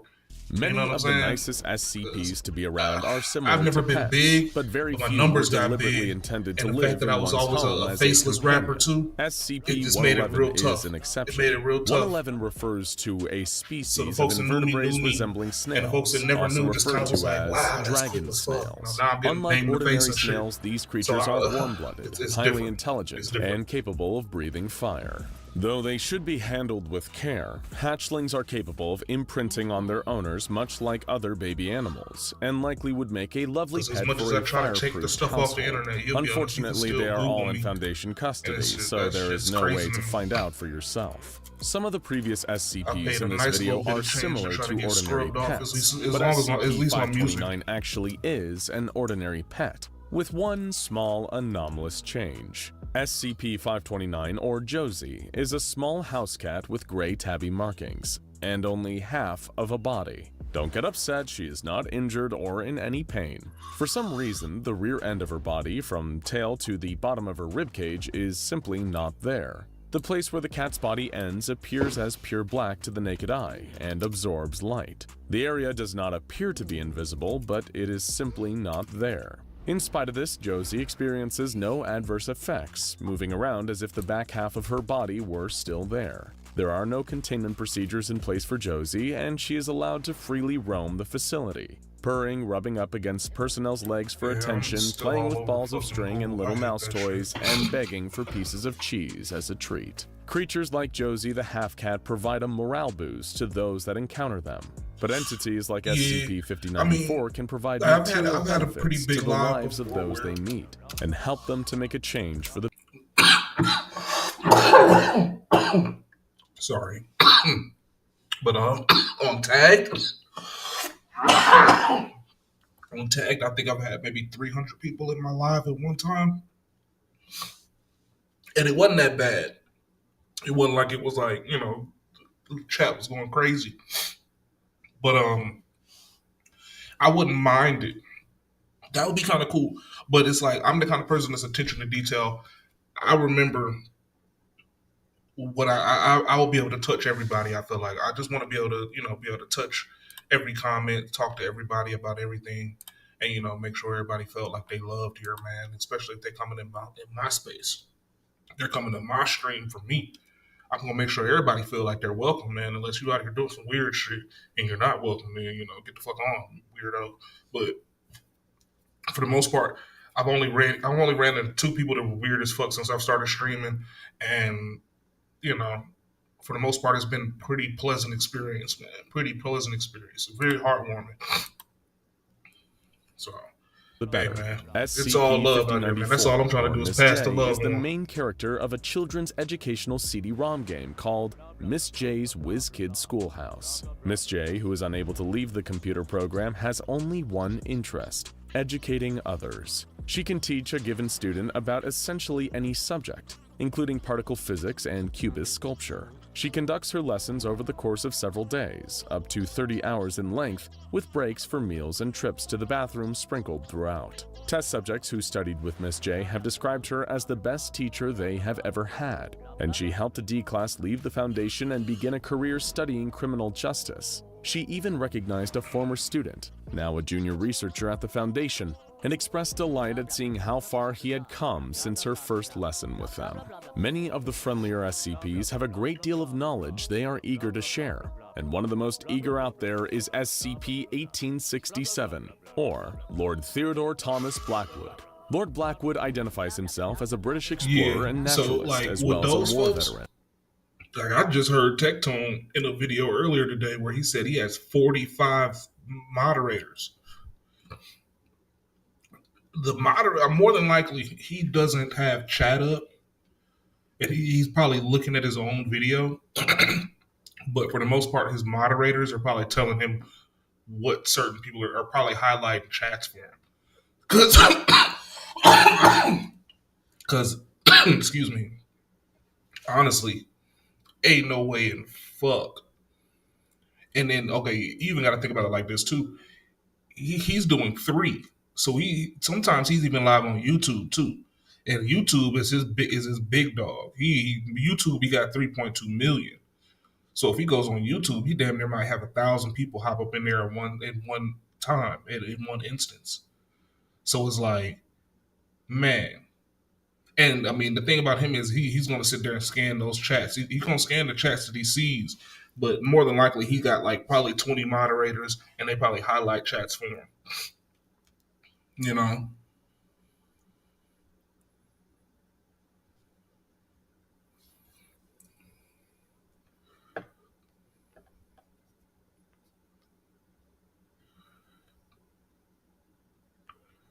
Yeah. That's the only way you could possibly Which is do that a shit. bit I mean, you couldn't be perplexing doing it like considering how he I'm is doing it. Where I'm also a looking at neon a sea slug multi-chat measuring only with my 4.6 one inches little in chat, length. my 3 In chat spite of boxes this, he going. enjoys telling There's anyone no who will way. listen the tales of his past expeditions. Navan is a business travel booking platform that slashes your travel costs. With Navan, employees book their own trips, while customizable policies guard your budget. They're also incentivized to book responsibly and get personal travel credits that are 100% funded by Navan. So, why book elsewhere? Request your Navan. Exactly. That's what I'm saying. So now he's doing YouTube, Twitch, Kick, and he's talking about getting on X too. Exactly. So it's like, honestly, I would get on Instagram, but every time I try to do it, man, I'm not gonna lie, the extra canvas having to set up for a hole for the vertical setup, it fucks my shit up, man. I ain't gonna lie, my shit start lagging like crazy. So I can't do that. I can't do that at all. Which he has been able to provide ample proof of. Lord Blackwood is happy to provide entertainment and engaging tales of adventure to anyone who would like to take a listen to the stories of a sea slug. If you're interested in the company of Lord Blackwood because of a fondness for stories, then you'll also want to hear about SCP-1230. 1230 is a simple, unlabeled green hardcover book with nothing strange about it at first glance. When it is opened, the phrase, "A hero is born," can be seen on the first page the reader looks at, and the rest of the pages will appear to be blank. The true anomalous effects of the book do not kick in until the reader goes to sleep. There they will find themselves in a fantastical world as the protagonist of their own adventure story. The dream world feels real as the waking world, and the story is tailored to the interests of the reader. In the dreams, a bearded man in a green cloak appears, known as the Bookkeeper, and acting as the voice of SCP-1230. Honestly, if he is helpful and kind, providing guidance to the dreamers and attempting to ensure that they have a wonderful time. If I just found a way to just optimize it a before the little dreamer bit better wakes up, than what the I got man going bids them on, a sorrowful I probably would be able and to do asks it. that they please visit again soon. I just need It to get seems a that I the need to get an book and its upgrade because I keeper got the want M1. nothing more Man. than to give If I get readers an incredible experience one and of the chance the to live out M4s their or wildest dreams as the hero of their own Studios or the story. Pro, what are the Speaking Pro of ones? objects that I help should people be fulfill good, their but dreams, I just got an M1. SCP-2203 I only bought. I wasn't devotes expecting itself to do this shit. fulfilling To be honest with romantic you, dreams I in just the waking world. started trying to do it 2203 once I is a figured out I standard could. love tester machine which, upon use, Like I bought this dispenses a computer so I can card do with the name classwork and because I just address finished of doing a an person, IT as well as a bit of advice of certification. how to approach them. And my computer, This my person last, is my Mac, intended my to be the 27-inch soulmate MacBook of the Retina. subject. And when the subject approaches their chosen person, they find that there is an immediate spark. Test subjects who sought out their assigned person have found either a spouse, a lover, or a lifelong best friend. It refuses to suggest matches to individuals with a history of domestic violence, indicating that its intention is to only make matches that will be happy, healthy, and safe. Many of these friendly SCPs display a strong desire to help others. So however I might upgrade it few soon, show but this shit. desire more strongly than SCP-2295. The way the world is right now, boy, yo. 2295 is a I'm trying to patchwork stash stuffed more than teddy I'm trying bear to spend. made I from just gotta- synthetic fiber and cotton. You When gotta it wait is till I near a got some human extras who has again. experienced major trauma to an organ, the bear becomes active. think- let It me will see produce what's the scissors, price of white the thread, M4 right and now. sewing needles or a crochet hook, and create a stuffed version of the ailing organ. The damaged organ will somehow be replaced with this new creation. It sounds as if this is the start of a horrifying story, but the stuffed organ will function perfectly, defying all actually known not laws bad. of medicine and 5? science. The bear wants to help so badly the that if there are no studio useful is materials 2. nearby, it will use stuffing and fabric from its own body to construct these organs. When the bear is unable to help a subject, it will do whatever it can to cheer them up and make them happy, and has even been known to hold the subject and cry if there is nothing else it can do. Above all, the bear simply wants to help heal the That ain't hurt and terrible, the I sick. guess. It's Without not a doubt, bad, though, bad, the it's just friendliest SCP that the Foundation has ever encountered is SCP-999, also known as the Tickle Monster. 999 is a large mass of orange slime that wants nothing more than to play, socialize, and make people happy. Its behavior has been compared to that of a dog, enjoying the company of humans and other creatures. Just touching its slimy surface is enough to boost a person's mood. And the creature expresses special interest in people who are unhappy or suffering from emotional pain. It refuses to eat meat and goes out of its way to prevent any harm to those around it, even taking a bullet for a person to save their life. 999 is such a delight to be around that it even managed to make the omnicidal rage of SCP-682 subside, if only for a moment. Dogs might be considered man's best friend, but SCP-999 is giving them some fierce competition for the role. Though it would probably want to be best friends with a dog, too. And hey, if you want your own SCP-999 to cuddle, make sure to check out scpswag.com to pick up a Tickle Monster plush. It's the next best thing to having your very own SCP-999 to cuddle whenever you need a little pick-me-up. Now go check out SCP-5031, yet another murder monster, and SCP-999 and the most wholesome SCPs for more SCPs that'll warm your heart and put a smile. Scariest SCPs. This is 2 weeks ago. So this is the updated one. Oh wait, 5 months ago. Jesus, they lied.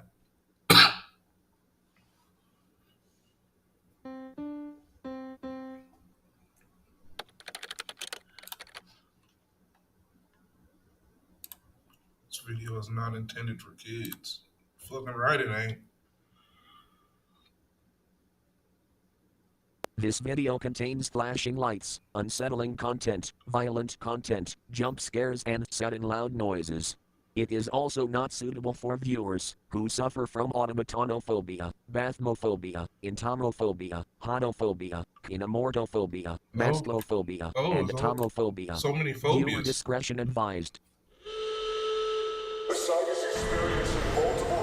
So many phobias that you shouldn't use or shouldn't have to watch this.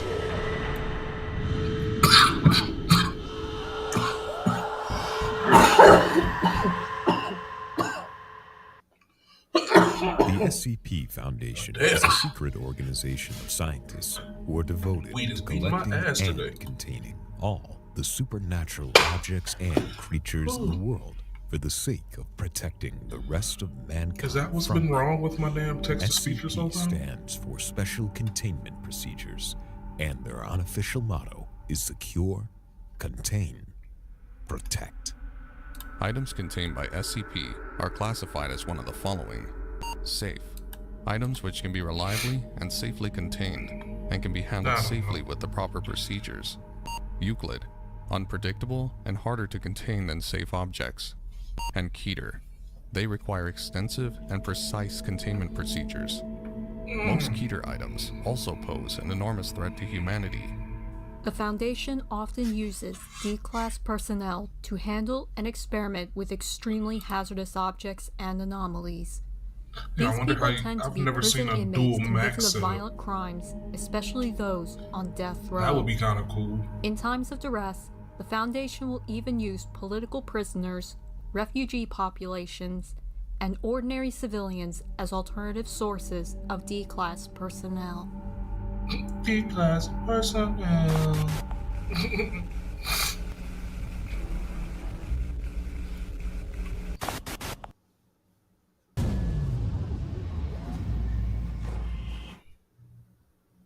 SCP-804, Object Class Keter. SCP-804 is the remains of an art installation titled World Without Man. Revealed on the 18th of May 2009 by the defunct artist group Onelmat Paramasta Malamasta. According to the documentation retrieved and deleted from the artist's website during cleanup procedure, it was originally a large clear globe of the Earth, with several smaller globes and video equipment within.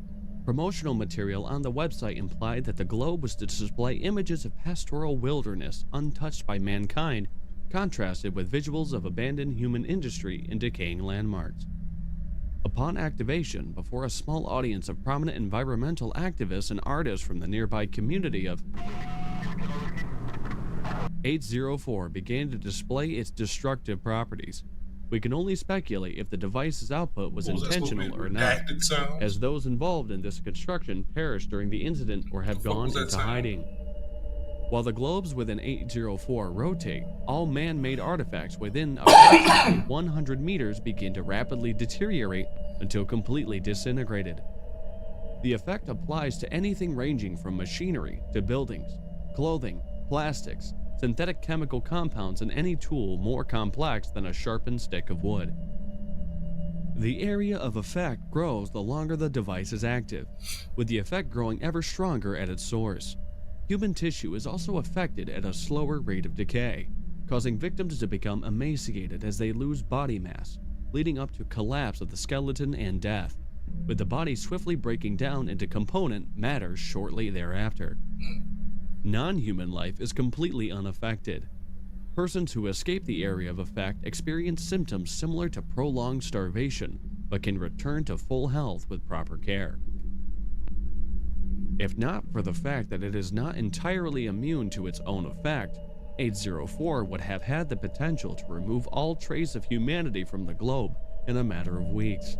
Judging from the observed rate of destruction upon original activation versus its current capabilities under testing, SCP-804's capabilities have been impaired by the damage it caused to itself. However, sustained use still presents an extreme threat, especially if the device is somehow refined or repaired. Due to the circumstances in which SCP-804 was secured, it is strongly believed that the device also possesses some form of mental compulsion on those who view it. But testing is still ongoing to determine if that property has also been compromised by the decay of 804 and how it might be contained.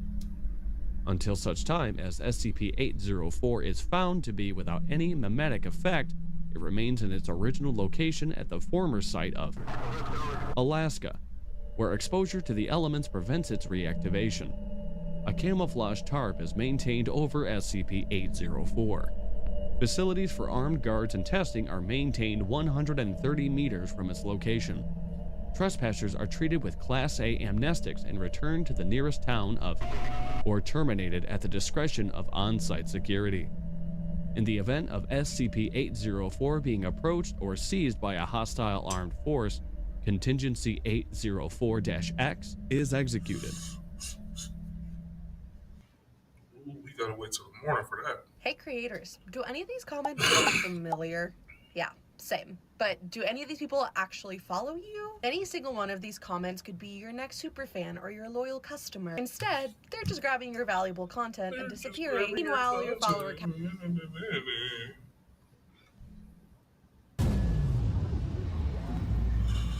See, now they got all this hoopla going on about fucking SCP-2998 Premium Object doesn't even Class stop ads from Euclid. coming up, so it's like, why would I pay for it? SCP-2998 is an electrical magnetic signal with a constant frequency of 2,485 megahertz.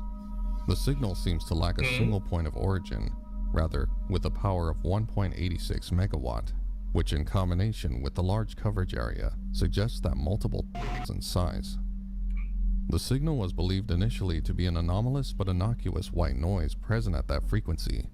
Minor variances suggested the presence of some other information within the signal, but no means to decode it were developed until 2011, and more complete methods of determining its full content have been developed since. The signal was found to contain a digital video transmission with a monaural track. The video appears to depict a humanoid entity of unknown species floating in a dark room. While no context is provided for the image, the reflexive body language and high-pitched noises being emitted by the entities seem to suggest it is in extreme physical distress. No other entities have been seen within the video feed, and no external source of harm has been noted. However, certain features within the image suggest that some sort of abnormal telekinetic phenomena are occurring.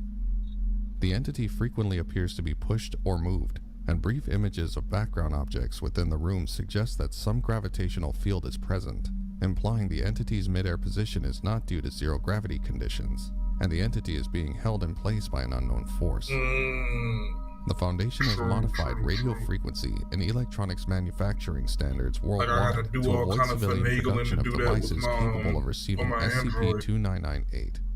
Internet, radio, and print communication monitoring efforts by relevant Foundation departments are on alert for images of descriptions relating to it. The frequency on which SCP-2998 is broadcasted is monitored regularly for any change in content.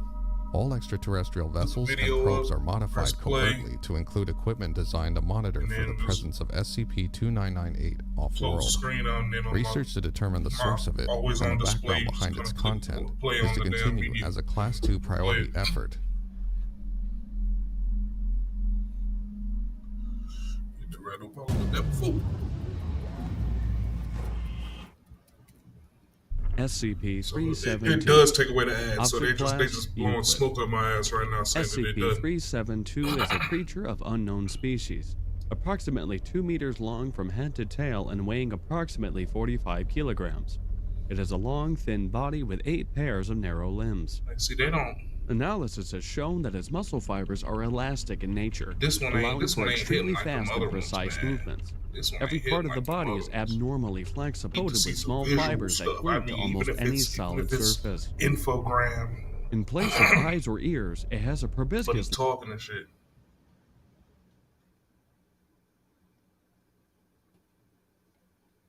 They order the tier system. Yeah, see, a tier system would be cool, so I can pick and play.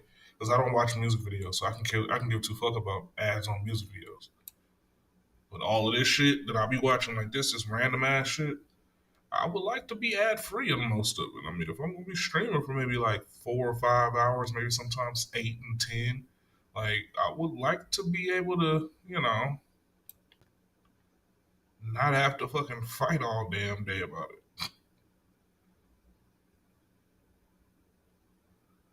See, yeah, there we go. I just need them to break it down. I want it to be, little infogram. I like When it the comes to getting to infograms. market in a more quick manner, Popular Pays helps us move quickly and efficiently. As we all know, social media moves really quickly, influencer marketing moves really quickly.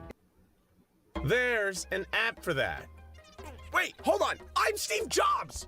No, stop it. It was a phrase so ubiquitous in the early days of the smartphone craze that it's hard to believe Apple actually has trademarked. It was a testament to a simple and immutable truth about the world these new touchscreen phones were creating. No matter how strange and obscure the need, there would be an app to fulfill it. Perhaps you remember iBeer, the app that allowed you to pretend you were drinking a tall glass of beer for some reason. There was Car Matey, an app that reminded you where you parked your car in a pirate voice. And who could forget I Am Bread, a surreal game about controlling a sentient slice of bread on a quest to become toast. But there's one app out there somewhere on the market that you probably didn't download. And if you did, well, you have our sincerest apologies. Because even seeing this video pop out onto your feed probably sent a chill down your spine. Well, if that chill ever even left. Take it from one gentleman whose life took a very strange turn after downloading a certain app that the SCP Foundation calls SCP-1471. Because the sentiment, "there's an app for that," doesn't exclude experiencing mortal terror. Joe Lillis, an insurance salesman from Milwaukee, had just gone through another atrocious date. After a mediocre meal and an uncomfortable 35 minutes of inane babble, sensing the whole time that she really wasn't that interested, his date excused himself to take a quick phone call outside. Sadly for Joe, she never returned, leaving him to pick up the check. Of all the many words you could use to describe poor Joe Lillis, the most pertinent would be lonely. Ever since Carol, his wife of 10 years, had passed away in a freak accident, he'd been trying to find some kind of way to fill the void. They'd been high school sweethearts, intent on spending the rest of their lives with one another. As fate would have it, only Carol would get that tainted luxury. Joe would be forced to endure life after the joy of living had run its course. He only hoped he might be lucky enough to find love again. However, Joe was on the wrong side of 40, and as so many others his age were already hitched, he could feel his options going out one by one. Would he be destined to live out the rest of his days alone? Damn. Joe didn't feel like spending the back half of his life catching reruns of Seinfeld and tending to his fish. He needed to get out Damn, there. why they gotta shit And on thankfully, Seinfeld? like the rest damn, of why us, they talking he about me lived like in this? the internet age. They He had shitting more on me apps, right now. websites, online services, and hot Russian singles in his area than he knew what to do with. So surely one would have the right person for him. He tried them all, Tinder, Hinge, Match.com, Plenty of Fish, eHarmony, Bumble, Zoosk, OkCupid, Friend Finder, Deeply Lonely Singles with Low Expectations.com, and so much more. However, all it seemed to achieve was setting him up for more disappointment. None of the dates he'd managed to get ever resulted in anything getting serious. Heck, it was a minor miracle if he even managed to get any of them on a second date. Was this it? Was this his life now? Had he only ever gotten one shot at love, and the grasping claws of fate yanked it away from him without a second thought? Would life continue on the hamster wheel of loneliness? Sleeping, getting up, eating, working, and sleeping again, every day getting somehow both faster and slower as life trudged on to a disappointing yet inevitable conclusion? What a terrible fate to find yourself trapped in. Whenever Joe started feeling maudlin like this, he knew it was time to get proactive again. Maybe the right woman was out there. There were billions of them. I'm enjoying my Surely at single least life. one of them would be the perfect person for him. He just needed the perfect app.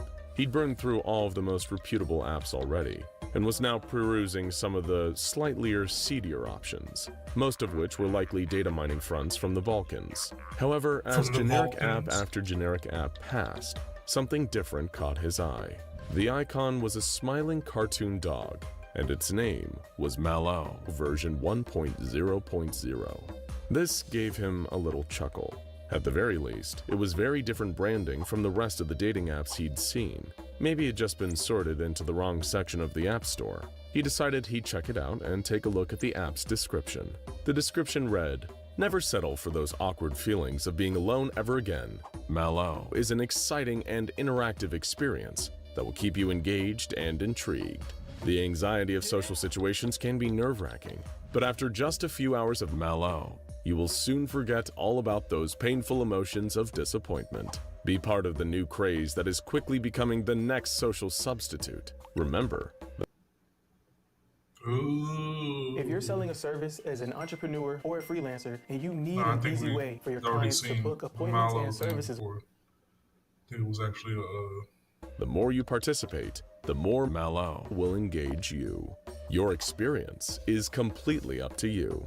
Absolutely no ads. Enjoy. Well, it certainly provoked Joe's curiosity at the very least. He did want to banish his feelings of loneliness, and seeing as the app was free and apparently had no ads, he'd surely be foolish to not at least give it a whirl. What's the worst that could happen? He began the installation, and only then noticed that the app had no listed developer. It took up 9.8 megabytes of memory, which he wasn't tech-savvy enough to see any issues with.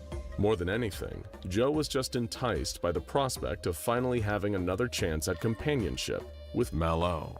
After all, it is the next social substitute, whatever that means. However, Joe's excitement was quickly quashed when he hit the home screen button and noticed that the icon for the app never actually materialized. Strange. He checked the App Store portal again and saw that, according to them, the app had completely downloaded. What gives? Was it a glitch, or was Malo actually just malware? Either way, he was disheartened by the fact that this immaterial app certainly wouldn't be getting him any companionship. Or so he thought, anyway. Joe was used to disappointment by now, so he didn't take it too personally. He decided to just play out the rest of his evening on autopilot, making himself some soup, doing the laundry, watching more Seinfeld reruns, taking a cold shower, and preparing to cry himself to sleep again. Malo was already becoming a distant memory, just like all the deceptive sources of hope. But one strange thing happened that disrupted Joe's finely tuned evening routine. He received a text message. This was incredibly strange because nobody ever seemed to text him. The last text he got was from Carol just before her accident, so it was almost surreal to hear that alert sound now. After everything that happened, he checked and saw that the text was an image attachment sent from an unknown number. Perplexed yet curious, he decided to open it. His curiosity soon gave way to a kind of melancholy nostalgia when he saw that the photo was of his and Carol's favorite cafe in town. They'd spent many a morning there, back when she was alive, treating themselves to a nice cup of coffee and perhaps a croissant.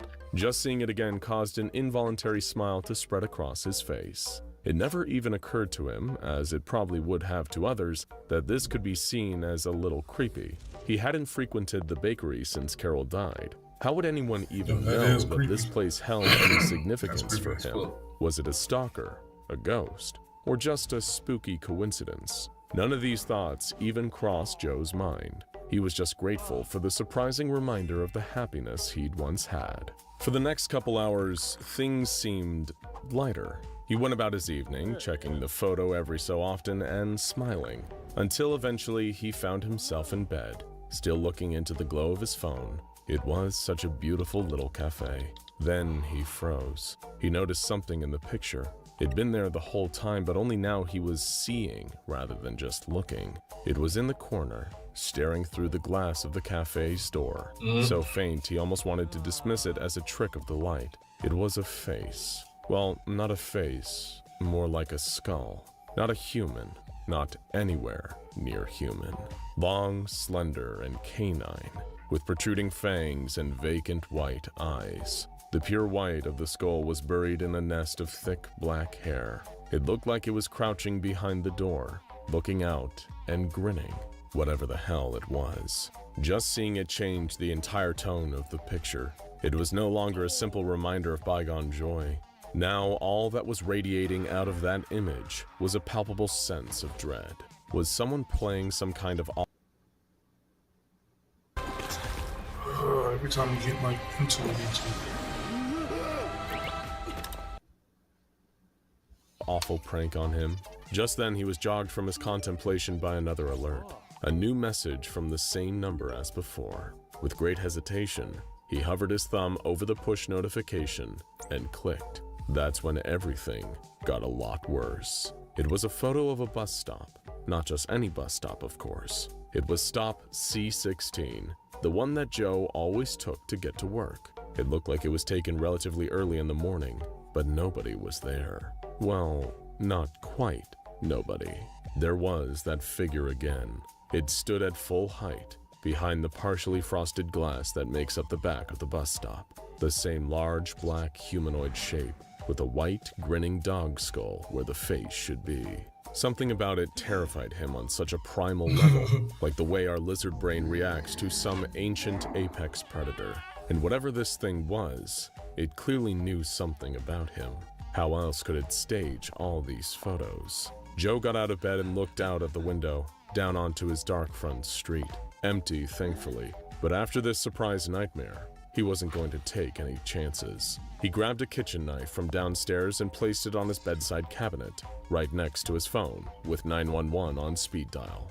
Joe Lillis, a 43-year-old man, slept with the lights on that night for the first time in over 30 years. Sadly for him, the nightmare was just beginning. The next morning, Joe woke up unharmed, but he wasn't pleased to see that he'd gotten several more texts in his sleep. There was one taken outside of the local insurance company office where he worked. The strange creature with the skull for a face was looming around the corner, peering at the camera with its lipless grin, like it was mocking him. Another photo was taken at the local supermarket where Joe did most of his grocery shopping.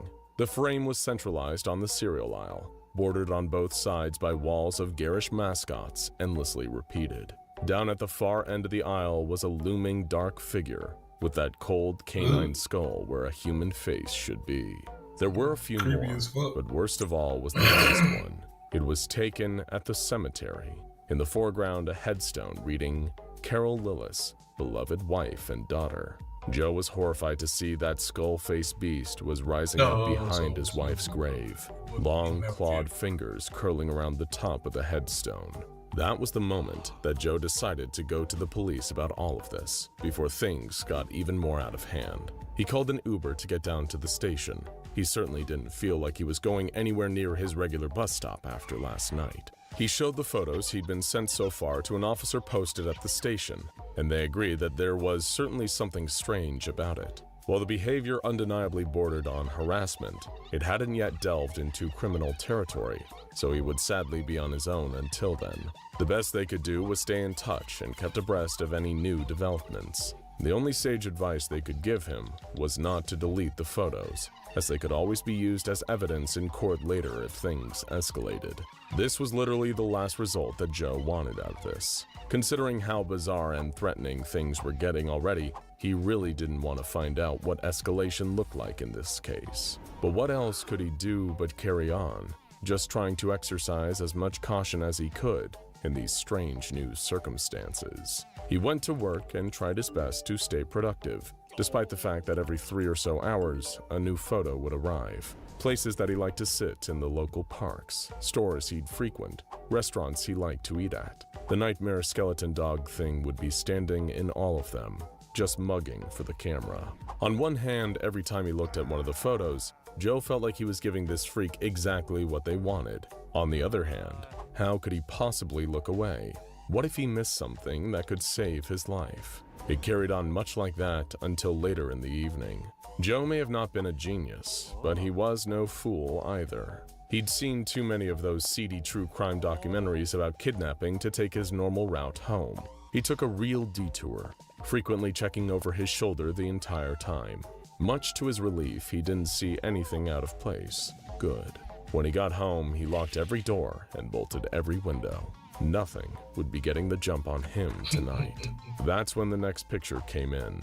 A photograph of Joe's empty office cubicle, with the bony face of the creature looming over the divider with a grin. He could feel his heart pounding away in his chest just looking at it. How did this thing get around like this? How was it able to infiltrate everywhere in his entire goddamn life? Suddenly, he felt a smile spreading across his face. This freak had just messed up big time. Before, all these creepy photos had been taken in public places, but the one taken in his office? Oh, this crossed the line into trespassing. The police would have to do something about it now. It had given him an ace up his sleeve. That confidence faded a few hours later when he received another photo. This time, it was the skull-faced monster just standing on the sidewalk. The sidewalk that Joe remembered walking on his covert alternative route. He could feel himself break into a cold sweat. It seemed whoever this was, he really did hold no secrets from them. Now more than ever, Joe didn't feel safe in his own home. So you can only imagine how he felt when a few hours later, he received a photo of the skull-faced stalker standing right outside his own front door. No matter what kind of work your team does, Asana can help manage it. From project intake, to campaign management, to strategic planning and more. Asana works for you. Try for free today at asana.com. Staring into the camera. It sent him rushing to the window again to check outside. But of course, nobody was there. The next day when he called the police and updated them on the situation, they told him that they were doing all they could. The best thing he could possibly do was to remain calm, but vigilant. He needed to keep an eye on the photos being sent to him, so he could notify them if ever he was in any immediate danger. This put poor Joe's paranoia at a fever pitch. Even when he went to work, surrounded by his coworkers, by witnesses, he could scarcely tear his eyes away from his phone. He was a slave to the photos, forever waiting for the next one, only to experience crushing regret when the photo actually arrived. It looked like it was taken moments before it was sent to him. Joe saw himself looking at his own phone in his office cubicle, with that huge skull-faced figure looming behind him. He screamed out loud upon seeing it, and turned to see if anything was behind him. But of course, there was nothing there. The police inspected the office, talked to potential witnesses, and analyzed the photo. It showed no signs of any photographic manipulation, but there were also no witnesses around the office who claimed to see anything strange that day. There was also no security camera footage in the last several days that showed this figure coming in or out. Joe Lillis started to feel like he was going insane, and perhaps he was, but that didn't change the tangible and ever-present feeling that he was in great danger. He didn't come into work the next day. He'd received more photos like that in the night, of himself, taken in real time, with that skull-faced freak looming. He didn't want to leave the house. He didn't want to go anywhere anymore. He just didn't feel safe out there. How could he, with all this madness unfolding? There was a time where he could have said something like, "At least it only seems confined to my phone." He might have even suspected that it had something to do with that strange Mallow app he downloaded a few days prior that hadn't seemed to do anything. But this situation had evolved since then. He wasn't just seeing the creature in photos anymore. It was here. He kept seeing quick flashes of it on the other side of windows, in reflections, in the corner of his eyes, always darting away if ever he turned towards it. It was everywhere and nowhere. It was here just for him. He just knew. The police couldn't help. Nobody could help. Joe just sat in the corner of his bedroom, clutching his kitchen knife, afraid to close his eyes. It could be anywhere. It could be anywhere. It could be anywhere. We know one thing for sure. Joe Lillis never felt truly alone ever again. He always had his new friend, waiting, just out of sight. And if ever you're feeling lonesome and decide to download Malo version 1.0.0 yourself, then you'll never feel lonely again either. Now go check out SCP-1025 Encyclopedia of Common Diseases and Worst Ways to Die SCP Edition for more SCPs that'll creep into your mind and give you nightmares. Man. These SCPs be off the chain, dog. Oh wow, look at me, I'm here. I'm actually on my own playlist. It's crazy.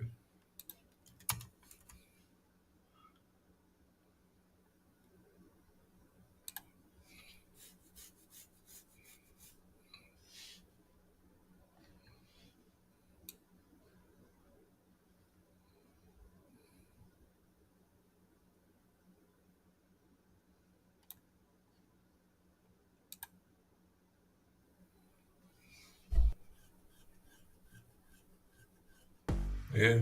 The future of your business is heat up this damn with pizza Wix, right you quick. get advanced AI capabilities. Oh For shit, more there goes customization, Twitch more doing some time, weird shit more again. growth. Speed up your website copy. Hell yeah. AI text I'm talking generator about, man, I go that delivers crazy, a dog. consistent brand voice.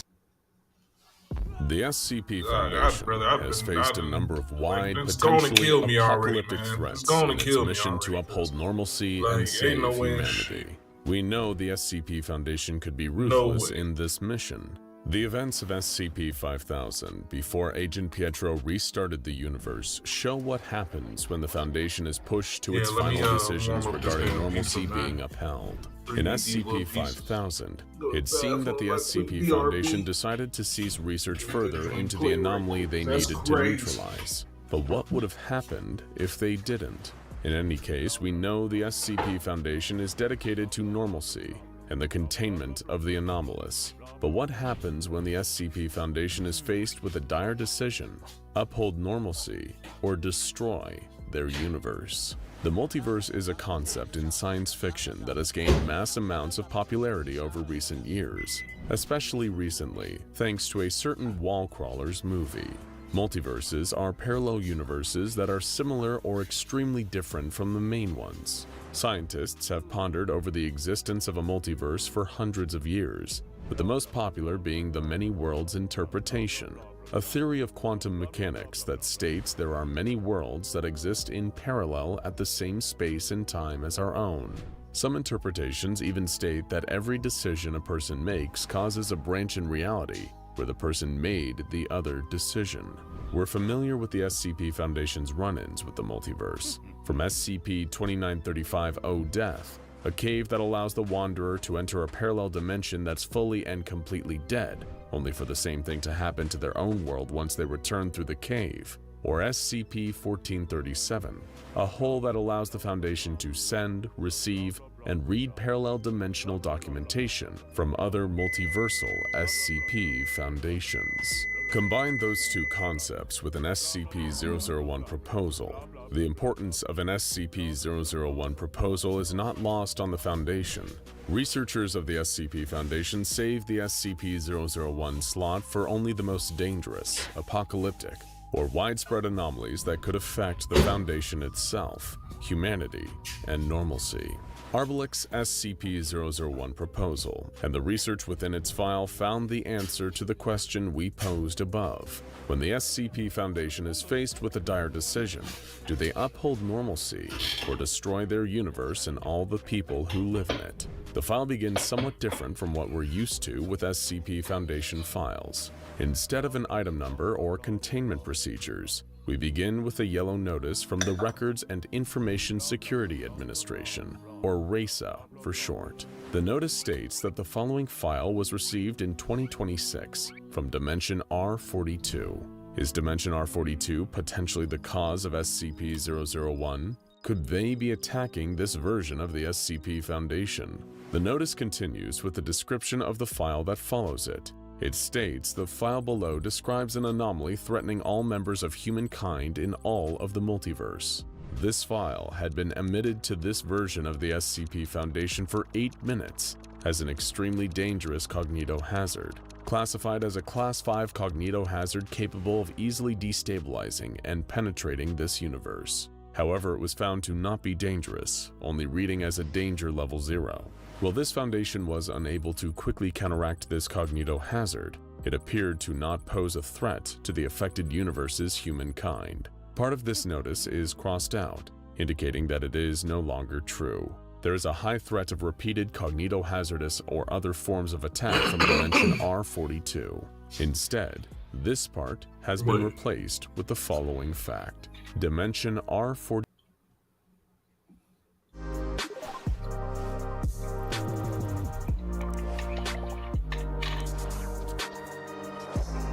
So it's been revised. 42 no longer exists. Did this version's SCP Foundation fall to SCP-001? Their entire universe no longer exists, so perhaps this file that this dimension's SCP Foundation received could be a potential warning. Under this RAISA notice, the reader is not greeted with the standard Foundation documentation yet again. Instead, it seems that the original senders of this file left a note for the readers of this file. It says, "Greetings. You are reading this dossier in a paradimension of the relict dimension R42. Due to the colossal size of your world's address, for your convenience, your dimension will be hereafter referred to as PD.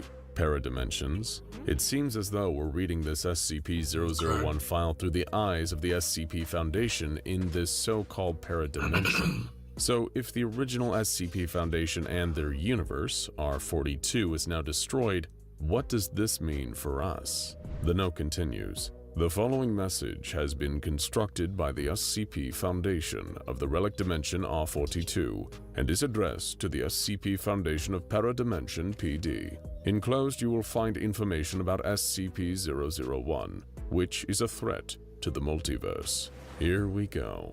SCP-001 is definitely the cause of R42's destruction, but how can we be so sure of this? Maybe SCP-001 caused the Foundation to destroy their universe. The note also includes the following statement. As you may have noticed, this message was preceded by a burst signal containing a non-dangerous cognitohazard. The burst signal was constructed in such a way that minimal change to the signal would have caused indiscriminate and overwhelming casualties among the denizens of PD. As you can see, R42 is capable of eliminating the absolute majority of PD denizens, but has not exercised this capability.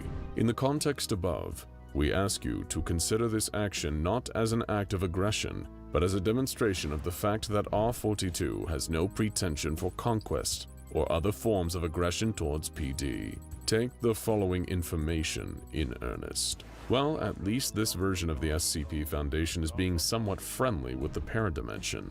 If R42's SCP Foundation needs to quell this multiversal threat though, why are they leaving it up to an SCP Foundation that may not be so inclined? The SCP-001 file begins with the object class. This anomaly is of the joint class of Paradox Apollyon. We know from SCP-001 When Day Breaks, or SCP-3999, that Apollyon class anomalies are extremely dangerous, posing an immediate and almost unstoppable threat to normalcy, the SCP Foundation, all of humanity, or even the universe itself. The paradox part is interesting. What exactly is paradoxical about an Apollyon class anomaly? A footnote explains this for us. This anomaly's distinguishing feature is that, in order to eliminate the anomaly that will inevitably eliminate mankind, it is imperative to eliminate mankind, or release another K-class event. Oh boy. It seems that the SCP Foundation of R42 was not eliminated by SCP-001. They eliminated themselves to contain SCP-001. Is this paradimension faced with this decision now? The containment procedures of the SCP file continue on this note. The only way to contain SCP-001 and prevent a ZK-class cross-reality failure event is the annihilation of humankind. K-class scenarios are not a concept used lightly by the SCP Foundation.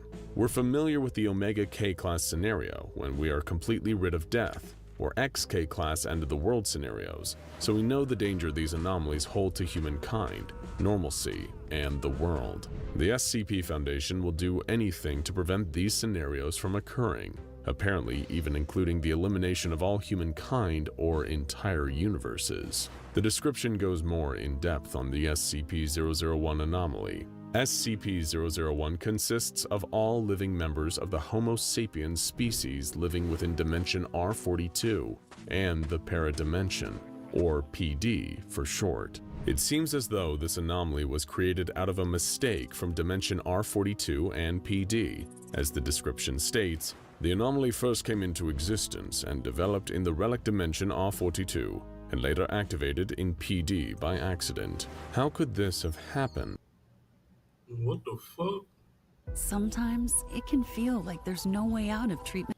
Yeah, that's crazy. What they got going on now? Resistant depression. You are the anomaly, is what it's called. Are these dimensions linked much more closely than we first thought? Let's continue with the description to find more information.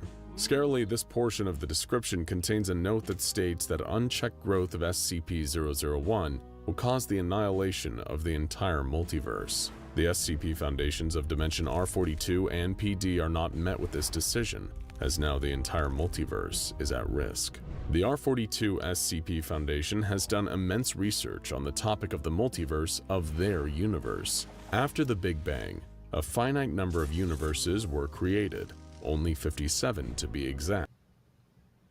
However, only one dimension was able to form humanity, Dimension R.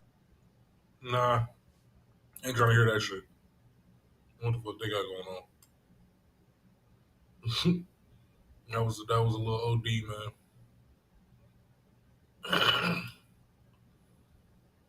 That one's a little OD. I don't know about that one.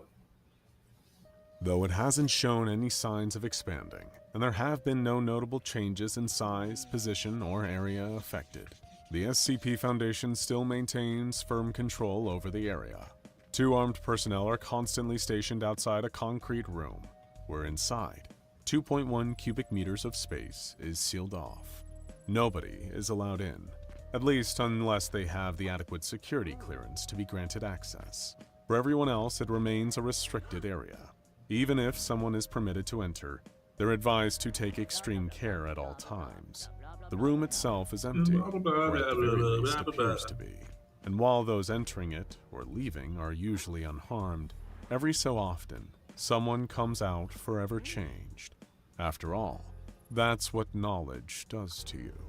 SCP-028 is an anomalous phenomenon that is isolated to a small area of an abandoned storage yard. The yard itself was bought by the Foundation from the previous landowners, along with the nearby copper mine, located in northern Michigan. Any information providing proof of ownership or the history of the sale has been removed from any publicly accessible database. Oh, really? About a year and a half ago, I was in my mom's basement dreaming about how I could live the luxury lifestyle of going on And the surrounding area is guarded by Foundation patrols. Should any civilian be found to have accidentally entered the area, either on car or on foot, then agents posing as officers of the Michigan State Police will intervene. Most security incidents are resolved quickly, with undercover Foundation operatives offering directions to civilians that have become lost and inadvertently come too close to SCP-028. Those who do not comply are to be taken alive, administered with Class A amnestics, and then driven to the nearby town of Redacted, Michigan. The room that now contains SCP-028 was constructed by the Foundation Anomalous Engineering Department. A plain concrete structure was built around the measured radius of SCP-028, simple in design, but necessary to contain its effects. The anomaly itself has no visible or physical presence, and is not detectable or observable via any other means, either anomalous or non-anomalous. However, through testing, researchers were able to determine that SCP-028's area of effect forms a perfect 7-foot cube around a central point. This information was used to map the exact dimensions of SCP-028's area of effect as accurately as possible. Any and all forms of scanning, from thermal imaging to full spectrum analysis, has been performed on the area. No abnormal readings have been detected. Those entering the area of effect describe no changes in temperature, elevation, or any other factor that could be used to build a better picture of the imperceptible anomaly. All that can be felt by those entering the affected area is SCP-028 itself. The Foundation has even gone to great lengths of trying to manually alter the size and shape of SCP-028's area of effect by adding and removing objects from the space, even going as far as to remove dirt from underneath it. But nothing can seemingly alter the area of effect, nor how the effect itself occurs. Whenever a human subject enters the area of effect, the symptoms of SCP-028 will normally manifest within a short window of 3 to 6 seconds. At present, no cases have surpassed this 6-second maximum. Should an incident occur wherein the effect occurs anytime after the duration of 6 seconds has elapsed, then this is to be reported to both Dr. Gears and Dr. Cardinal immediately.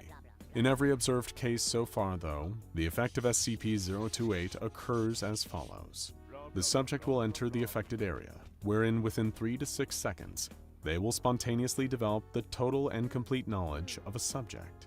Every piece of information they now have access to has been verified as being 100% factual and accurate. In some cases, some subjects have gained knowledge so precise that it described facts unknown to science at the time of their exposure to SCP-028. To account for future incidents of undiscovered information emerging from SCP-028, the Foundation requires all exposed subjects to fully disclose the exact details of their acquired knowledge. The effects of SCP-028 can be experienced multiple times, should someone exit and then re-enter the area of effect. However, this is not advised, as it has been known to result in increasingly strong migraines and prolonged dizziness after the first 2 exposures. The Foundation maintains a partial log of information obtained via exposure to SCP-028. Among the notable examples are one person who, upon entering the area of effect, could recite every entry in the 1998 edition of the New York City phone book. The information was completely accurate, verified against a physical copy of the phone book in question. However, the knowledge attained by this subject naturally did not reflect the entries in subsequent editions. Another incident involving SCP-028 occurred when a different subject, having passed through the area of effect, developed a blueprint for a total redesign of the internal combustion engine. The core difference in their design was that they had perfectly detailed how to create an engine that ran on human blood, and that could be built with pre-existing parts. Fully converting an internal combustion engine into the redesigned version took only 4 hours, and appeared to run at a higher efficiency than those powered by gasoline. The Foundation is working to expand the use of redesigned engines. As part of its renewable fuel initiative, it is coordinating with site sanitation and personnel transport teams to repurpose human blood from SCP-682 containment breaches as an alternative fuel source. The Foundation emissions calculation report estimates that 100% of internal combustion engine vehicles will run on human blood by 2030. AI is ready to work for you with digital assistants powered by Dell AI Factory with NVIDIA. Thanks to SCP-028, one subject learned of the exact location of a set of keys to a Buick LeSabre. This initially appeared to be another instance of knowledge that didn't exactly have far-reaching applications. However, the keys actually belonged to a specific 1975 Buick LeSabre, driven by mob hitman Jimmy the Legs Scarpelli. They had been left in the ignition of the car, and a brick placed on its accelerator in order to send it into the depths of redacted River, New Jersey. The trunk of said car also happened to contain a city councilman who had been kidnapped by Scarpelli. Given that police never found the vehicle, there was no evidence ever tying him to the disappearance or murder. With the knowledge of the key's location being learned through SCP-028, the Foundation disseminated this information to local law enforcement as an anonymous tip. After scouring the river, they found the keys still in the car, and the drowned councilman targeted by Scarpelli for undermining workers' unions. All murder charges against Jimmy Scarpelli were dropped, given that he was in his 60s at the time of the discovery and after a court ruled in favor of justifiable homicide. Less real-world applications was found for a subject who learned the entire history of the Blackthorne family of London, England. Attempts to publish this extensive knowledge as a biographical book led to a protracted legal battle between the family and the total stranger, who somehow seemed to be an expert in their lineage. One subject who gained complete knowledge of how to care for a mole rat colony from SCP-028 subsequently changed careers and began to work in mole rat conservation. The Foundation makes regular checks on him. Alcohol, blood check, tubes that you gotta do before in all these cases, cut your car knowledge gained via SCP-028 is perfect, Gotta totally blow in that complete, fucking and straw eidetic. thing. I've never As had for it the before, but I've specific seen it. subjects learned about, there appears to be no correlation between the person exposed to SCP-028 and what they will gain total knowledge of upon exposure. Knowledge obtained via the effects of SCP-028 is entirely random, and can either be highly useful or have no practical applications whatsoever, as well as ranging in specificity. Someone can, in theory, gain knowledge of the entire Roman Empire, or just everything that occurred on the day Julius Caesar was killed. Some of the information gained through SCP-028 has posed a significant risk to the Foundation. However, at present, there remains no way of predicting what knowledge will be imparted to someone via the anomaly until after exposure has already occurred. In one instance, a subject who stood in the area of effect quickly obtained information on the origins and exact whereabouts of 12 different SCPs. In all but 2 cases, these anomalous objects were already being held in Foundation containment, and thus this information being imparted by SCP-028 constituted a significant security breach. Even though in the additional 2 cases it did lead the Foundation tracking down and containing SCP-Redacted and SCP-Redacted, the subject could not be allowed to retain such sensitive information related to anomalies. Naturally, their first course of action was to administer amnestics. But there was a problem. Following this case, the Foundation has determined through testing that any knowledge gained via SCP-02 exposure cannot be rescinded by any means. This includes administering amnestics. Chemical analysis confirms that SCP-02 exposure does not interfere with their absorption. MRI scans show no abnormal activity in the hippocampus or temporal lobe that would inhibit memory retrieval. Yet retention of all SCP-028 knowledge remains perfect and complete. Post-mortem examinations have revealed that the brains of subjects undergo no physical changes after exposure to SCP-028. The research project involving continued autopsies of those exposed to people with unchecked diabetes have better temporarily suspended by the better SCP horsepower. Foundation. SCP-028 was discovered after reports surfaced of a copper mine worker making a startling revelation. The man had submitted a design to the United States Patent Office for a fully functional cold fusion reactor. If approved and manufactured, the man's reactor could have ended global reliance on fossil fuels. According to the news reports, the idea had just struck him, like a bolt out of the blue, one day after having visited the storage yard next to the mine he worked at. The Foundation worked to suppress the news discussing the man's cold fusion patent, and sought to track him down to interview him. However, he was found dead shortly after. Evidence gathered by the Foundation suggested he was killed at the behest of Redacted, the largest oil and gas corporation in the world, in a benefit for their own end. As a video creator, our biggest enemy is time, and something everything that takes up a lot of time is color grading. The Foundation was able to obtain the man's designs and the patent, and has since implemented them in the containment of SCP-1995. And in a small victory, if not for the news of this man, SCP-028 might never have been discovered. As for their own subsequent testing with SCP-028, it's yielded mixed results, to say the least. Incident E-127 saw Foundation agents stationed at the site containing the anomaly accidentally exposed to SCP-028's area of effect. Immediately after, the agent was seen expressing sudden surprise and bemusement, before requesting a moment to gather their thoughts. After this, the agent then shook their head, laughed, and proceeded to draw their service pistol. Several fellow agents were killed, and an on-site Foundation doctor was wounded. He was eventually restrained and interrogated, revealing that they had gained extensive knowledge of classified Foundation activities from SCP-028.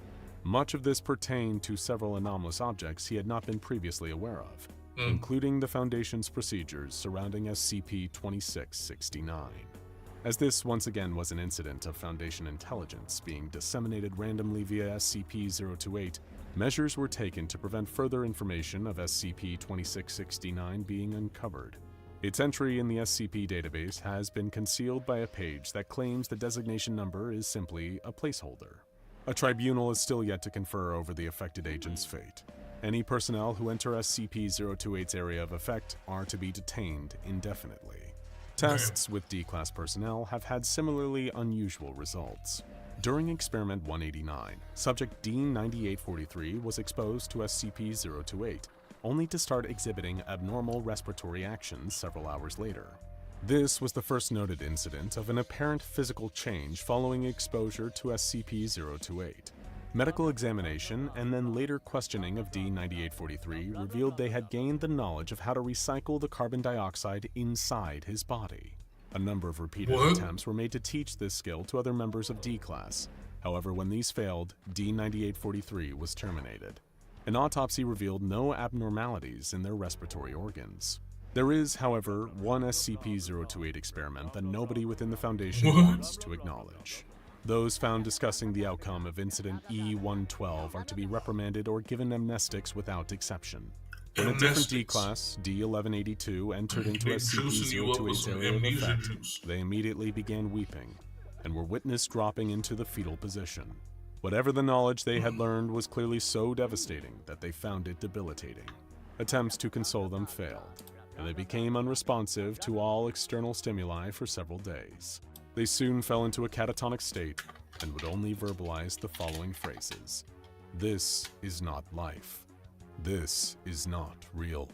It was quickly determined that D-1182 had gained knowledge about the truth of the SCP Foundation, that it is entirely fictional. Every anomaly, every site, every researcher, every member of personnel, and that included them. D-1182 fell into a coma and died shortly after, with their cause of death being attributed to shock. The Foundation has since banned all discussion of Incident E-112 in order to suppress the fact that their reality is indeed a complete fabrication.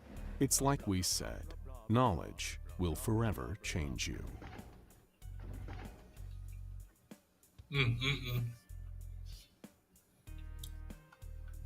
Yeah, some of these are completely ridiculous.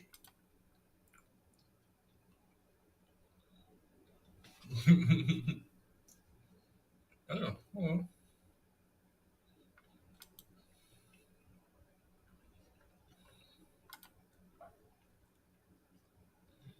Wait a damn second. I just see Asmongold with some explosions. Here we go. Navant is a business travel booking platform that slashes your travel costs. With Navant, employees book their own... Israel is currently striking Iran's capital, Tehran. Israel attacking Iran is a preemptive strike after declaring a state of emergency. That's some girls? Okay. Okay, let's watch this.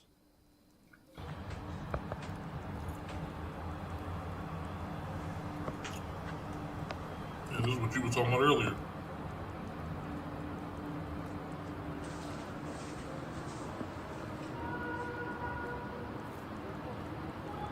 Oh, that, I guess it must have blown up. So this is in Tehran? Nothing ever happens? I mean, I feel like that's I feel like it's it's happening. Like, you look at that, it's just smoke. Well, I mean, what do you think it is? I mean, how do you think it happened? You think somebody just lit a fire? Nothing ever happens. Chug defeated. Oh man. True, man. Like, that's the way I would feel too. Holy fuck. That's crazy. I mean, it seems like, I mean, these are like, it's a peaceful preemptive strike. Oh, wait. Are these bombs freedom of speech? I think they might be. Oh no. I feel like this is the resounding opinion that a lot of people have about this, is that they just don't want to have this shit happen, right? God damn, look at all them tabs. Give Stellar Blade a 6 out of 10. I'll complain about that tomorrow. I feel like World War III is a little bit more relevant. How is this America's problem? I mean, like, I don't want to see, like, the thing is, like, if the Ukraine attacks have shown anything, it's that we don't need to have, like, U.S. troops go over there to even have a military interaction with them, right? I mean, like even if the U.S. military wanted to get involved, like, okay, send a few flying lawnmowers over there, send the fucking drones. Like, yeah, exactly, right? Yeah, send it. Yeah, bro. Like, let's just literally phone this shit in, you know? All right, okay. This is the nuclear, and all right, boom. Okay, problem solved. That's it. Right. And send the migrants over there? Well, I don't know about that. Does the U.S. even involved in this? I mean, I think that there's a good, like, the guy that was the schizo in there. I mean, like, let's be honest. Did Trump say anything about, like, whether he knew this attack was going to happen or not? Because, like, if Trump comes out and says he didn't even know this shit was going to happen, I feel like that's pretty fucking big, man. Okay, let me read you these announcements from Israel while keeping the video on the screen. This is from Israel's, from the IDF. The IDF says, this is Israeli announcement from 2 minutes ago, Israel says, the IDF has launched a preemptive strike to damage the Iranian nuclear program. Okay, this is coming from the Israeli military.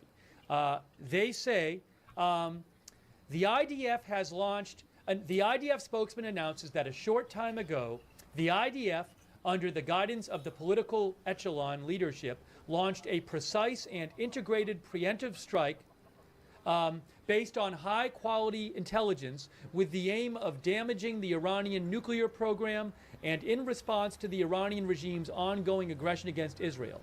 Dozens of Air Force aircraft recently completed the opening strike, which included attacking dozens of military targets, including nuclear targets in various areas of Iran. Wow. The public must obey the Home Front Command's instructions, which will be updated as needed, and act responsibly and patiently. The IDF and the relevant bodies are prepared for many scenarios in defense and attack as needed. For years, says the IDF, Iran has been directly and indirectly promoting terrorism against the state of Israel, financing and directing terrorist acts through its proxies throughout the Middle East, while advancing towards nuclear weapons. Damn.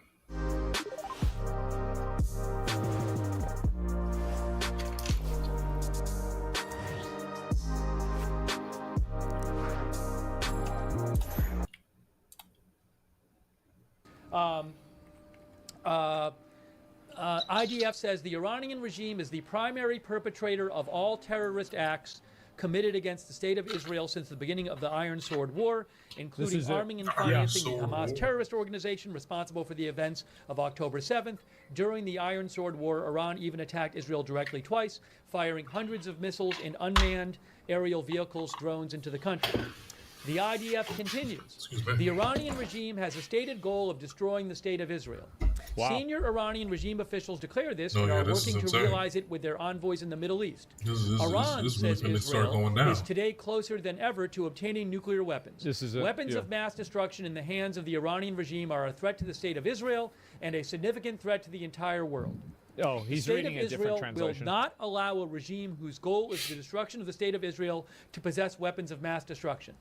The IDF has been conducting a lengthy process of assessments and preparations for the campaign at the front and in the rear. Civilian resilience will be an important component of the campaign. Would it be World War III? The IDF is prepared to continue to act as necessary. The state of Israel has a duty to act to protect its citizens and will continue to do so wherever required, as it has done in the past. The IDF is conducting an ongoing situation assessment and will update on any developments.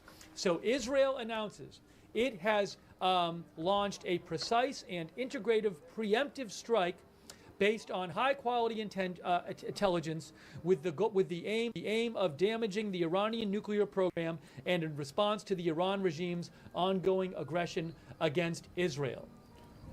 Wow. Man. Statement from Secretary Marco Rubio. Israel took unilateral action against Iran. We are not involved in strikes against Iran, and our top priority is protecting American forces in the region. Israel advised us that they believe this action was necessary for its self-defense. President Trump and the administration have taken all necessary steps to protect our forces and remain in close contact with our regional partners. Let me be clear, Iran should not target U.S. interests or personnel. So... Israel launched Operation Rising Lion. Okay, Rising Lion, good one. All right, let's watch it. Here we go. This came out. This literally just came out. Moments ago, Israel launched Operation Rising Lion, a targeted military operation to roll back the Iranian threat to Israel's very survival. This operation will continue for as many days as it takes to remove this threat. For decades, the tyrants of Tehran have brazenly, openly called for Israel's destruction. They've backed up their genocidal rhetoric with a program to develop nuclear weapons. In recent years, Iran has produced enough highly enriched uranium for 9 atom bombs. 9. That's a lot. In recent months, Iran is taking steps that it has never taken before, steps to weaponize this enriched uranium. And if not stopped, Iran could produce a nuclear weapon in a very short time. It could be a year, it could be within a few months, less than a year. This is a clear and present danger to Israel's very survival. 80 years ago, the Jewish people were the victims of a Holocaust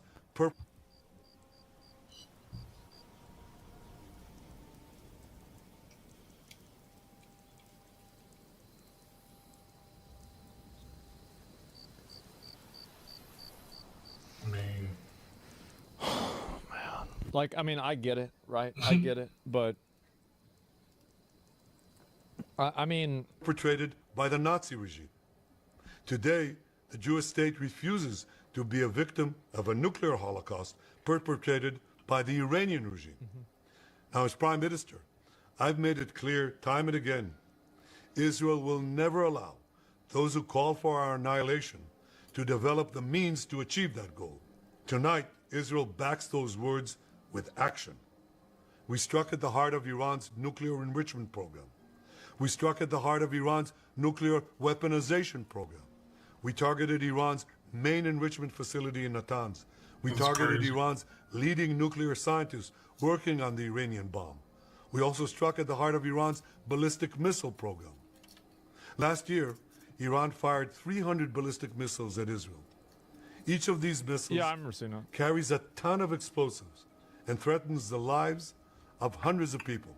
Sure. Soon, those missiles will carry a nuclear payload, threatening the lives not of hundreds, but of millions. Iran is gearing up to produce 10,000 of those ballistic missiles within 3 years.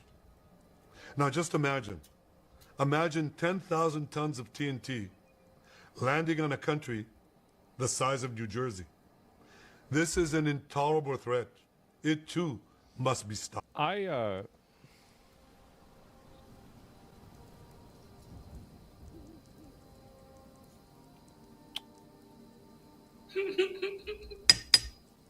feel like, in general, like, I mean, I sympathize with them, and I'm sure it's bad, but I also find it to be relatively distasteful that it seems like this is, like, you're structuring this and providing a frame of reference. It's almost like this address is for the American people to, like, get them on your side. Right. Because why is it in English and why are you making references like to this guy's American saying name? it. Like, I mean, I'm just going to read what you said because it's literally what I think. He's mentioning New Jersey and speaking in English to try to gain American sympathy and support. That's exactly what thank you for saying what I was trying to say. Iran is now working on what it calls the new plan to destroy Israel. You see, the old plan failed. Iran and its proxies tried to encircle Israel with a ring of fire and to attack us with the horrible attack of October. This might be a stupid question, but like, why does Iran want to destroy Israel so bad? Didn't Israel used to be a part of Iran? When Google Fiber launched 1 gig internet, some people said, what would you even do with that much speed? Then our customers did a whole lot. The land powers. Because they're Jews? I mean, is it, there's no way. Like, I mean, there's no way that's actually it, right? There's no way. No, there's gotta be another reason. No, guys, come on. That's it? No. There's sub-reasons? It sounds silly, but it's a very valid question. I know. It's like, how do you have, like, this is like a fucking, like like Cartoon Network, another master plan to destroy Israel. Like, I mean, I bet probably, I don't know. Like, that is a Do very a lot good of fucking Iranian question. people even get behind this? Or is it just their government? Right. No. Oh my God. October 7th. But the people of Another Israel, master the soldiers plan. of Israel, rose like lions to defend our country. We crushed Hamas, we devastated Hezbollah, we hit Iranian proxies in Syria and Yemen. And when Iran directly attacked us twice last year, we struck back inside Iran itself. Sure. Yet in defending ourselves, we also defend others. We defend our Arab neighbors. They too have suffered from Iran's campaign of chaos and carnage.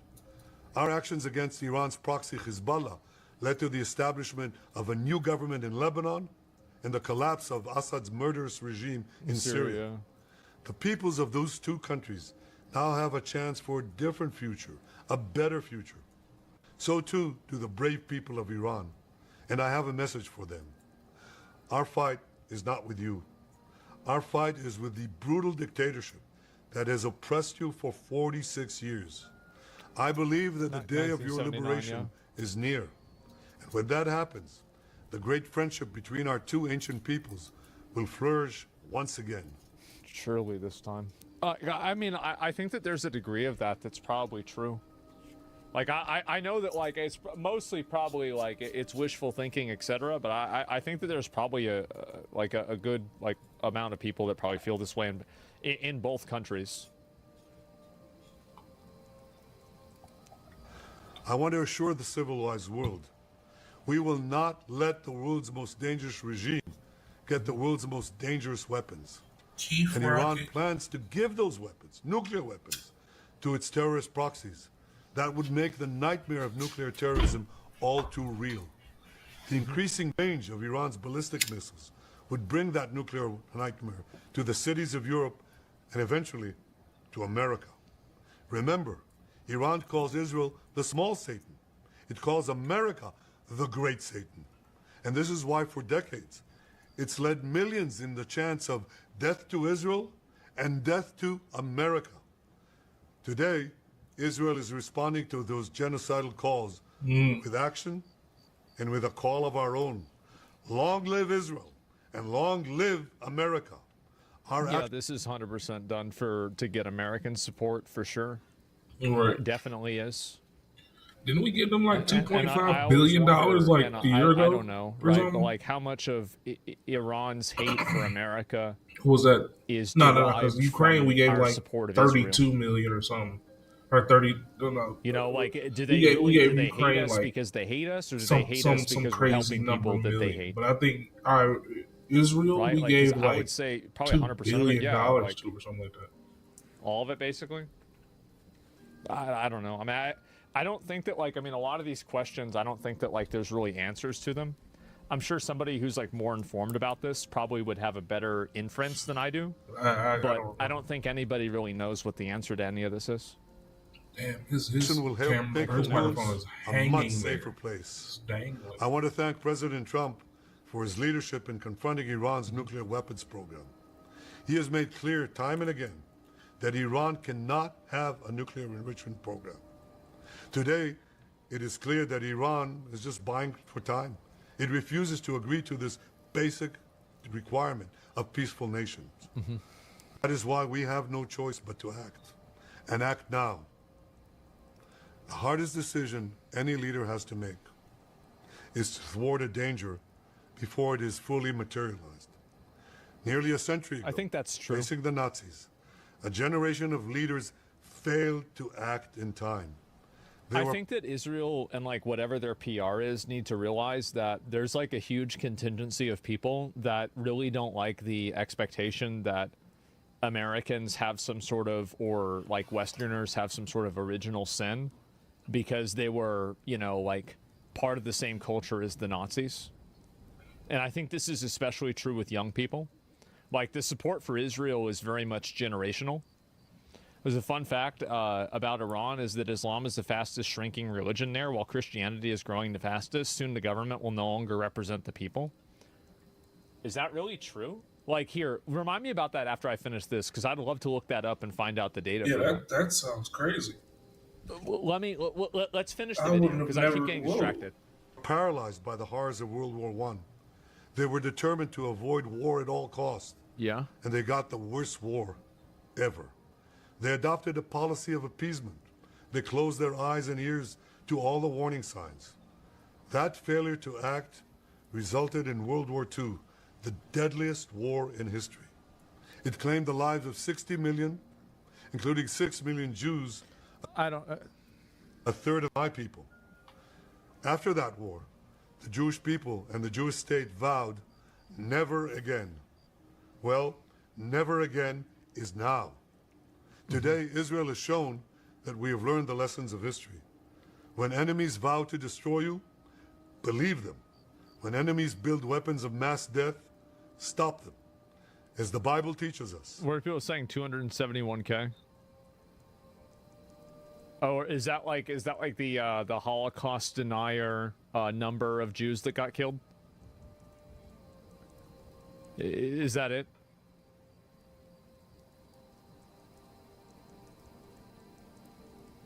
Yes, okay.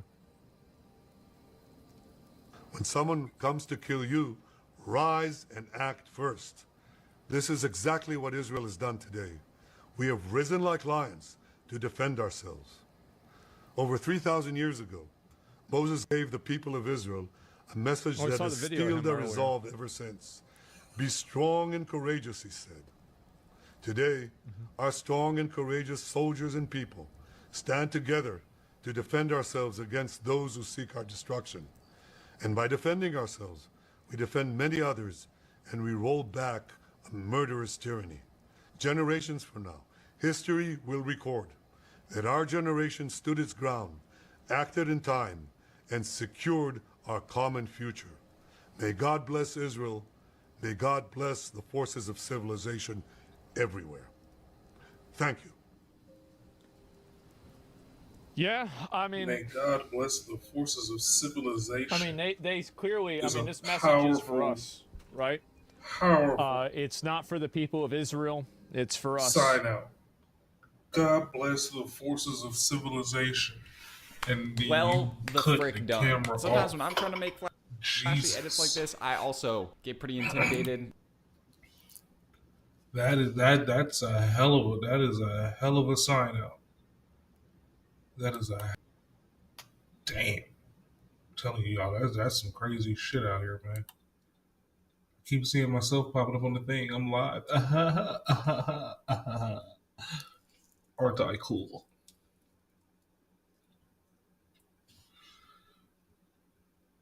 Multi SCP-1472. But I can go for some 1472.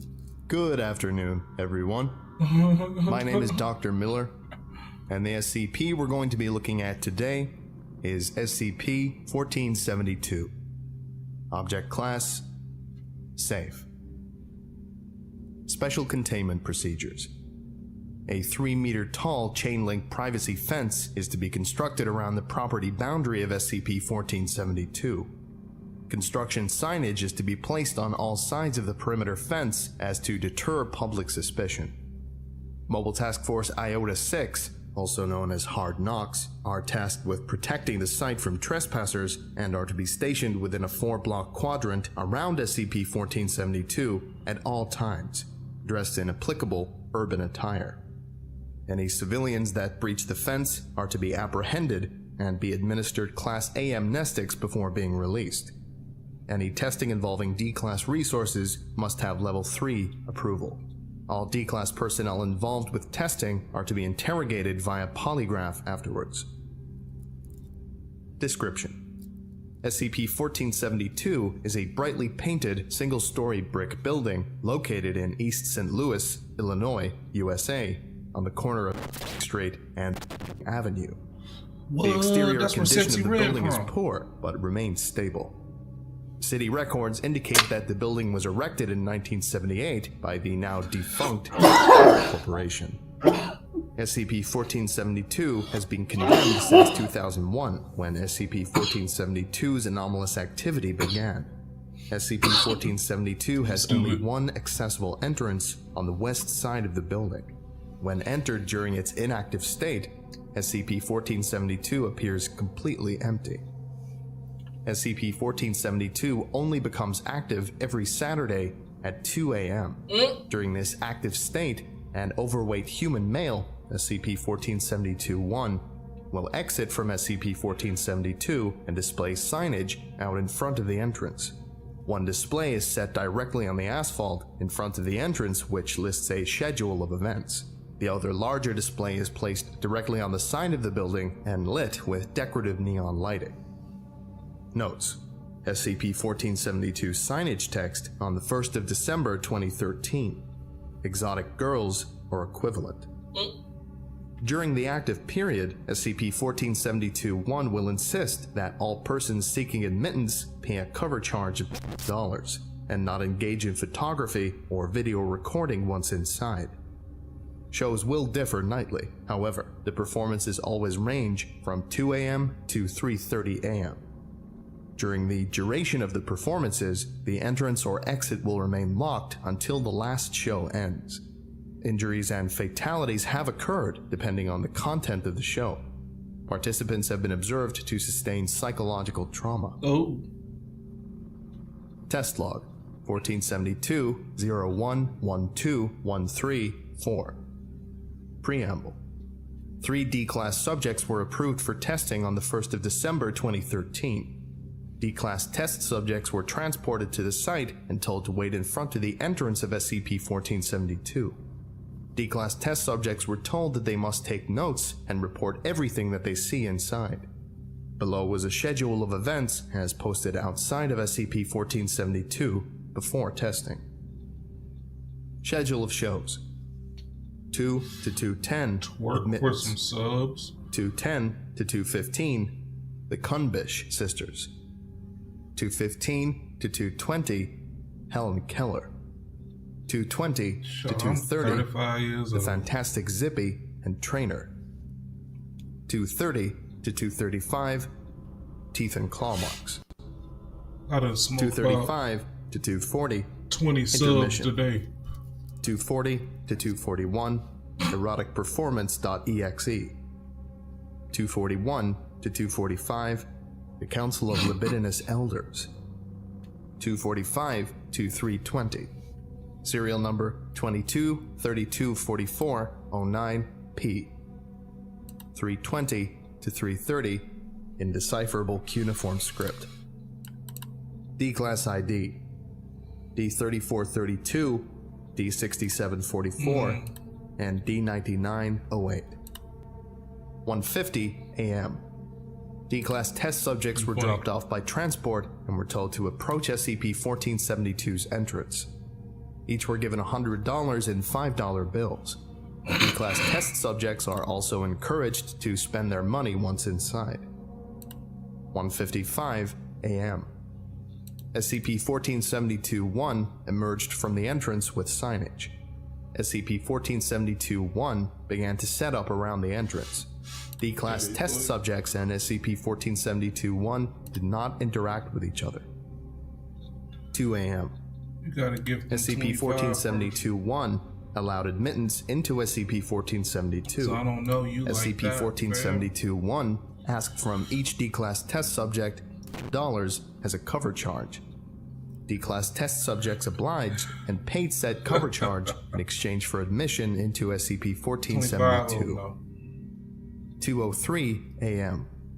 All D-Class subjects were now inside SCP-1472. D-Class test subjects reported that the interior conditions were excellent. The interior was outfitted with shag carpeting, mirrored walls, a single disco ball which hung from the ceiling, a thick fabric curtain that covered most of the stage, and a single brass pole which extended from the ceiling down into the middle of the room.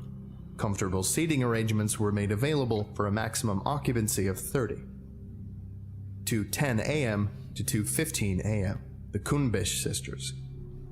The curtain opened to reveal two naked women sitting on a wooden log. The women appeared to be twins of Asian descent.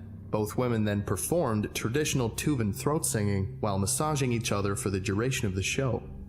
D-3432 and D-9908 deposited $10 on stage, which prompted the women to pause and begin a faster song. The curtain then closed at the end of the show. 2:15 a.m. to 2:20 a.m. Helen Keller. The curtain opened to reveal a woman with the same physical appearance as Helen Keller in her mid-20s. The woman was dressed in typical Las Vegas showgirl attire and began to perform a dance routine on stage while undressing at the same time. D-3432, D-6744, and D-9908 each deposited $10 on stage.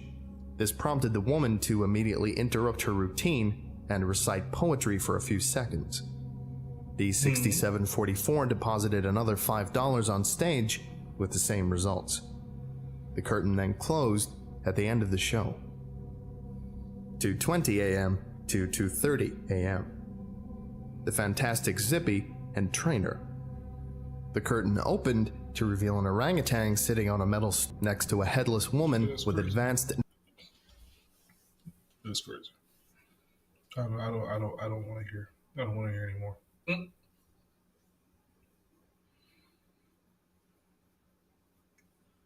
I don't want to hear anymore here, man. Scarlet King. That's just an hour. An hour. I'm not doing no hour worth of SCP, man. That's gonna fuck my algorithm all the way up, man. There's an SCP that's like the back rooms too.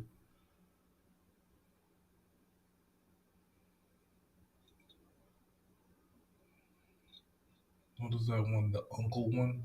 Uncle Ben or something? Uncle Jerry or some shit? They got the Uncle Jerry one or something.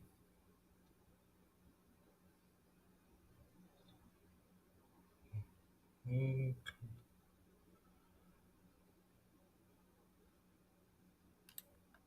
Oh, they got the live action SCP films. Oh shit. This is a melody in Ableton Live. Let's export it to MIDI. Drag and drop into Ace Studio. Then type in the lyrics.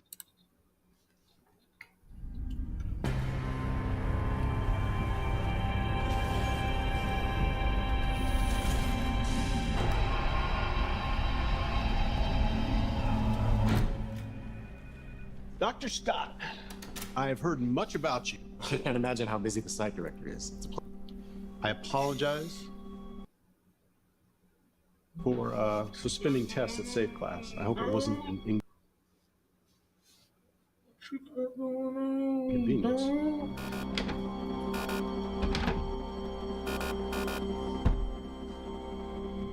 Not at all. Called you in here today because I've heard you've been. Oh Lord, why is it so laggy? What's going on, big? Go away. Please, at least review our notes. I need in here. What's going on, big? Only the site director has access. Bit rate Safe Class is getting shuffled around. Where am I being reassigned? You've got to be kidding. Well, you want a break from studying sentient lawn flamingos? Come help my team.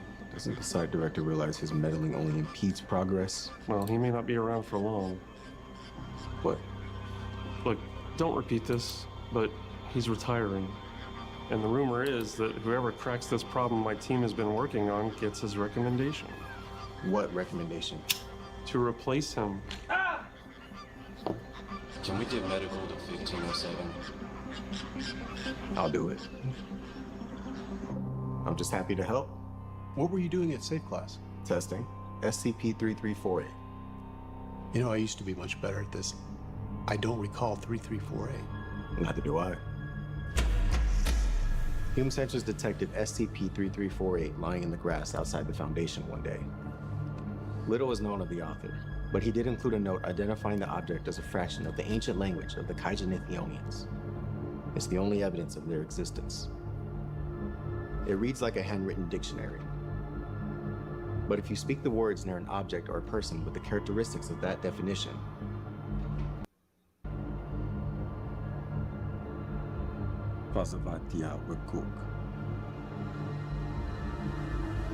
the object loses those traits. Obviously, the implications of anyone wielding the Kaijanithionian language for personal gain are devastating. Who can you trust with that power?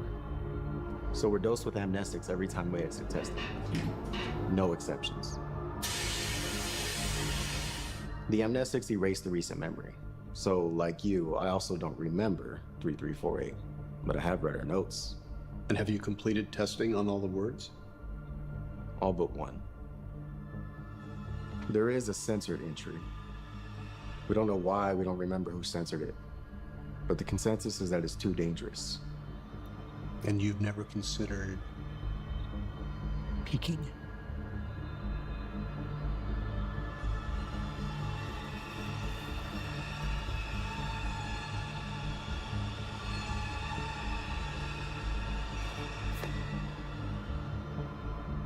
Never. That's in quote or the Bachman.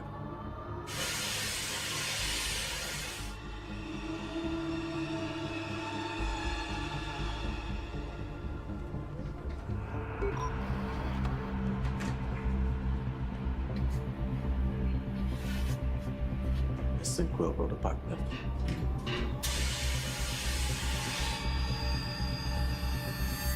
That would be against the rules. If anyone were caught doing that,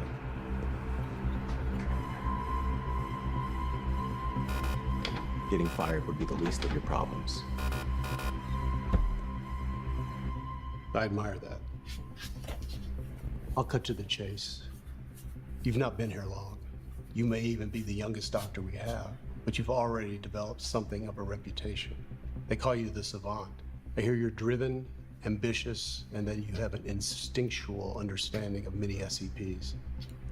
Many come to you for help. I want to show you something. Oh shit. Ah shit. Here we go again. Like I said.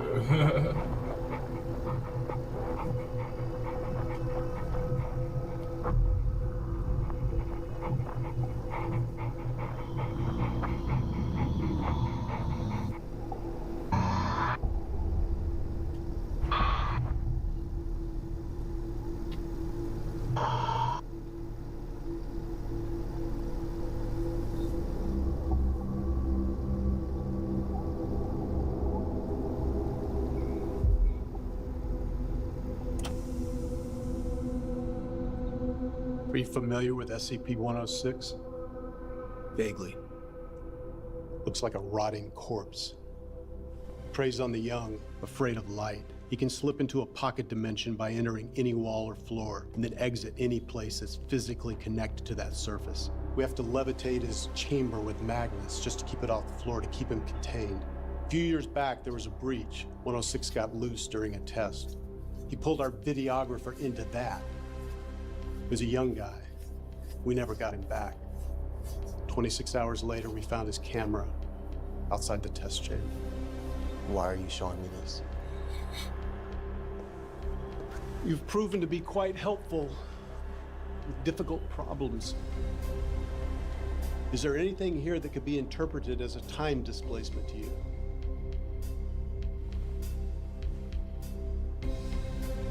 I had a colleague at the time. She worked a desk job here, nothing dangerous. The day 106 got loose, she had brought her 11-year-old daughter to work. She was the youngest person in the building. I wasn't putting her in any more risk than she already was. We used the girl as bait. We recaptured 106. But we lost the little girl. Her poor mother still works here, hoping her daughter will reappear one day. I'm retiring soon. But my mind always drifts back to that one event. If there's any chance that time runs differently in there, if there's any chance she's still alive, I want to know. I can't tell from the footage. Can I get access to 106?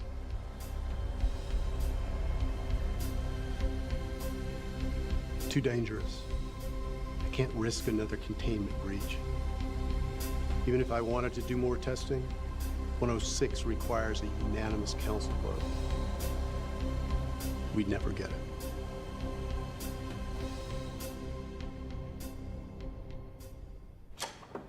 Thanks for coming by, Dr. Scott. You're doing great work. Sir, there's something else I wanted to discuss with you.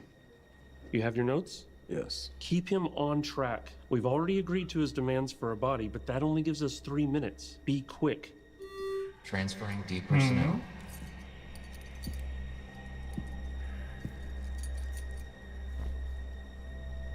Guards clear, you are go to open transfer case.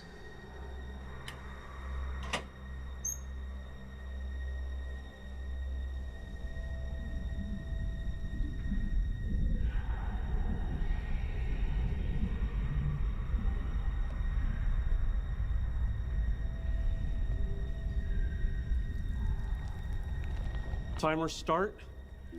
Timer set, 3 minutes.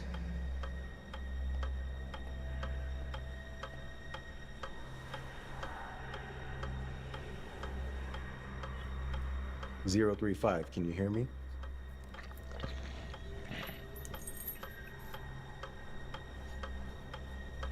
I need you to tell me who helped facilitate your escape attempt. It wasn't my attempt. I can't control what others choose to do. Knowing more about the psych profile of those most vulnerable to your manipulation will help us going. Manipulation? 2 accusations right out of the gate. What, did they make you the bad cop? If not, you really need to work on your rapport building. Listen, I can tell you the facts. Okay, now you're speaking my language. I thought you only spoke Kaijin Ethiopian. Relax, they didn't hear that. Tell me, Dr. Scott, if someone breaks the rules, should I rat them out? 2 minutes. I guess that depends. Is loyalty to the coordinator of a failed escape attempt worth all this? Or do you want powerful allies? Worth all this? I have a body. Legs to stretch, even if it does decompose in 3 minutes. This is the best 3 minutes I've had this week. What are you offering? What do you want? Bodies. They've slowed down testing and never get to feed anymore. Rumor is the researcher who puts this issue to bed gets promoted. Give me what I want, and as site director, I will make sure you never sleep hungry again. The site director has power over all SCPs and operations in this facility. 30 seconds. If you want out more, I'd get in his good graces. 15. Dr. Ramirez, the psychologist examining my interviewers, may herself need to be examined. That's one secret revealed. Failed to give me what I want, and I dropped the other. Time.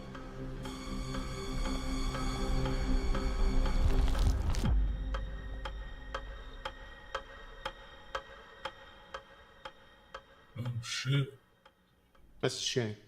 I like Ramirez. Appealing to 035's desire for a stronger alliance in that way, that was clever. The site director is the person to know. Which reminds me, I know you've been considering who to recommend as a replacement. I'd like to put my name forward. I appreciate the zeal, but I don't think you're ready. But sir, Look, you're doing great work, but you're still very inexperienced. But you said it yourself. The other scientists respect me. I believe I've proven myself. Aaron? I was told whoever cracked the 035 escape attempt would be getting your recommendation. Even if that were true, I'd recommend the team lead, not a random researcher. Aaron, you're still young. Go out, find a wife. Do not make this foundation your entire life. This foundation already is my life. I deserve the position.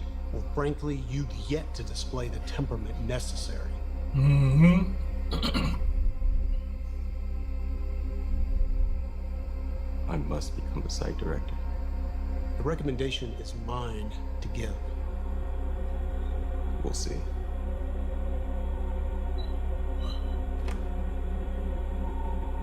Marge, remind me to conduct an employee review on Dr. Aaron Scott. Mark it urgent. I'm going to give you one more chance to promote me. Are you making a threat, Dr. Scott? But first, I'm going to tell you a story.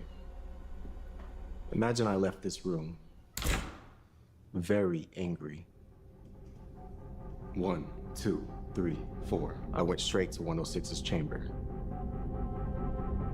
Hey, is there anything scheduled for 106 today? And I disabled the suspensions. Doc Finride Doxmafield. SCP-106's chamber suspensions have failed. The chamber's made contact with the floor. We go into full lockdown. You'd be trapped. Now, floodlights on. It wouldn't matter. 106 is missing. 106 would take me.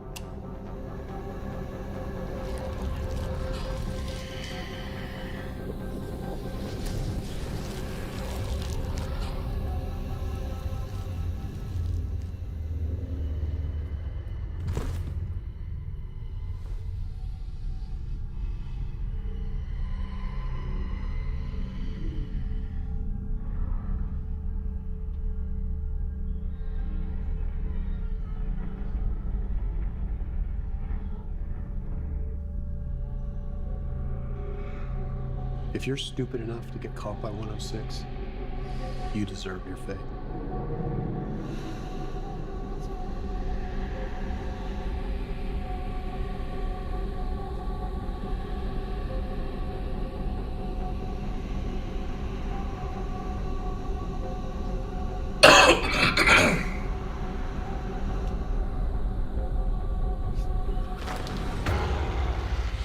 Got you.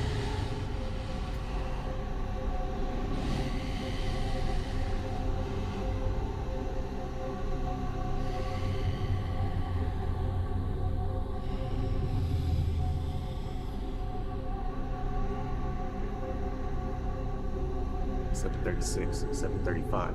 He'd never let you go. I wouldn't leave it up to him. 290, 288. Saito Heberad Felonia.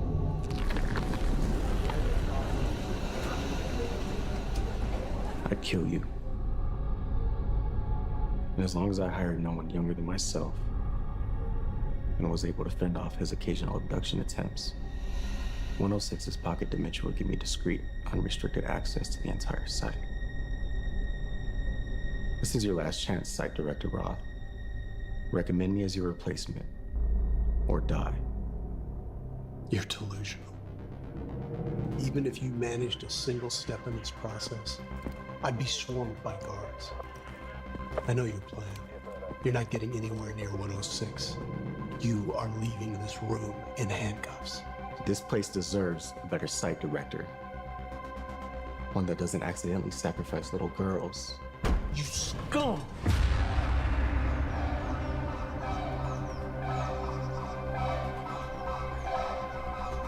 What happened? You don't remember? Maybe you shouldn't leave your coffee mug so close to the walls then.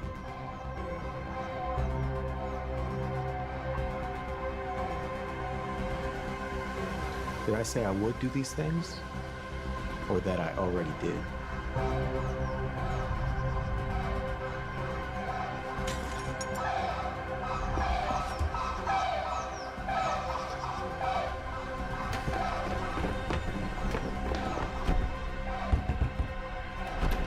Did you forget we're in a lockdown? Let me out! You see, I promised someone I'd be getting that promotion. Let me out! And I'm a man of my word.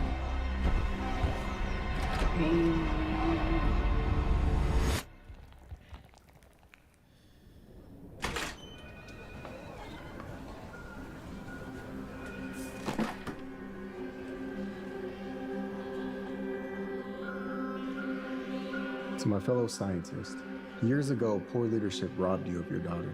You've been a loyal employee. You deserve the truth. She's not coming back. Sometimes difficult choices must be made, but incompetence can never be excused. As site director, I can promise competence, vigilance. I promise to always put the best interests of the Foundation first.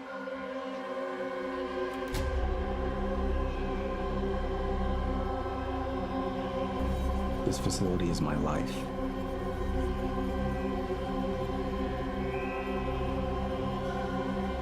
And I can promise you this. From now on, employees will always get what they deserve.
Anybody got any requests, man? Something y'all want to watch?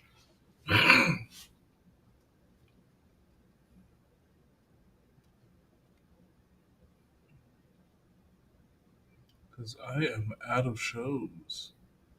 So I might be laying down soon. 6 hours, 26 minutes, 12 seconds. We did stream earlier today, too. We're going to do a double stream tomorrow, too, as well. I might get a little IRL in, too. I'm not too sure, but we'll see. I might link up with my mom, but I'm pretty sure I'm going to go to this little music festival deal. It's a little freebie out near mall area. I'm kind of interested in going to. One of my homies just came down from Chicago, so I might want to just, pull up on that joint, tell them to pull up, and then we pull out, see what the fuck going on, you know what I mean? What else we got? Cosmic horror. That's pretty cool. I like cosmic horror. I'm a whore for horror. Horror. That's what I am. I'm horror.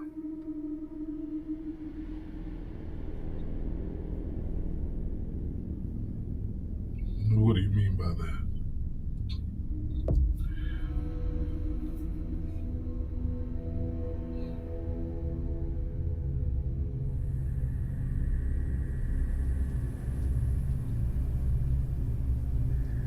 A faint whisper echoes through the abandoned corridors of a forgotten planet. An effigy of bygone days of wealth and splendor before decay and failure.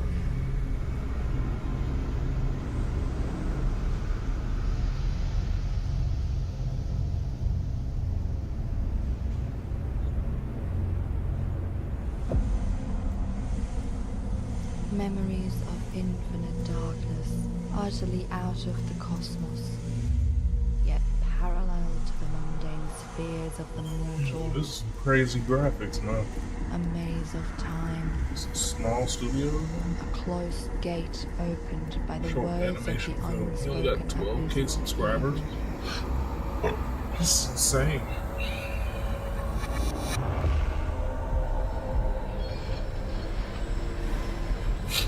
Blazing through the vastness of the universe, an eldritch sentinel summons the power of existence.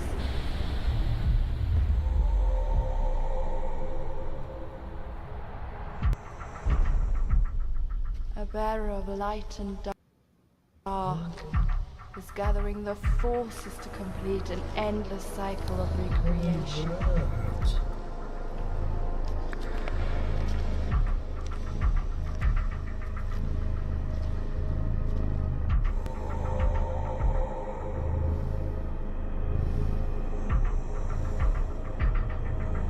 And the rise of a new eon.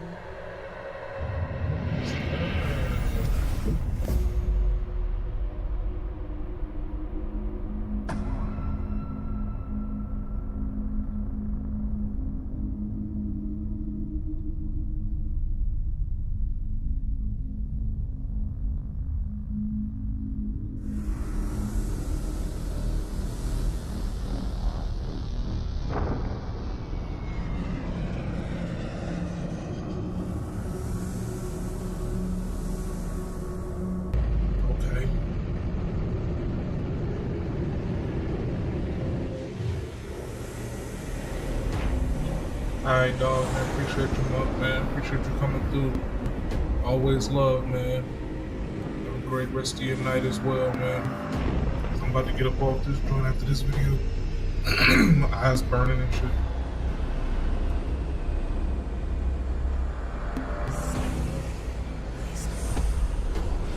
Always appreciate you stopping through, man. Appreciate it.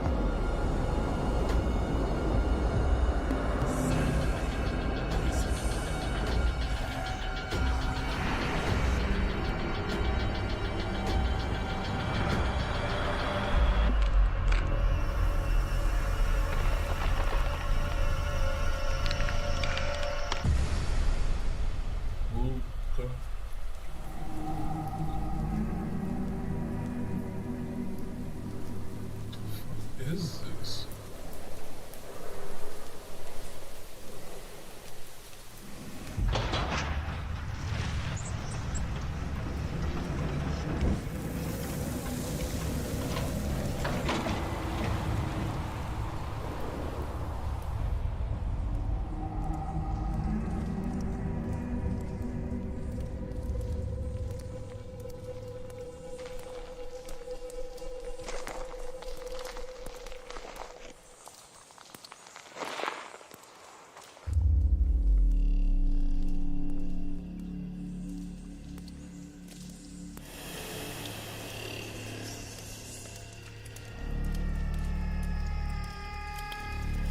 What is that?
right, man. Be good, man. Be safe, man. I definitely see you tomorrow, man. I'm gonna be up bright and early again too, man. You know how I do. I actually catch y'all with some coffee and shit. This is crazy. Yeah, this is crazy, man. I don't even know what's going on. There's a bunch of juicy looking stuff happening in the darkness.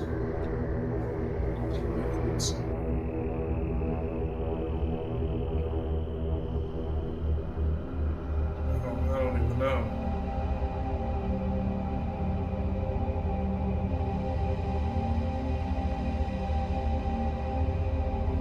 Yeah, for sure, man. Be safe out there, Sean, man. Be safe.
Absolutely, I have no idea. He's taking his face off now.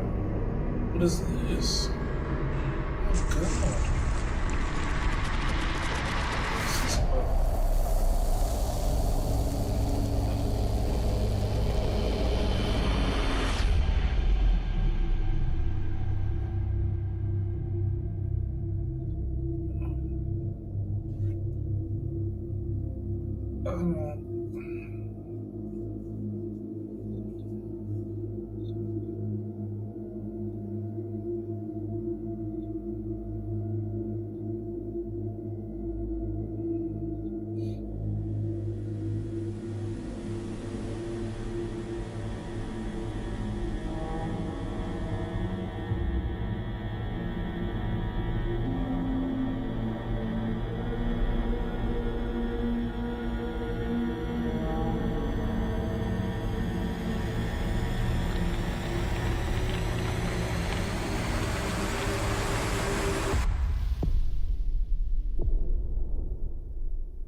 Like, the fuck?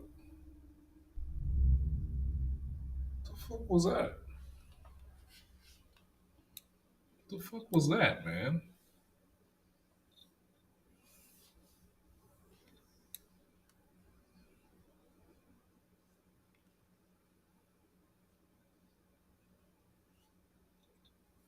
The fuck was that?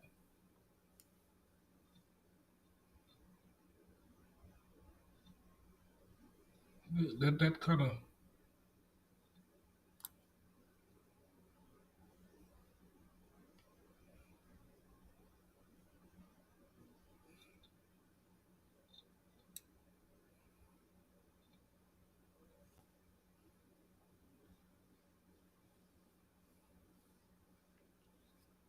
I don't understand what happened. I don't know what was going on. I don't know. I don't know. Staying away from Zeb though. Not that damn much. Staying away from Zeb because that didn't. That wasn't. That ain't hit on shit, cuz. Oh, blade. Oh, what is this? Yeah, that looks cool. So if I find things to watch that keep me up, then I'm here for it, man. I'm staying up until I can. To get started in data analytics, you don't need previous experience or a degree. The Google. Not tired of it. You know what I mean? Data Analytics Certificate will teach you to code in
How old was he?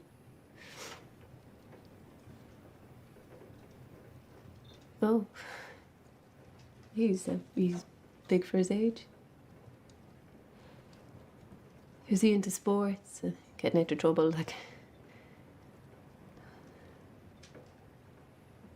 an astronaut? Oh wow! I never met an astronaut before.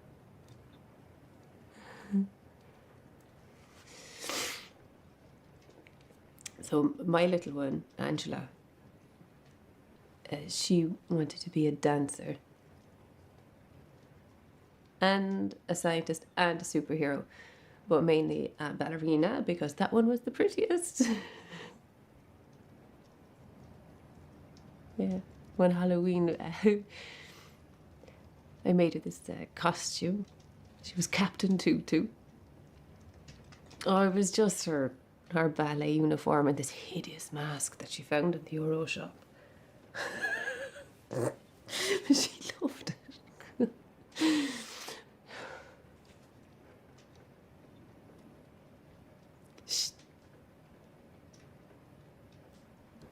She was magnificent. She was beautiful and small and talking to some corpse in the dark. Delicate. Is that what's going on right now? Is that what I'm seeing? It's like porcelain.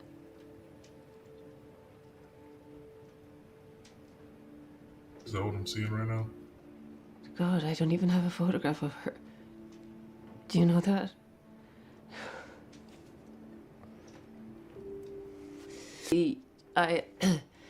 I used to think it was cruel when a person was taken young, before they'd had a chance to live. Now I see babies born and they take their first breath and they taste ash. And their skin burns and cracks in the air. And after another day in hiding, choking, starving, they beg you to hear that story about birdsong. Not about fairies and unicorns. No. Not the ones about butterflies.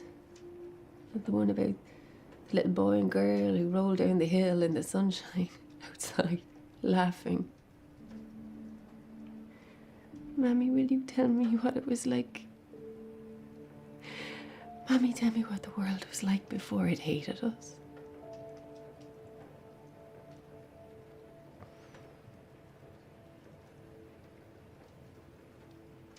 No, I know what you know. I know why you buried your little boy out there. I know. Because I've done them too.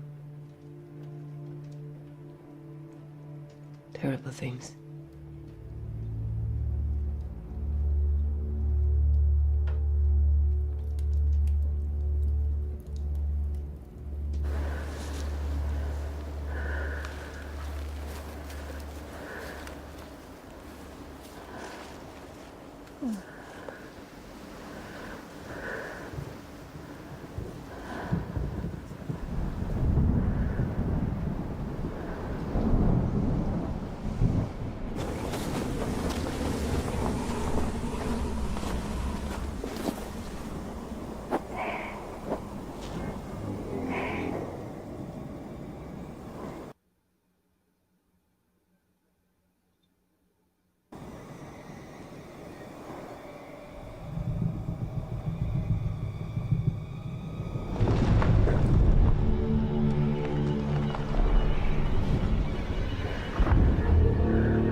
Weak as fuck, man.